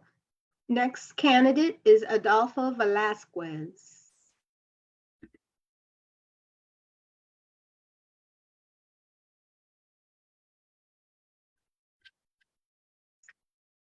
Welcome.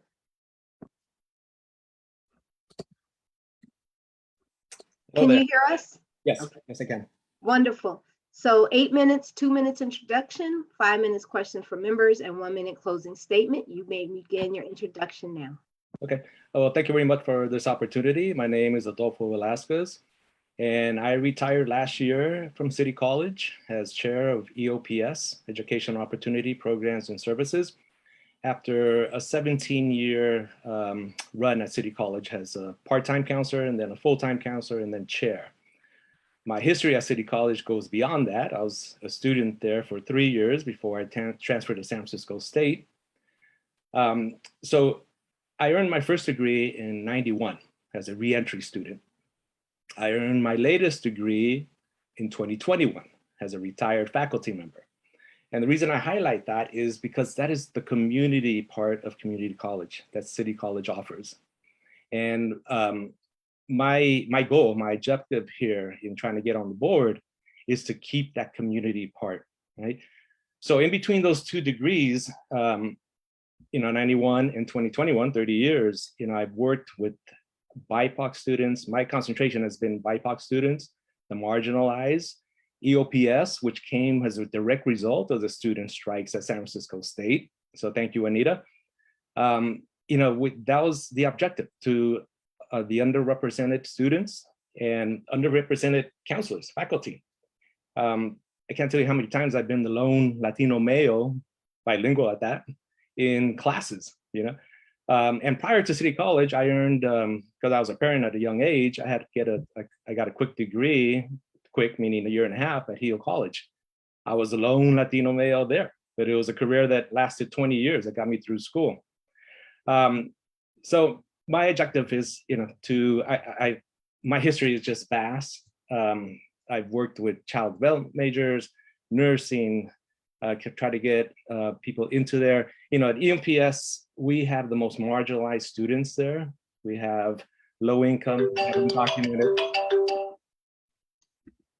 You want to finish your sentence? I could, thank you. We have undocumented, we have formerly incarcerated, we have from rehab, we have the most marginalized students, and just the wraparound services required for their student success that we have many from EOPS. Thank you.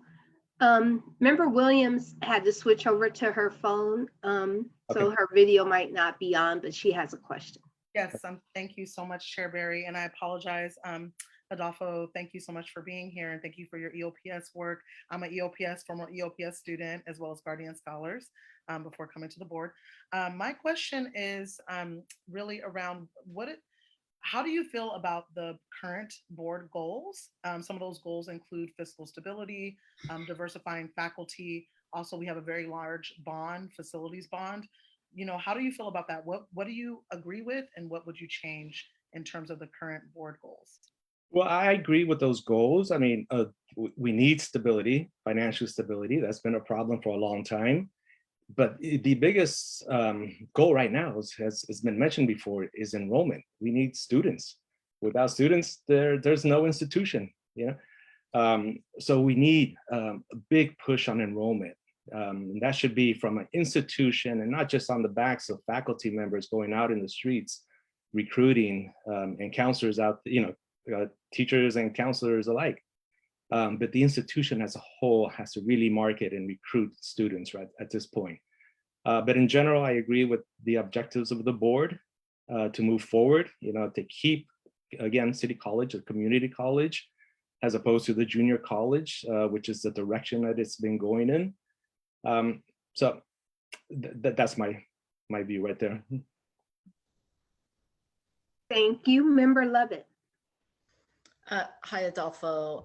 As you know, Hi. I worked at City College for many years. And so from your experience with EOPS, how would you realistically try to apply some of the best practices from that program so that many, many more students have that kind of support, that wraparound support, and that regularity and continuity that helps them to achieve whatever goals they have? Right, so that would be, thank you for the question. That would be one of the objectives, is to make sure our wraparound services are really there, are fully staffed, that we have the counselors reflecting our student population. In EOPS, we got hit hard with the, although I'm not there anymore, I'm still in touch with them. We lost a Filipina counselor, an excellent Filipina counselor. We lost a Latina counselor. We lost an African-American counselor. So we need to have that back. And we need to have fully staffed resource centers, for all, because we know what counseling, the difference that we can make in a person's life. And it's, we hear it all the time. They come back to us, say, that one piece of information that we gave them, or that one referral that we gave them, that was correct, that really changed the direction. We heard it all the time in the OPS. So making sure that the services are there, the different services that City College has offered. One of the services I like to see continue and to thrive really is what used to be called the Second Chance program, which got removed from EOPS a few years back. And when I worked at San Francisco State simultaneously at part-time at City, I worked along Project Rebound, which is a sister program to Second Chance. I spoke to the director a couple of weeks ago. He said the last time he sent a student to City was 4 years ago, because he got tired of the students complaining that they couldn't see anybody, the phone calls wouldn't get answered, and there's money there from the state, real money. So that was really sad and angering to hear.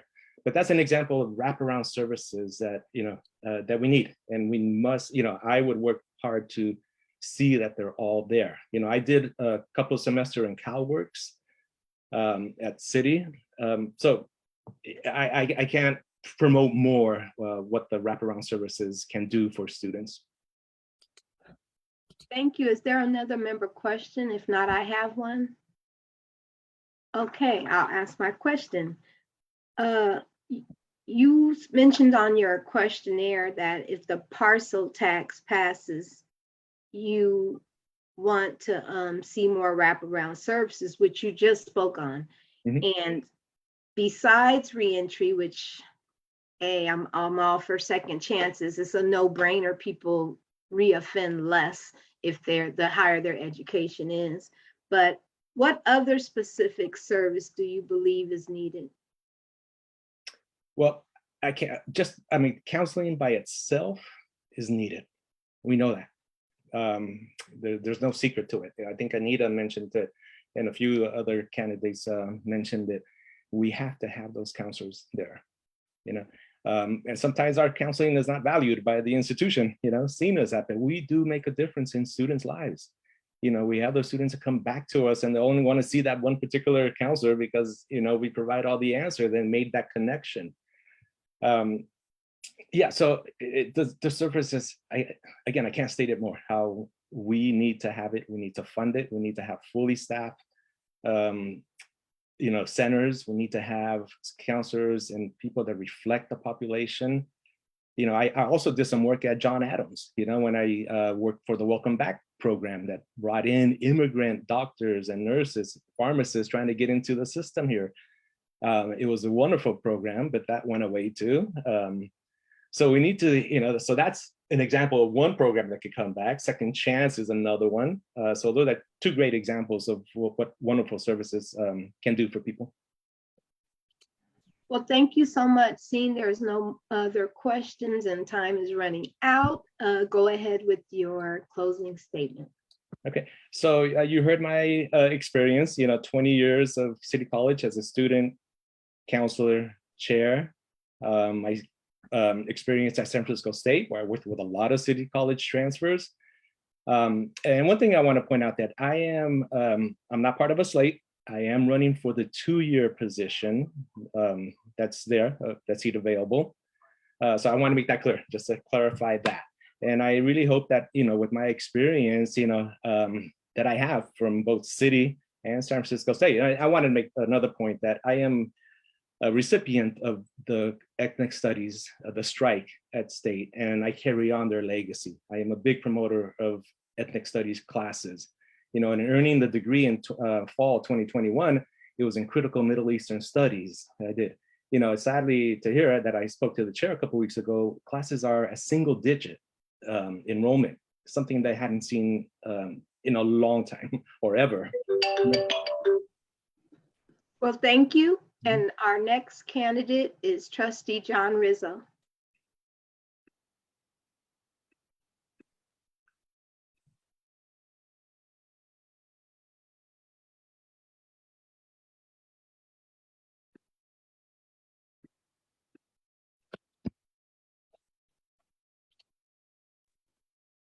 Hello, can you hear me?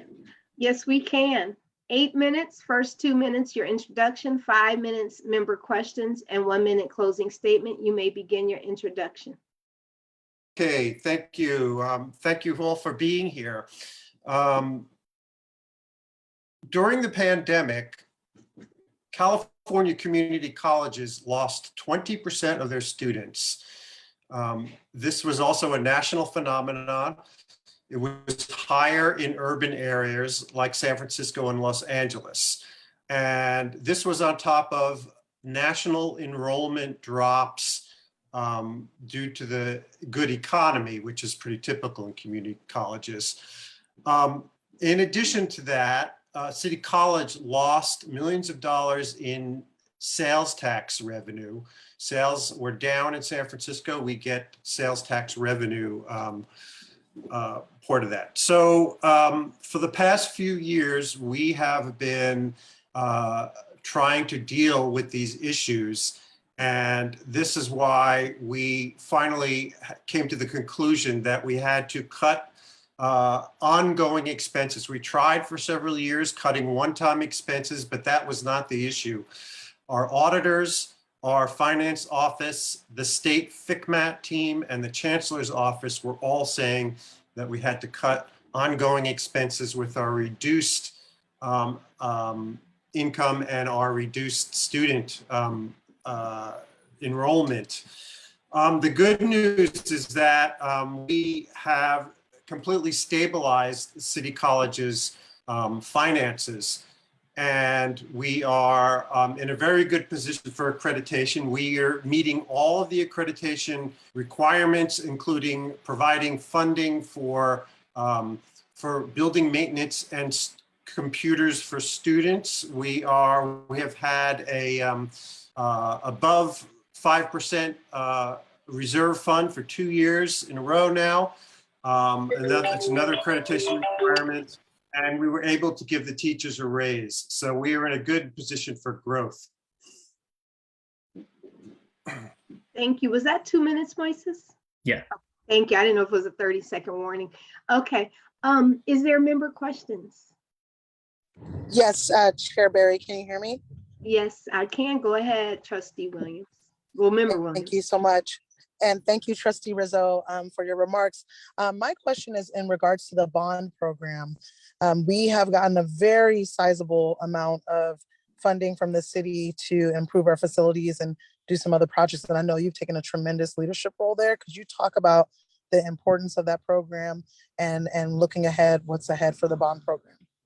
Yeah, I'm the facilities chair at the board, and so I'm kind of tasked with following these. We passed the bond 2 years ago, 2020 in March. We now have 3 projects that are ready, that are essentially shovel ready or waiting for state approval that could begin next year. I will mention that we were looking at a state takeover if we had not fixed the finances. And when the state took over City College last time, they canceled the building projects. They would have canceled these 3 projects, putting hundreds of construction workers out of work. So in addition, a state takeover would not have saved any college jobs because the state would have done the same. So I will mention that. But we are building these new buildings for, they're going to be state-of-the-art buildings. One of them's in the Tenderloin. Yeah, I guess I'll stop there for any other questions. If you want to give that question 30 more seconds. Well, well, we've got the Civic Center campus has been a priority. It's been closed because of earthquake earthquake readiness. It's not ready. But that is one of the buildings that is at the state for approval. We could start construction on that one possibly later this year or early next year. Same thing with the student center on the main campus. Same thing with the STEAM building on the main campus. All three of those projects are ready to go and could start later this year or early next year. The Performing Arts Center was the one that was canceled during the state takeover.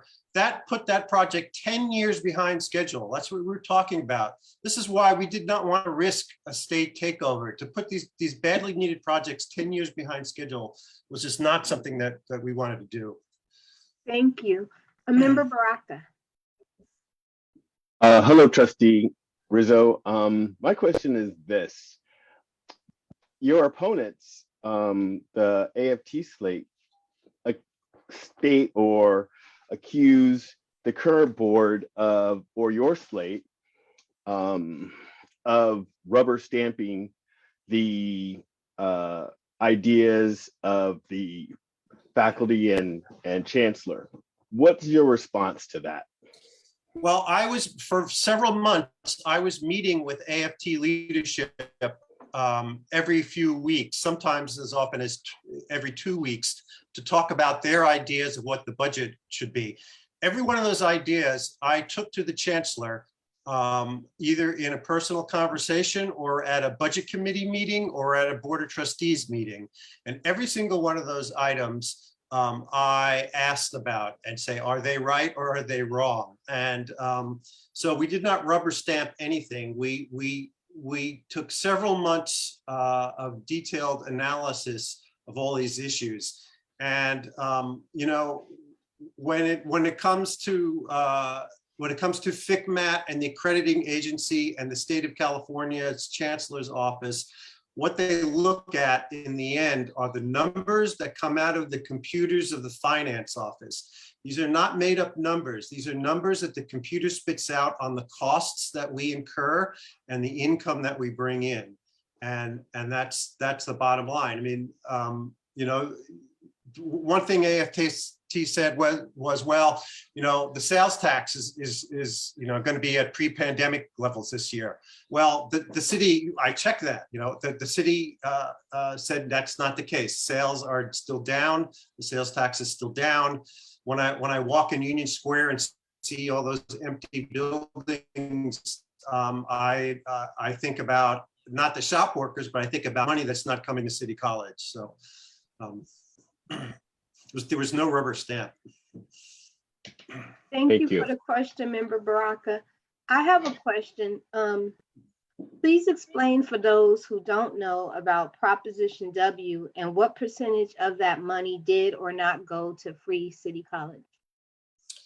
Proposition W was a real estate transfer tax that funded Free City. I think it also funded street trees, but it was not earmarked in the ballot measure because they did not want, the Board of Supervisors did not want to earmark it. So I don't know what percentage that was, but I will tell you that because of the decline in enrollment through the pandemic, there is more money available in that fund. And we have asked the Board of Supervisors to spend that money reducing student debt at City College. And it looks like they're going to do that. And I think we're going to have a special meeting on that coming up pretty soon. Thank you. If there is no quick member question, I see none. We will go ahead with your closing statement. Well, I appreciate you all being here because tomorrow, I know how you feel, because tomorrow I'm going to spend the morning with the Sierra Club interviewing candidates for ballot measures, you know, and doing exactly what you're doing. So I understand how what work this is.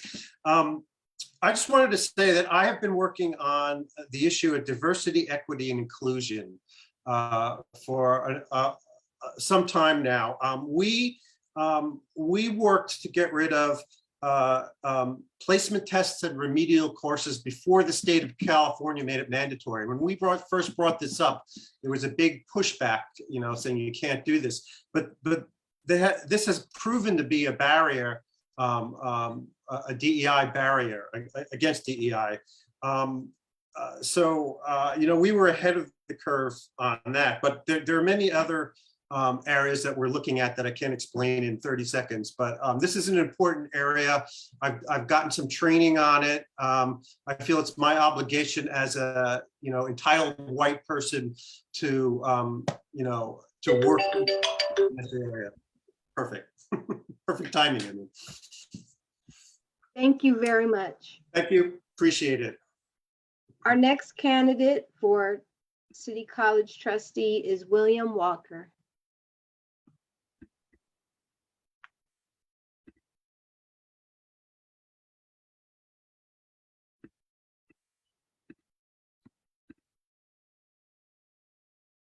Hi, good to see you. Thank you. So 8 minutes, 2 minutes for an introductory statement, 5 minutes member questions, and then 1 minute closing statement. You may begin your introduction now, and thank you for your patience. It's been a long day. Yeah, I really appreciate you, Chair Barry, reaching out to me because it's been really hard to get onto these calendars. So being a candidate that's not as the establishment, I really do appreciate you all hearing me out this afternoon. I am a former student trustee of City College. I actually was on the board with all three incumbents that are that presented to you today. I really think that City College has a marketing problem, like a branding problem, and it stems from before the accreditation. The accreditation by no means didn't help, but like when I graduated from high school eons ago, all my classmates went to Skyline, and that was just what people did. And this was like back in the 90s. And I'm a substitute teacher now, and it's still the discussion that people would rather go to Skyline or to go to Foothill, even where I've worked. And we do a really bad job at reaching underrepresented groups. Our equity gap for Black students, it hasn't really changed in the 20 or 30 years that it probably hasn't even been tracked for that long. But I took 10 years to finally get an AA at City College. And for the first 6 years, I was told, oh, you don't really need an AA. I want to see the college partner with employers, partner with the community to actually make this a true community college. You can't do it from your desk at Ocean Campus. You can't do it from the confines of a board seat. You have to actually do it by going out into the community and seeking what they want, what their needs are. I got 57,000 votes last time I ran for this seat. I came in second, two-year race, and I got 50,000 votes the first time with no money and no campaign, and a dozen endorsed in the second run. So I think that I am a good choice. Thank you. And Member Williams is going to ask a question. She's from her phone, so we apologize. She's not on video. Wait, one more time? Oh, yes. Member Williams is going to ask a question, then Barack. Okay, great. Thank you. Yes, thank you so much, Chair Barry. And hey, Will, thank you for running. I just want to hear your thoughts. There's been a lot of conversation today amongst the candidates around how the fiscal instability should be addressed. How do we address the lack of funding? How do we address the structural deficit? How do we address just the longstanding issue of underfunding of public education and City College of San Francisco? What are your thoughts on that? I would just love to hear your thoughts on that. Sure, and I want to say that the goals that you were looking for, educational quality and student success, financial responsibility, DEI, social justice, COVID-19, and board relations. That's what you've been asking folks all day, and they haven't told you. Thank you for that, by the way. Thank you. Yeah, I'm very interested in actually taking the budget with a fine-tooth comb and figuring out what apportionment is required from student enrollment and what apportionment can be, or I'm sorry, what portion of the budget can be funded with Prop W, funded with the parcel tax, and this new parcel tax that's going to be on the ballot. I think that often the board lets the chancellor do the heavy lifting around the budget, and it's understandable. It's not it's not a high, the payment you receive is like not, it's nothing. your passion really has to be here to want to be on this board. But I think it's trying to figure out how you carve out the different pots of money so that you make sure that you have your student enrollment piece covered, and funding your retention worker that goes out on the quad at a high school with the city funding, seeing a bus pass with the city funding. I mean, we need to think outside of the box of how we do funding. I also worked at a counseling department at Foothill College where it's required to take a counseling class there. I think that a lot of students take the plunge at City without having any understanding of what it takes to really be a good student. And I say good student meaning a student that can perform satisfactorily to reach whatever your academic goal is. And that counseling class could be as little as half a unit or 1 unit. If it's required, that boosts enrollment, and it also gives students the tools that they need to be successful. So I definitely understand that. And I also would have gone back to the unions to say, hey, I understand that they took a pay cut, and I understand that we needed to bring them back to parity, especially looking at all the other job situations in the city where people did get raises. But if the unions were willing to take a cut again, that could have saved a number of those jobs. And I don't know if that discussion happened, but that would have been great. Thank you. Member Baraka.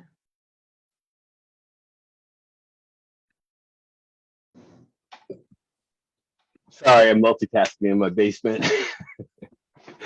William, you mentioned something that I thought was interesting. You mentioned that students are more inclined to go to Skyline or Foothill. Do they offer up any reasons as to why? So it's really interesting. I think it's very case by case, and that's why it's so important that City College figure out how to use this supplemental funding coming from the city to actually drill down into that question. But I mean, sometimes it's that the classes are offered, like Kenyatta College has a program where you can take classes each day of the week, Monday, Tuesday, Wednesday, Thursday, between 6 and 10 p.m. You can do a class Friday night and Saturday all day. And if you stick with that, permutation, you can have a degree in a year, a certificate in a year, and have all the units you need to transfer. Those are the types of things that City College, like offering a counseling class for everyone so that your trans community counselor could be out of the QRC and teaching that class and staffing the QRC and creating a community. And also just a lot of like what I did in admissions and counseling at Foothill, I went out into the community and grabbed students. Like I presented at high schools. I brought applications with me when they were still paper, or the links when they became electronic. And I'm teaching right now both in San Francisco and San Mateo counties. San Mateo Union High School District has community college courses at the high school campuses. And I don't know that counts as enrollment. So it may not be the same enrollment formula, but I guarantee you, if you've taken a class at freshman year at Hillsdale High School at College of San Mateo, you're more inclined to continue doing that when you're a freshman in college. So I think it's thinking outside the box and bringing our programs in. It was mentioned earlier, tying our centers in the neighborhoods. If you've got a kitchen at the Chinatown campus, I'm going to give candidate Yee her props for this. You've got kitchens there, you've got workers there that are trying to learn English and gather skills. Let them use that campus and find a way to get enrollment from that. And it's thinking outside the box. Thank you so much for that. I have a question real quick. You, in your questionnaire, you mentioned partnerships, and also today you doubled down on it in your introduction, specifically for District 10. Who do you see partnering with, and what do you think would be I'm sorry, I'm tongue-tied right now because I could think of so many, but who do you think specifically we need to partnership to get what you said rolling, get enrollment rolling? I want Bayview to just come together. Young community developers, From the Heart, United in Love, like all these groups. They're all often duplicating work. They're all giving out food to the same folks. It's like, I think you work with everyone, college track, 100% college, whatever these different groups are, let's all come together. And I know that B Magic does a lot of this coordination. B Magic is merging with Mo Magic, both programs of the Public Defender's Office that work on crime and violence prevention. Everyone needs to come together. We need to get out of our silos. It's often mentioned that like a previous candidate mentioned that like EOPS lost a counselor, like the whole college lost a counselor. We have to get out of our silos if we really want to move forward in growing our college. Thank you so much. Thank you. So now is the portion where you do your 1-minute closing. Sure. It's really interesting. There's a slate, obviously, of candidates that have been on the board of incumbents. There's a slate of the union. And I mean, it's challenging to reach out to incumbent and say, hey, like, would you endorse me? But like, I reached out to unions. I've reached out to the different constituent groups. And I don't know what it is about people not necessarily wanting to like, see me as the right candidate. But I will say this. 28 years of community organizing experience in San Francisco. I just left an organization, the San Francisco Transit Riders, because I was being pimped out in Bayview, where I was told to go and do surveys and get input from the community so that the transit riders could go out and move their vision for transit, which had nothing to do with African Americans that I was interviewing in Bayview. So it's really important that you have folks in this role that are not afraid to go out to the community and talk with folks and actually, recruit people to be a part of this community. So I thank you for your time and request your endorsement humbly. Thank you. All right. Our next candidate up my screen is Vic Chung.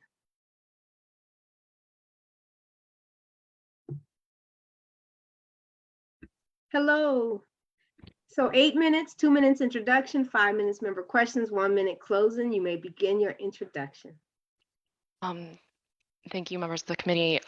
My name is Vic Chung. I use they, them pronouns, and I'm proudly born and raised in San Francisco as a child of refugees. My first encounter with City College was as my parents' ESL instructor, but I went through the journey that several groups of City College students have gone through, right? I've attended while I was in high school trying to get ahead. I came back after college trying to explore a new profession, and it actually led me to discover my passion for social justice. And it led me to hold the office of student trustee, and now run for this very office on the board as a trustee. In experiencing all these incredible programs and resources at City College and working in community organizing, fighting for more equitable access to education, I realized that, our incumbents have had a term or even more to really respond to the state's undercutting of community college education and public education altogether. And there's nothing new about the legacy left by Reaganomics of, Governor Brown's administration and their appointment of the state chancellor. There's nothing new about state and city pressures trying to reduce their expenses because so often there's so many incredible social programs that we're really trying to address and provide funding for. But our incumbents have shown that their vision has only led to a loss of jobs, union jobs, and also opportunities. The classes that have been cut has rippling effects in our city that are unforeseen because they weren't available to them. And I know that the unified vision between Susan Solomon, Anita Martinez, and I will help City College live up to its potential. Thank you very much. Member Williams will be asking a question via phone. And yes, thank you. Love it. So I'm so sorry, Chair Barry, I couldn't hear you, but can you hear me? I can. Okay. Yes, thank you so much, Chair Barry, and thank you so much, Vic, for running. My question is around relationship building. Relationships are just so important in this role, and I would just love to hear from you. How have you seen your relationships develop, not only at the Board of Trustees level, but also with, city leadership and state leadership? Absolutely. And thank you for that question, Trustee Williams. I think it's incredibly important as we address the state funding formula that we build unity and really build essentially a coalition across not only our college stakeholders locally within our districts, but also with other community colleges to really address how the state funding formula really only serves a subsection of students who are able to be full-time students. These relationships are quintessential to as we revamp, right? I really do believe in the vision of schools and communities first, which I campaigned for. We really do need to address the fact that we're not investing enough in providing something as essential as education such as at City College, where it's not just about advancing people's professional experiences, but it's also about ensuring that they have access to all these incredible resources, because it serves as a center to connect to all the resources within our city. As someone who was a member of Project Survive, if it wasn't for City College, I wouldn't have connected to services like Westside Community Services, where I currently receive mental health services. And sorry, go ahead, Trustee William, you had a follow-up question?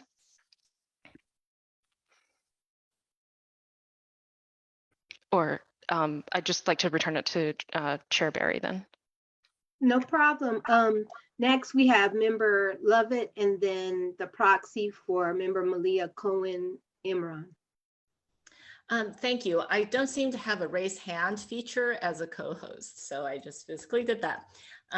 And I remember Vic, the work that you had started to do in 2019 during this first round of fights. And from that perspective that you had as a student, if you were a trustee, how would you address some of the choices that are made by upper administration that end up really costing enrollment at the college? And I'll just say, from having worked there, that there were a number of technology choices around the registration system, possibly around the upgrades to the banner system, and a number of other things that just put these barriers for everyone, and definitely for students who don't have the resources or language ability or whatever to be able to navigate without some additional help. I mean, these were like really, hot, just sort of levels of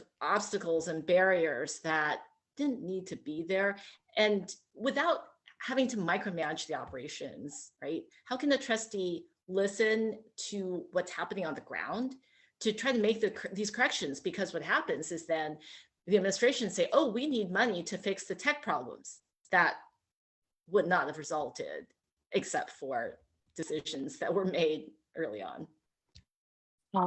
Thank you, Lee, for that question. And absolutely, I think, being on the ground and trying to assist anyone who's on the ground, trying to assist students through the registration system, understands that the barriers that have been put in place, not only by the state, but really the response of this college as far as the process for registering students has set up so many accessibility barriers. It has very literally harmed our enrollment. And I think what we saw on the board was a repeated failure to really understand that we needed to very seriously invest in the recruitment efforts and enrollment efforts that were already being done on the ground, which were already being done by students and faculty. We really needed to listen to what the problems were, and not just, yes, there was overarching technological issues that the administration was highlighting, but they weren't providing the people on the ground were providing solutions to the problem. And so often I just kept hearing board members really trying to defend their previous votes and their previous decisions, as opposed to being proactive about addressing enrollment and accessibility for our community. Thank you. And proxy for Member Malia Cohen Imran. Thank you, Co-Chair Barry. Vic, so CCSF can have a foundational impact on a student's educational journey and in many ways serve as a launching point. So to those students who are seeking to transfer, if elected trustee, what partnerships and strategies would you explore with the UC and Cal State system to provide a pathway for students at CCSF to take this next step and be successful in their academic journey? You know, I worked as when I was a student employee, I did work as a mentor to a vast majority of students who were at City College with the intention to transfer to 4U universities. And I will say that we have some of the most, we're called the Harvard of community college systems, and for a reason, right? Our students go on to Ivy Leagues and to incredible 4U public universities because we really have and that's the state funding formula has also they actually have these students really well covered, right? They have incentivized them in ways with grants, and also the programs and the counselors that have allowed sort of a really incredible belt of that allows students to plug in and immediately transfer to these institutions is incredibly strong, especially at from City College to SF State, because so many of our faculty also teach from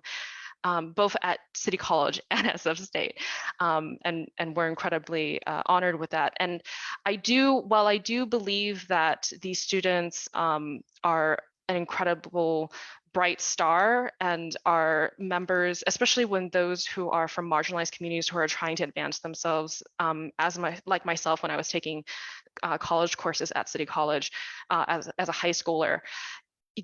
As important as they are, and as much as we will continue investing in these students, I think when we talk about growing enrollment and ensuring that our college serves our community, we need to vastly be talking about our immigrant communities. We need to be talking about just individuals who are like my parents' age, right? We need to be talking about lifelong learners because City College is more than just a junior college.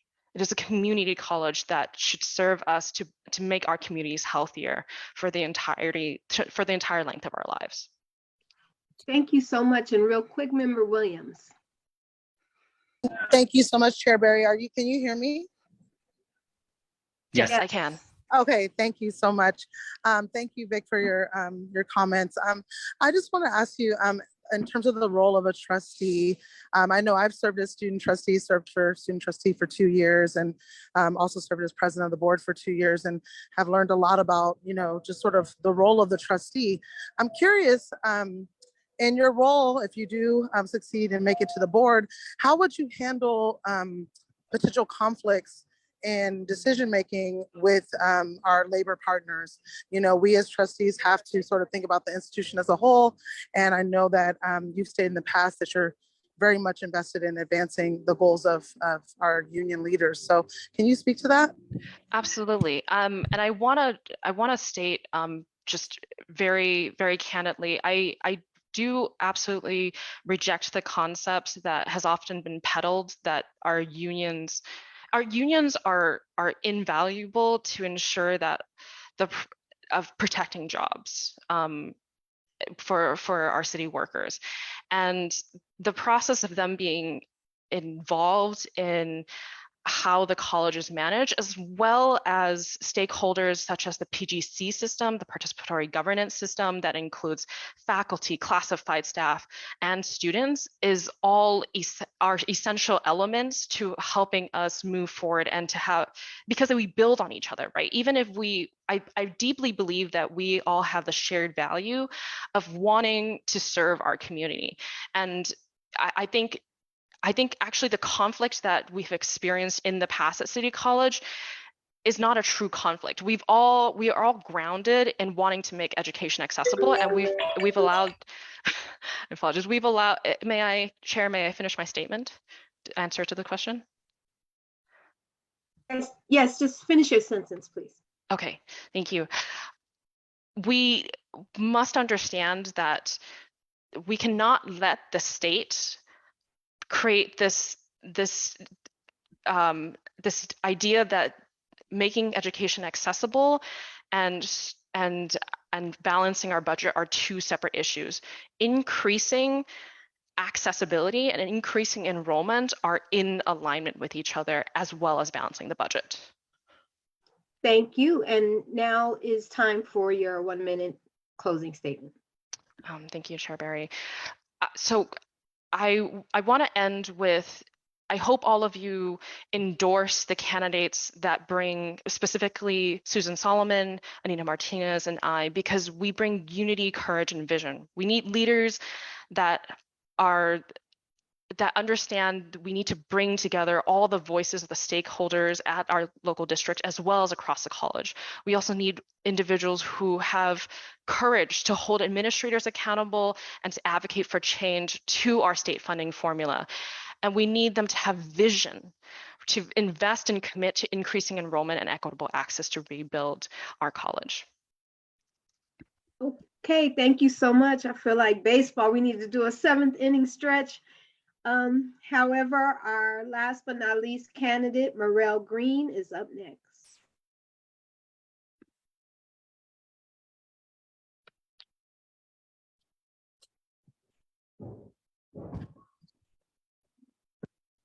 Hello, thank you for joining us. 8 minutes, 2 minutes for introduction, 5-minute member question, and 1-minute closing statement. You may begin your introduction. Thank you for having me. My name is Morel Green, known now as Trustee Morel Green. I was born and raised in San Francisco, California. Started my education at City College of San Francisco in the Child Development Center while my mother was pursuing her elementary education. I went on to the San Francisco Unified School District and opted to go to a historically Black college and university.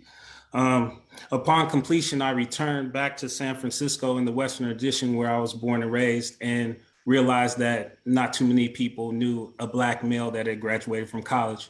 Became a pseudo counselor for the community to help other students go to college. If somebody had a child or somebody had a younger brother, sister, cousin, call Morel, he'll help you get in. That led me to going on to become a counselor in the California Community College for 13 years. And I did work at City College of San Francisco as a financial aid academic counselor. I went on to become an administrator, and I am currently the Dean of Academic Counseling and Student Success at West Valley College, the #1 transfer college in Northern California based on percentage. It's my experience and dedication that I believe led Mayor Breed to contact me to join the board, which I humbly accepted. Thank you, Trustee Green. Do we have any member questions? Member Lovett. Yes, hi, Trustee Green. I worked at City College for 15 years, and one of the positions that really just showed me how City College did this incredible job around workforce training with our very diverse communities was when I served as the dedicated counselor for the biotech program. And I've seen that program just get decimated because it was truly serving 2 classes at one point for entry-level students, not to mention all these advanced classes for people who had degrees in science and biotech. So fast forward 10 years, and now the program has been reduced to 2 faculty members. I think probably at least 10 have been lost or laid off over that period of time.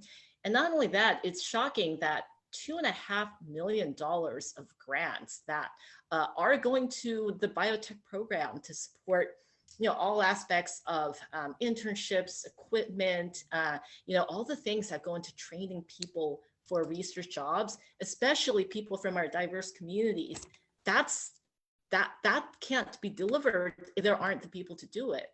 And so with your role and just recently with this role in the last couple months, how would you address the issues that are really impacting workforce training, but access for our most marginalized and most deserving students who need a shot?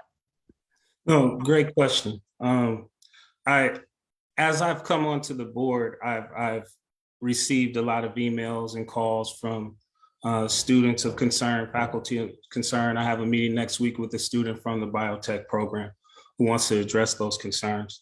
What I'm trying to do in my role currently is understand how this came about. And so as an administrator, I'm looking at department chairs, deans, and want to work with the vice chancellors of instruction to figure out how this even came about. How do you only have 2 faculty members in a department? How many students are they serving? If it's a component of there are not enough students, how do we serve those students? So maybe the program does need to falter somewhat.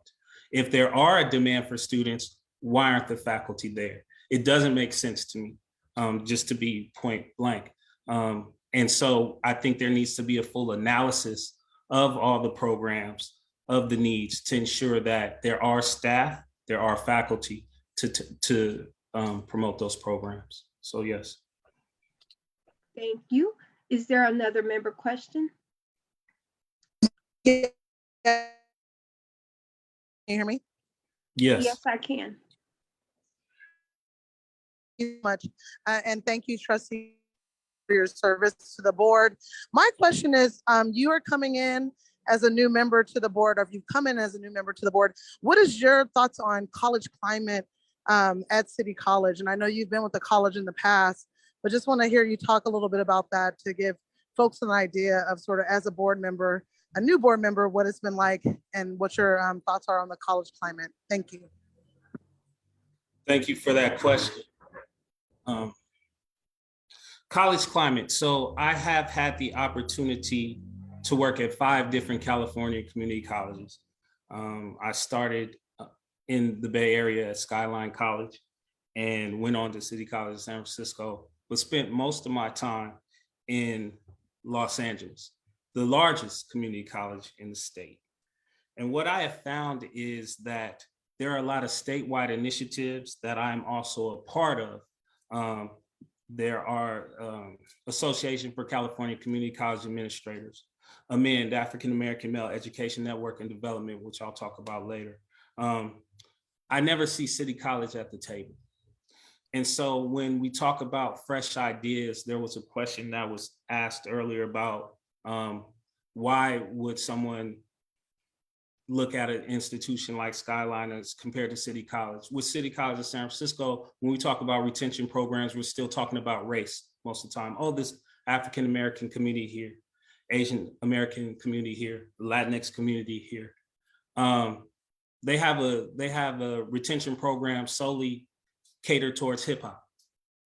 They're using innovative ideas to bring their students to them for enrollment. These ideas at City College aren't fresh, they aren't new. And as a result, the decline in enrollment is statewide, but in San Francisco, we have seen that hit. And so I definitely believe that there's a customer service approach that needs to happen. The climate at City College of San Francisco is low. I think there are people that are trying their best to raise it. But I went last week to just get some transfer center information. The door is closed. So when we're talking about how students seeking to transfer, how can you transfer somewhere that doesn't even have access? There's a lot of things that need to change. So I didn't join the board as appointed, and I'm not running because I'm a politician. I'm an educator. And it pains me to see my own city, my own community have to come to me for things when we have this huge institution here at the city. Thank you. If there's no other member questions, I have a question. Trustee Green, I'm asking this question from a not inside the system point of view, but just from a daughter who went to San Francisco State. It took her 6 years to get her degree, and she caught on that some of the classes she needed, she could go to City College and fill those requirements. Do you see that as something that could be marketed to raise enrollment, which seems to be a problem, or do you think that would be a bad thing to partner and get students to understand for cheaper price they could, for free basically, they could supplement their education? That's a great question. I hear an echo, I'm sorry. That's a great question, and thank you for that question. It is not uncommon for California community colleges to see students come from the 4-year, especially or typically in the summer, to take classes to advance their 4-year degrees. Yes, it should be marketed. Colleges are a business. Universities are a business, and for them, it's about getting money. As a parent, I have small children, but I do want to take advantage of every economic option that I have to help my children and our children. So I say this very humbly. That's not a new idea. The fact that it's not promoted is a shame. But yes, take as many classes as you can at a community college system to get those degrees that you want in the future. I actually had to take a class at City College to get into my master's program. So yes. Thank you. And if there's not a quick question from any other members, we can go ahead and move on. I see no hands raised, no comments in the comment section. So Trustee Green, your closing statement, please. Well, I want to thank you very much. This is my second endorsement interview in my life. The first one was yesterday. So this is not what I'm accustomed to. But I do want to tell you who I am. For the last 14 years, I've been a part of a statewide initiative called AMEND, African American Male Education Network and Development.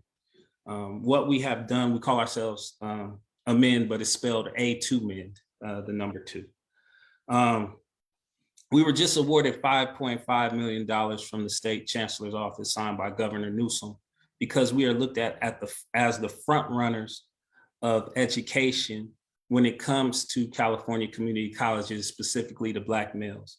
That means getting more Black males to become administrators, faculty, staff, and students. While all my work is not solely dedicated to African American males. Is that it? That's been 1 minute, but you can finish that sentence. While it's not only dedicated to African American males, we have done some tremendous things. And so I heard earlier someone say that we need to get experts in the room. This is probably the only boisterous statement I will make. I've proven to be one of those experts. Well, thank you so much. And this concludes our candidate portion of our endorsement meeting today. Members, thank you for hanging in there. Candidates, thank you so much for adjusting to the schedule. I think we all can agree we have some difficult choices to make. These were some amazing candidates, and we will make those choices next Saturday at our meeting at 11 o'clock. Members of the public are welcome to make public comment at that meeting. And again, everybody enjoy your day. Thank you, Chair Barry, and thank you, Chair Lovett. Appreciate you both. Yeah. Thank you. Thank you all. Thank you. And to ED Garcia as well. Thank you. Oh, for holding it down. Have a good weekend, y'all. Bye. Thank you. Everyone.